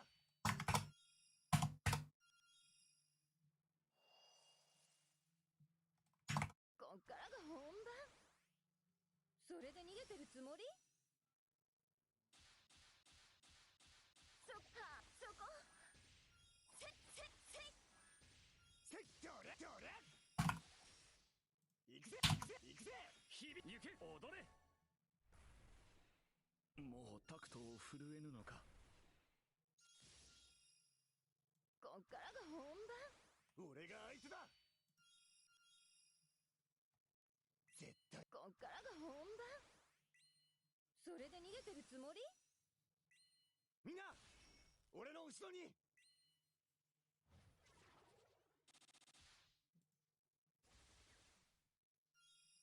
そっか。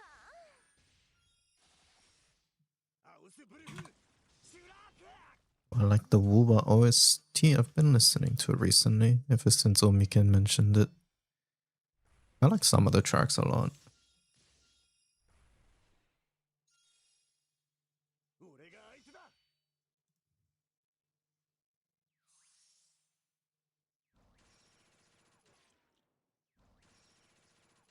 さすが団長。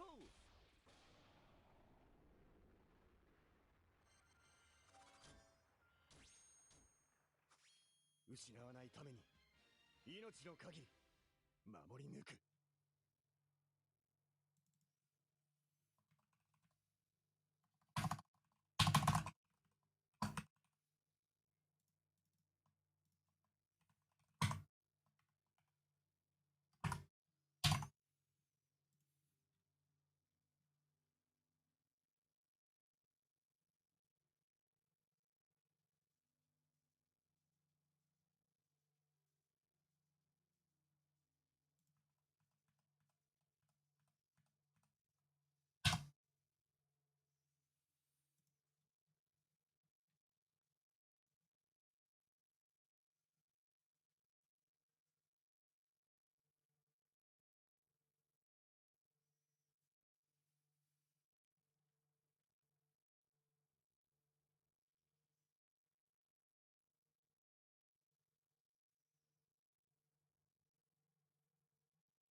Hello, Pew Pew.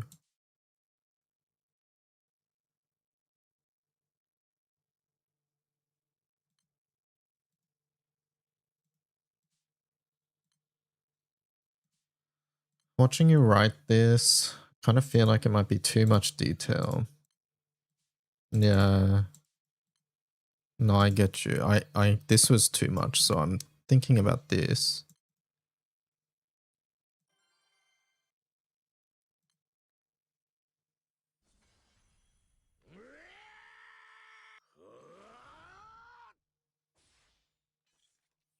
It depends on whether we want to talk about the team or just give like a, hey, this team clears these omens in this way.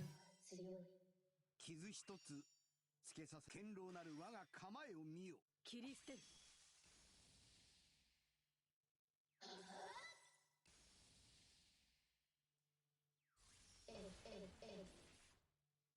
貫く。どけせ消えろ。切り捨てる。そこだ。ギャー。貫く。シーケンス移行可能。消えどけどけ切り捨てる。ムーンリットメモリー。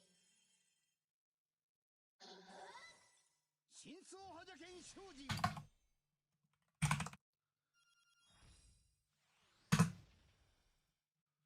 ギャー。貫く。君の強さを見せてくれるね。せどけ消え切り捨てる。そこだ。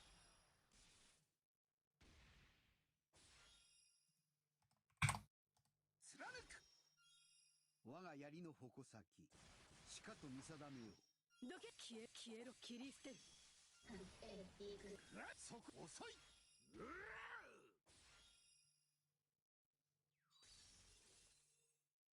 貫く。抑止の力風時か。せ消え切り捨てる。Need all that nobody wants to maintain. I think the easier we can make this, the more likely it is for it to be useful and to be used.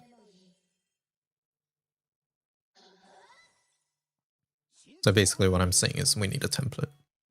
If this was a template where I just put, hey, character, then I put like effect, like the ability, the skill, then the effect, skill effect, or like charge attack effect, and then a comment.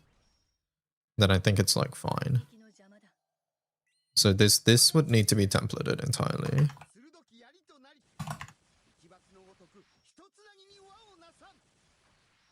硫化線黄昏。切り捨てる。そこ遅い。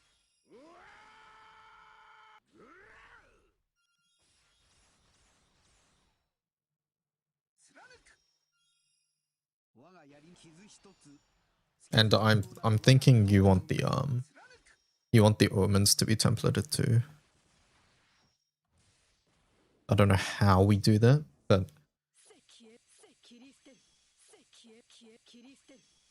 ideally omens are templated, I think.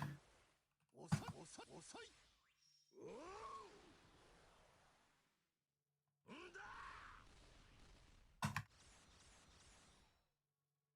貫く。抑止の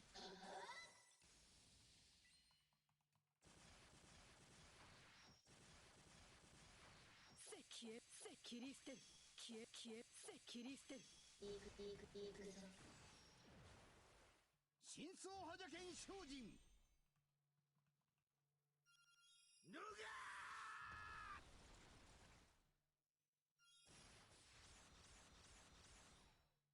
貫く。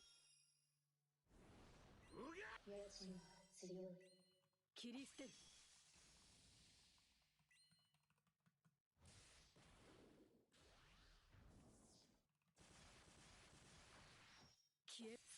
切り捨てる。どけ切り捨てる。ムーンリットメモリー。遅い。そこだ。出りゃー。貫く。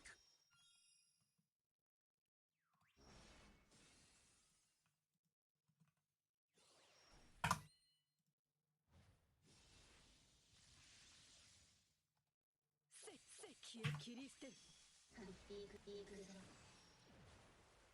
遅い。そこだ。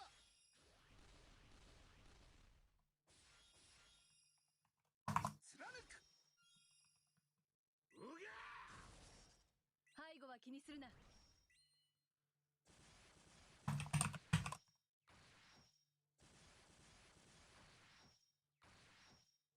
消えどけ切り捨てる真相派じゃけん精進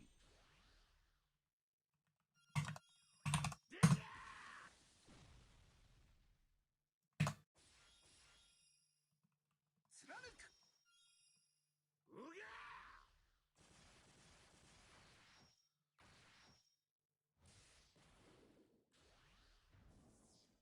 消えどけ切り捨てる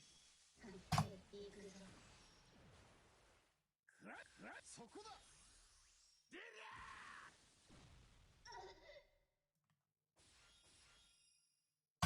貫くうぎゃ合いびきの邪魔だ傷一つつけさ堅牢なる我が構えを見よ我が信念ただただ鋭く切り捨てる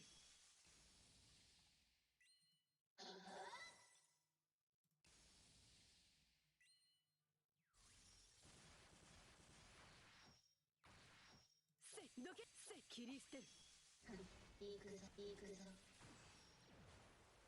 おそそこだ貫く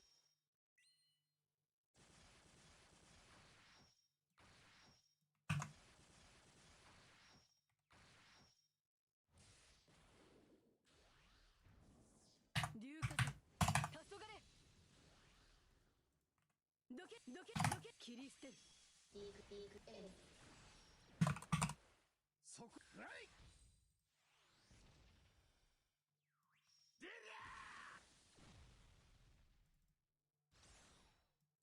貫く出りゃ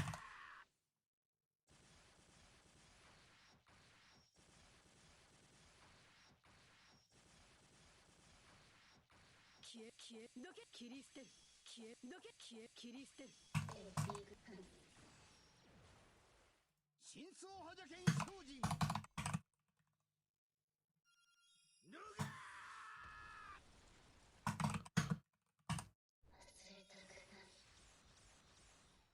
貫く新しい力見せてあげる君の強さを見せてくれるね光よ道を照らして図が高いわ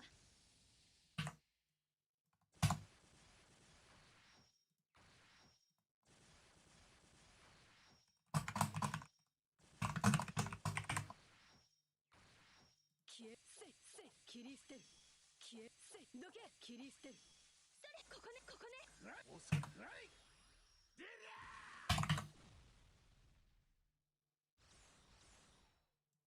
貫く君の強さを見せてくれるね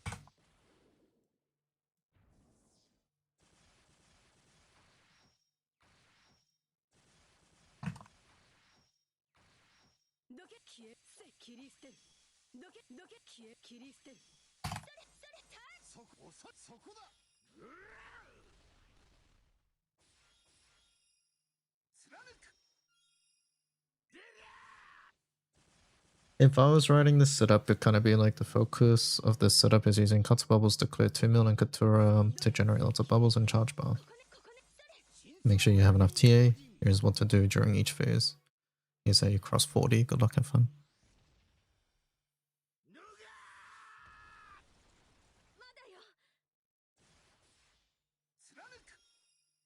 Maybe this is too much, yeah. 罪を計りましょう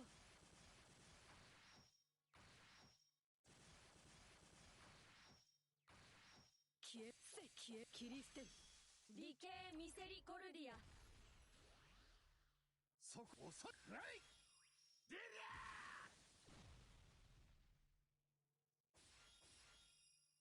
貫くうぎゃ傷一つつけ堅牢なる我が構えを見よ図が高いわ貫く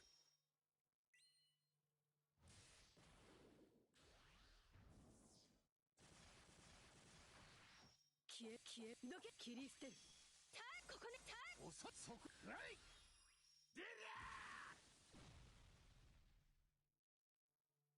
貫くチャンスよ。後に続くわ。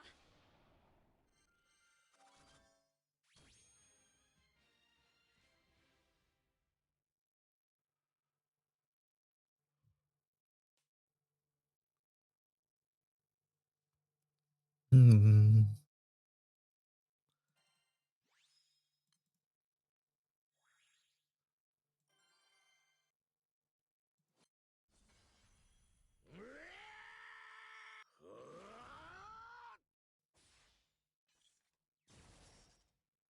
背後は気にするな。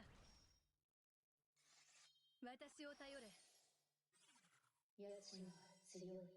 傷一つつけさ堅牢なる我が構えを見よ。切り捨てる。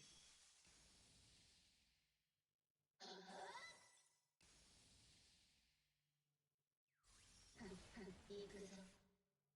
貫く。 I'll leave this since I already made it, but yeah, I think I agree with you. I think this will just make it hard to maintain because it's too much shit. Probably too much work as well.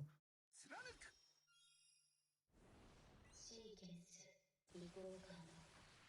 消え切り捨てる。ムーンリットメモリー。真相派じゃけん精進。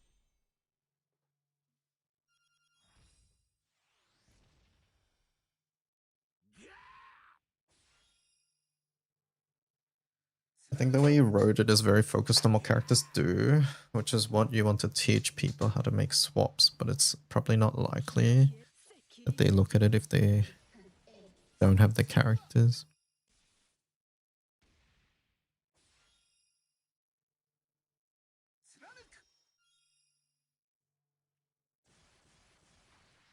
どけ切り捨てる。遅い。はい。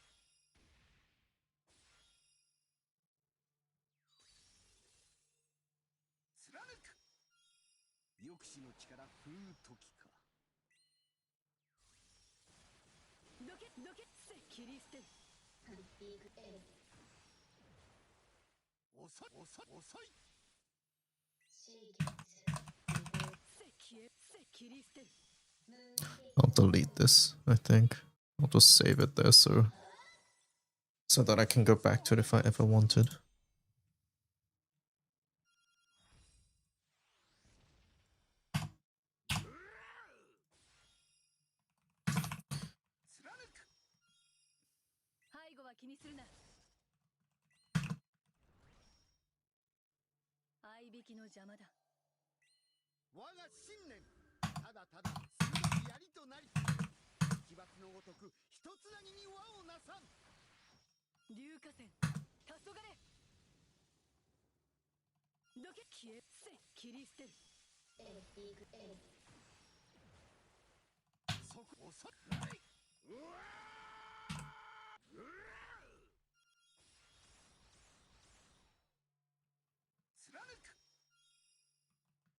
傷一つつけさ堅牢なる我が構えを見よ。貫く。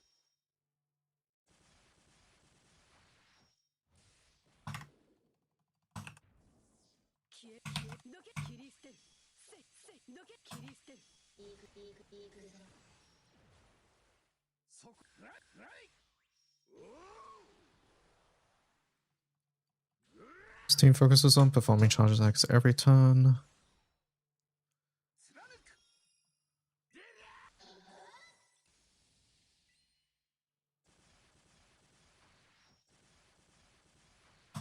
どけ切り捨てる。切り捨てる。行くぞ。真相派じゃけん精進。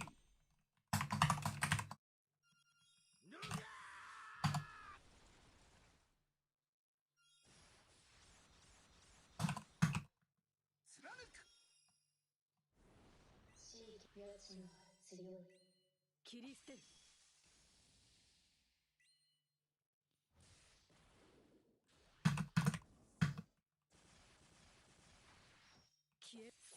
切り捨てる。切り捨てる。ムーンリットメモリー。そこだ。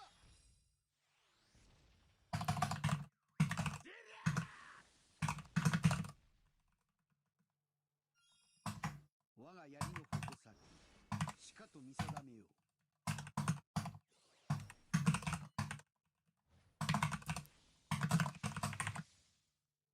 消えせどけ切り捨てる。そこはい。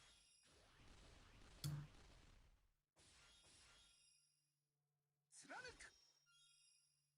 そろそろ幕を引こう。君の強さを見せてくれるね。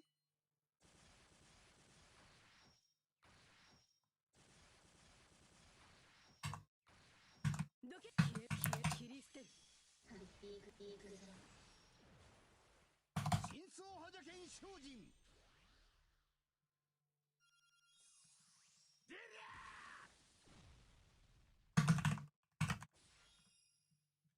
貫く。うぎゃ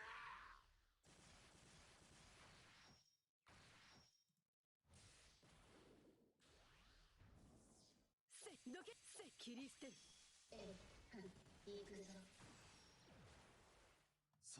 そこだ。出りゃ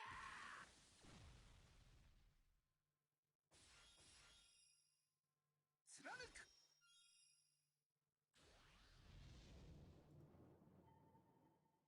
合いびきの邪魔だ。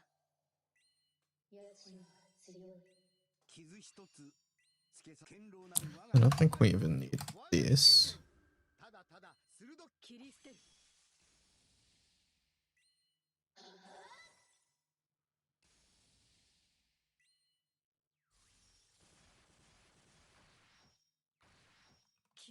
どけ切り捨てる。そこはい貫く。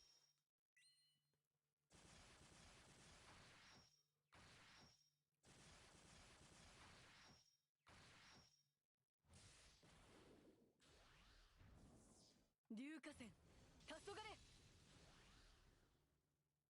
どけ切り捨てる。遅いはい出りゃ貫く。出りゃ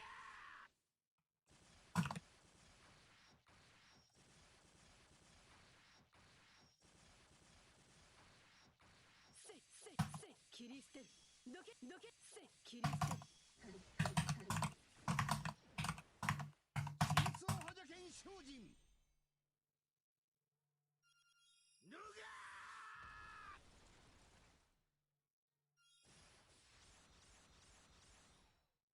貫く。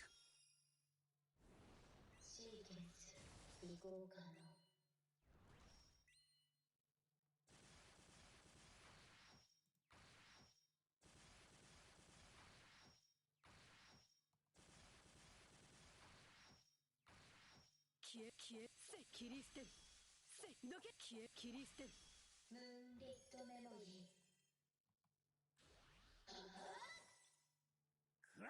遅い。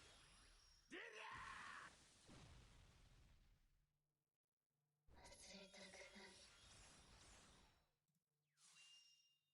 貫く。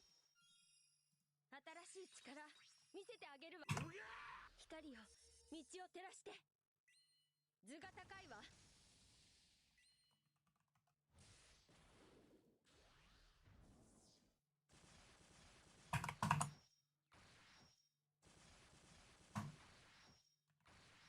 どけ消えろ切り捨てる。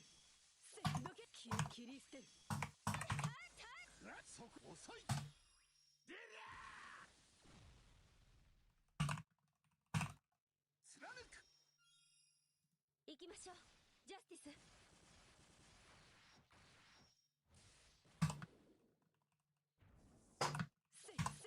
切り捨てる。ここねそこだ。脱がまだよ。貫く。抑止の力振るう時か。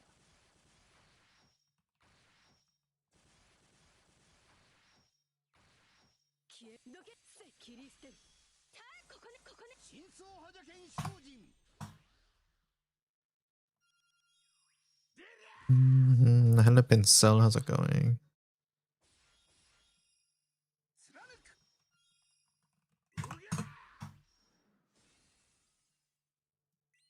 傷一つつけさ堅牢なる我が構えを見よ。貫く。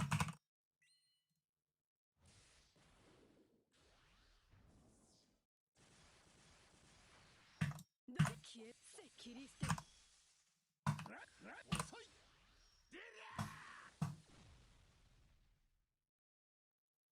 貫く。我が槍の矛先。背後は気にするな。見事なものだ。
時間の無駄だと思わないか。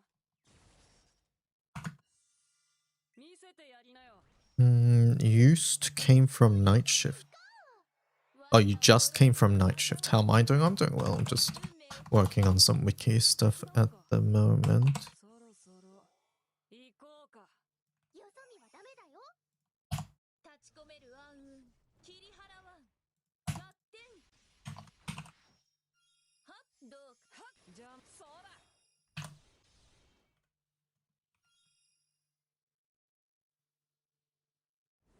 未来はこの手で掴むもの。セレネティモリア。立ち込める暗雲、ゴールデントワイライト。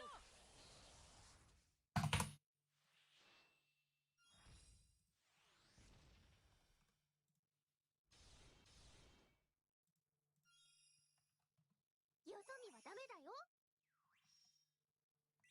共に運命を切り開こう。そろそろ行こうか。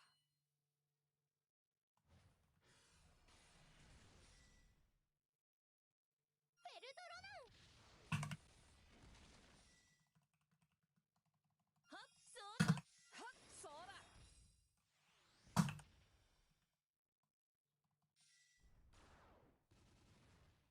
私たちの絆見せようね。よそ見はダメだよ。クールに決め。逃げないんだ。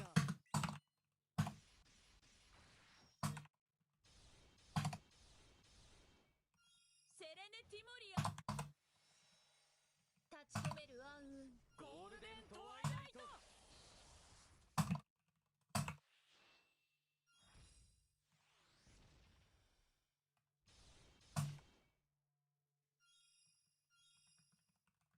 よそ見はダメだよ。共に運命を切り開こう。共に運命を切り開こう。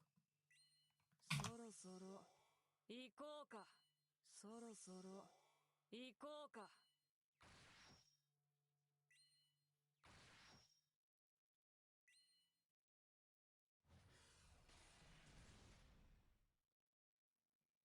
フェルトロナン。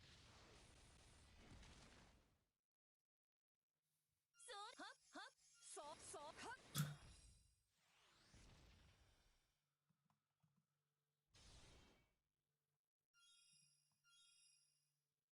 よそ見はダメだよ。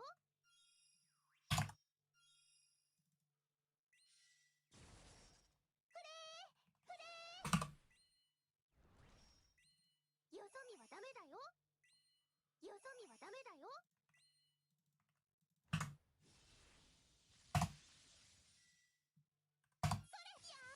セレネティモリア。立ち込める暗雲。ゴールデントワイライト。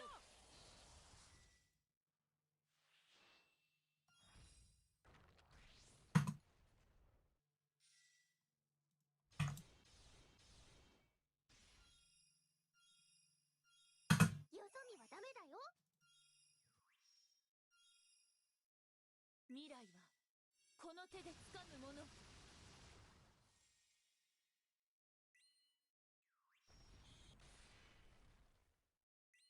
盛り上がっていこう。共に運命を切り開こう。そろそろ行こうか。 That summon from the banner, is it necessary to uncap them or could I use it without uncapping? I'm not sure if I would... wait, hold on, let me check. It still gives you like one activation, right? Even if you don't uncap it. I think... Have I bricked my fist? It's so nice. No, I haven't seen any reason to. No, I don't. You can use it for the HP, but tower's better, is the thing, Pincel.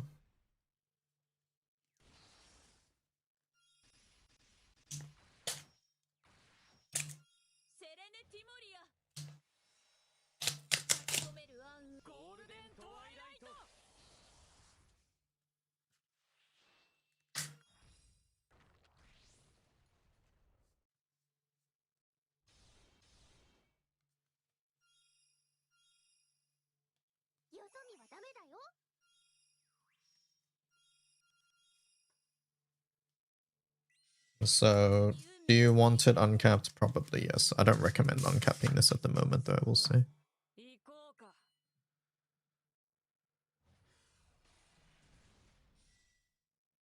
So there are summons you need to uncap and summons you don't really need to uncap to use them? Yes, correct.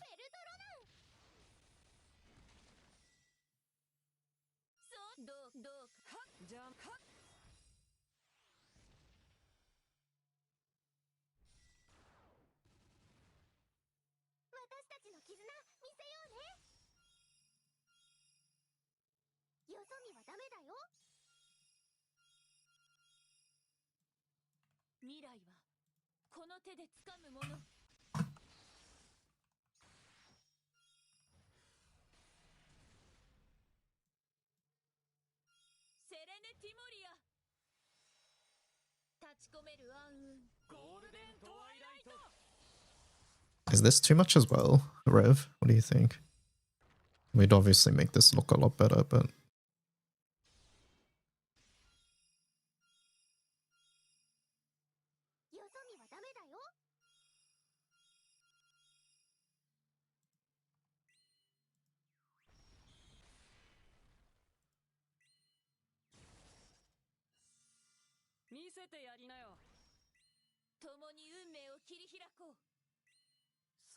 Sorry for asking such noob things. No, it's okay. What are indicators where I know I don't really need to uncap it? Basically, if the call effect or if it has a sub-aura effect is useful for you without uncapping. So like for example, we have summons like this, Sariel. Sariel, when you uncap it, gives you more damage cap as a sub-aura, which is obviously nice, but even at 0 star it does something. And then the call gives you 30% bar for all allies, so it doesn't matter what element. And when you look at what it happens when it upgrades, you get 30% bar and you get a bit of damage. So by not uncapping it, essentially what you're missing out on is a bit of damage. But it still does its important thing, which is charge bar at 0 star. So this is a summon that, for a team like this one, for example, which focuses on just using its charge bar, doesn't really care, basically. It doesn't matter if it's 0 star or 4 star.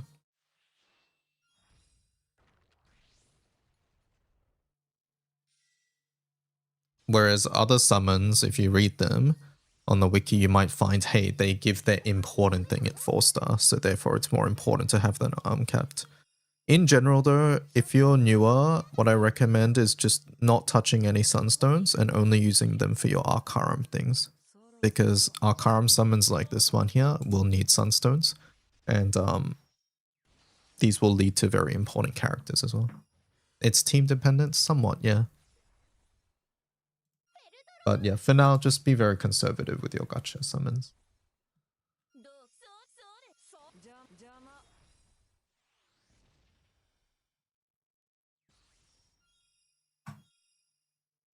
よそ見はダメだよ。クールに決めちゃうね。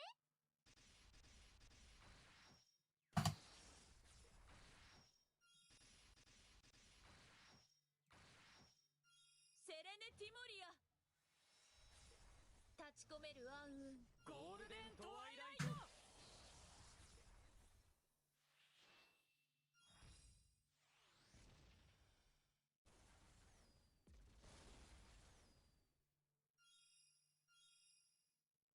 よそ見はダメだよ。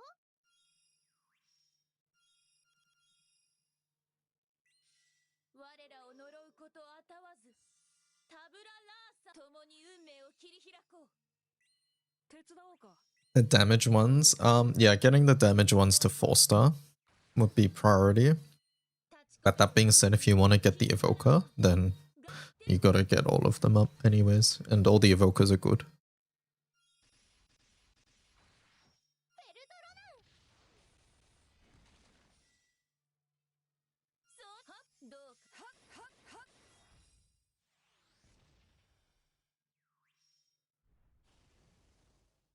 私たちの絆見せようね。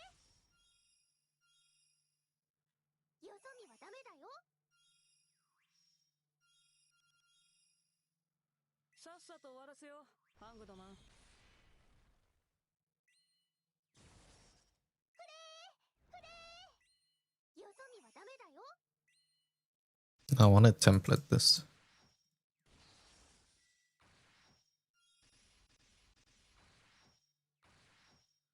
But I think other than templating this, this is fine. 立ち込める暗雲。ゴールデントワイライト。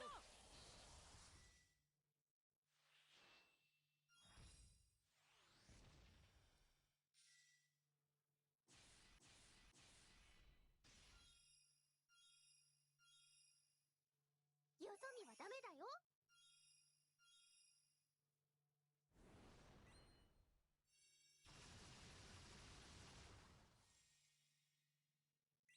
共に運命を切り開こう。そろそろ行こうか。 I never used Halloween Lance, but he's really fun with Lumrock. Yeah, the amount of charge bar, the crest support, sorry, is nice. どうははそうは邪魔。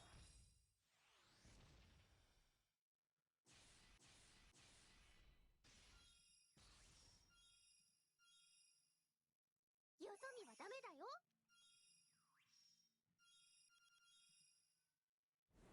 未来はこの手で掴むもの。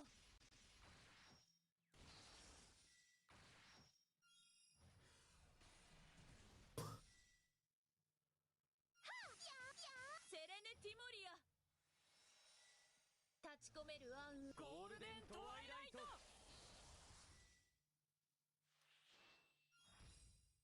I think in this one I'd want to talk about the Katura artifact and the this thing slightly.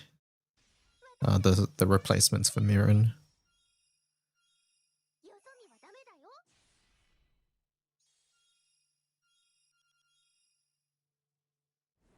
クールに決め盛り上がっていこう。共に運命を切り開こう。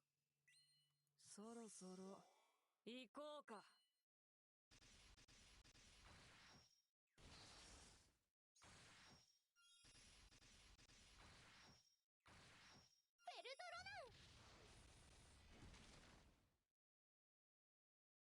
どうか邪魔。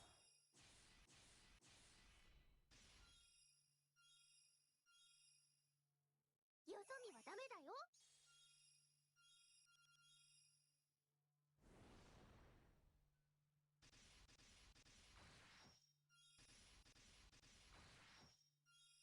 どうそれはっじゃあはっ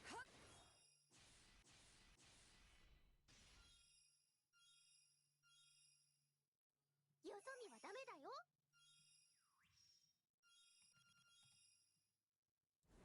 さっさと終わらせようハングドマン。よそ見はダメだよ。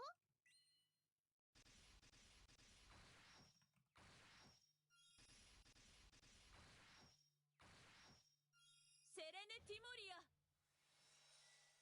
立ち込める暗雲。邪魔。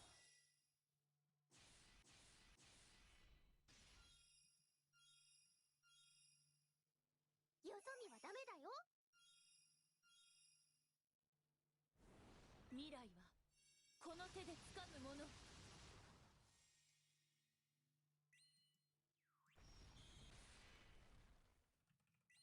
我らを呪うことあたわず、共に運命を切り開こう。有効だろ。立ち込める暗雲、切り払わん。合点。 Hello, Biblio. How's it going? どうはどうゴールデントワイライト。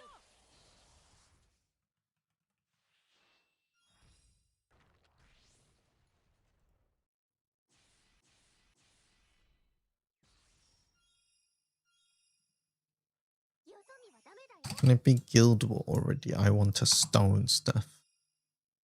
さっさと What things are you looking to stone?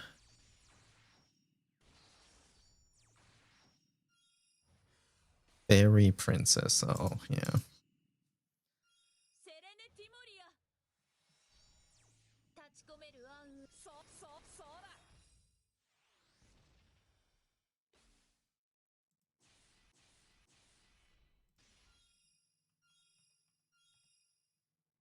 よそ見はダメだよ。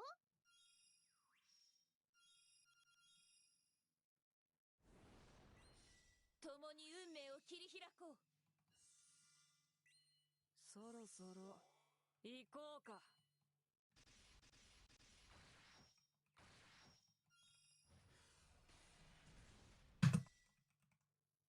ペルトロナン。どうそれゴールデントワイライト。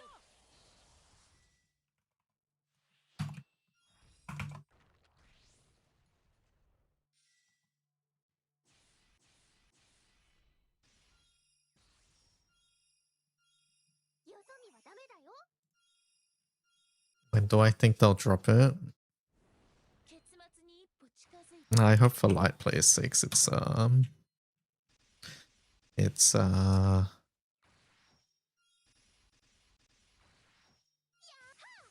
セレネティモリア that it's not before Guild War, honestly. I don't know, maybe some people want it before Guild War though. よそ見はダメだよ。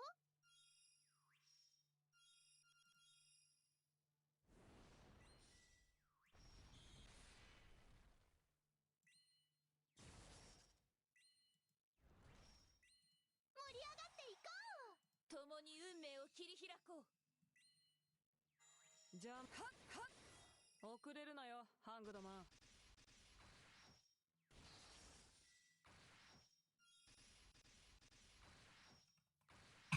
ペルトロナン。どうゴールデントワイライト。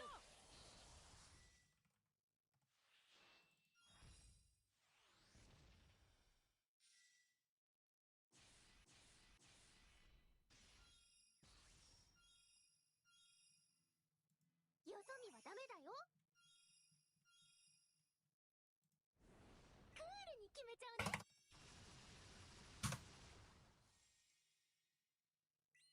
よそ見はダメだよ。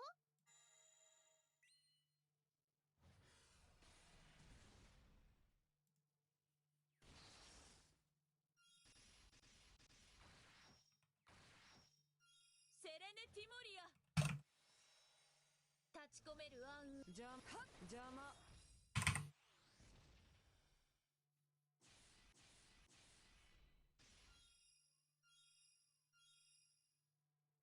そ見はダメだよ。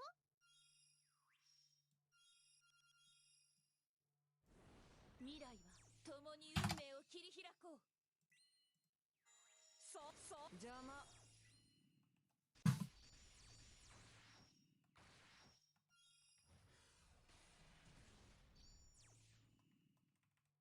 どうそうはっゴールデントワイライト。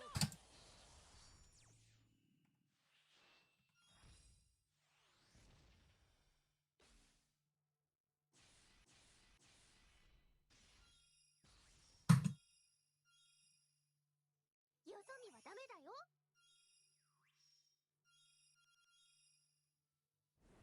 クールに我らを呪うことあたわず。タブララーサ。手伝おうか。そろそろ行こうか。立ち込める暗雲切り払わん。合点。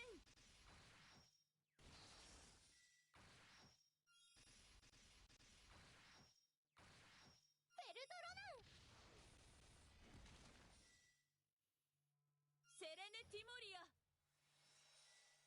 立ち込める暗雲。はっ邪魔。そうだ。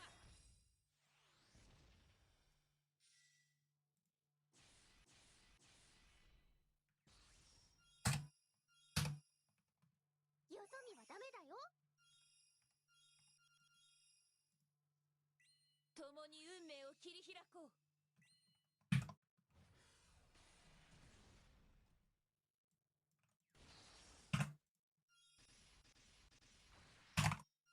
どうそれ。ゴールデントワイライト。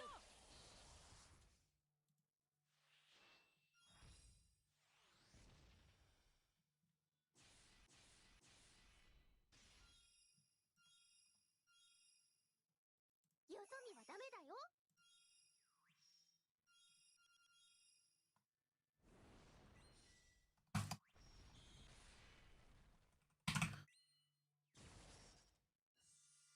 勝ち筋が見えたな。そろそろ行こうか。団長さん、すごいすご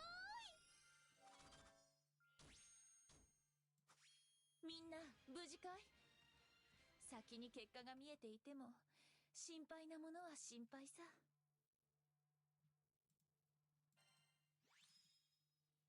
The light plays sick. It's with the light grand, but it'll be leg, then the grand will be flash. What the hell? This guy wants violence. 私たち時間の無駄だと思わないか。勝ち筋が見えたな。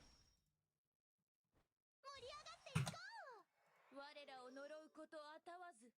共に運命を切り開こう。手伝おうか。そろそろ行こうか。よそ見はダメだよ。立ち込める暗雲切り払わん。合点。それ。はっはっ。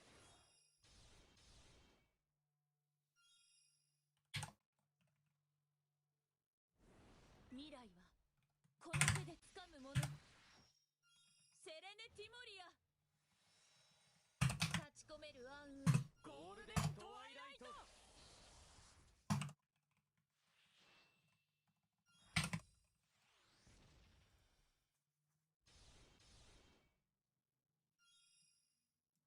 よそ見はダメだよ。共に運命を切り開こう。そろそろ行こうか。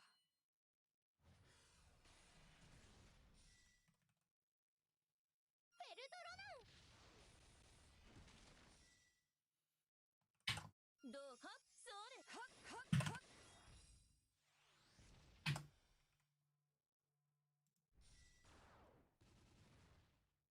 私たちの絆見せようね。よそ見はダメだよ。さっさと逃げないんだ。セレネティモリア。立ち込める暗雲。ゴールデントワイライト。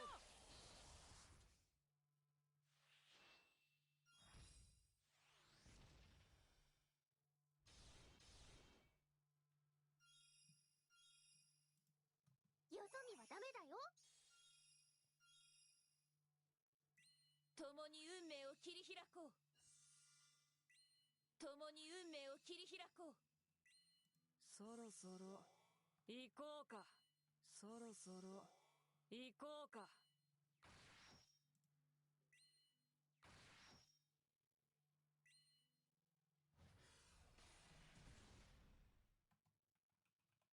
ベルトロナン。はっそうはっ邪魔。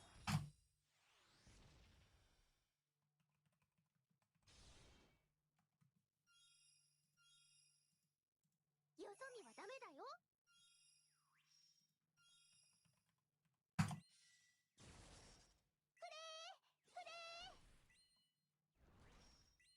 よそ見はダメだよ。よそ見はダメだよ。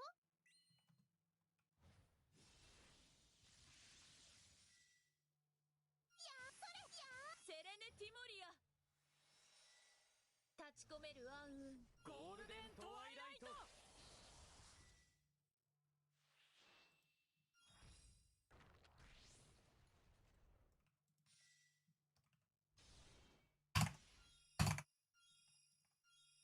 よそ見はダメだよ。クールに決めちゃうね。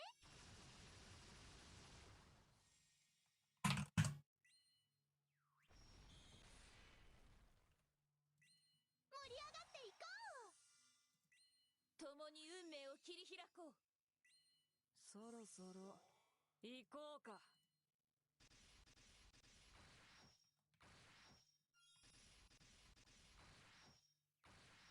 ベルトロナン。はっそうで邪魔。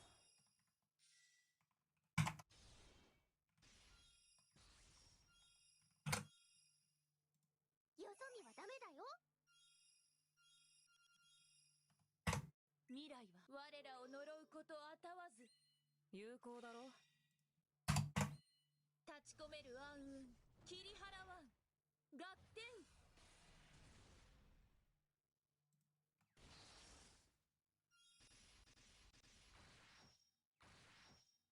セレネティモリア。立ち込める暗雲。ゴールデントワイライト。 I think it'll be something like this.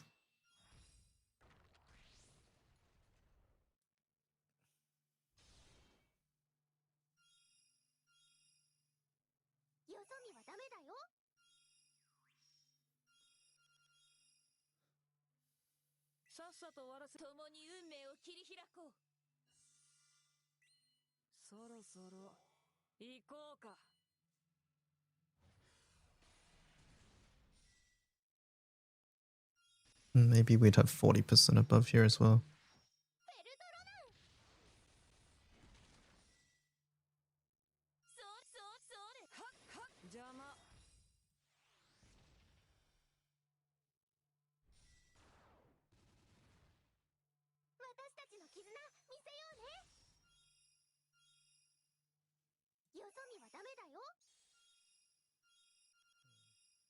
Alright, chat, I do need to leave for now. Look, thank you so much for hanging out. Hope you guys enjoyed. I have to go teach. I'm sorry. But I'll be back tomorrow at 9 AM JST for more Koraburu. We'll probably keep working on the Hexa stuff tomorrow as well. Thank you so much for watching. Have a great rest of your morning, afternoon, evening, and I will see you later. Goodbye. Bye-bye. Goodbye.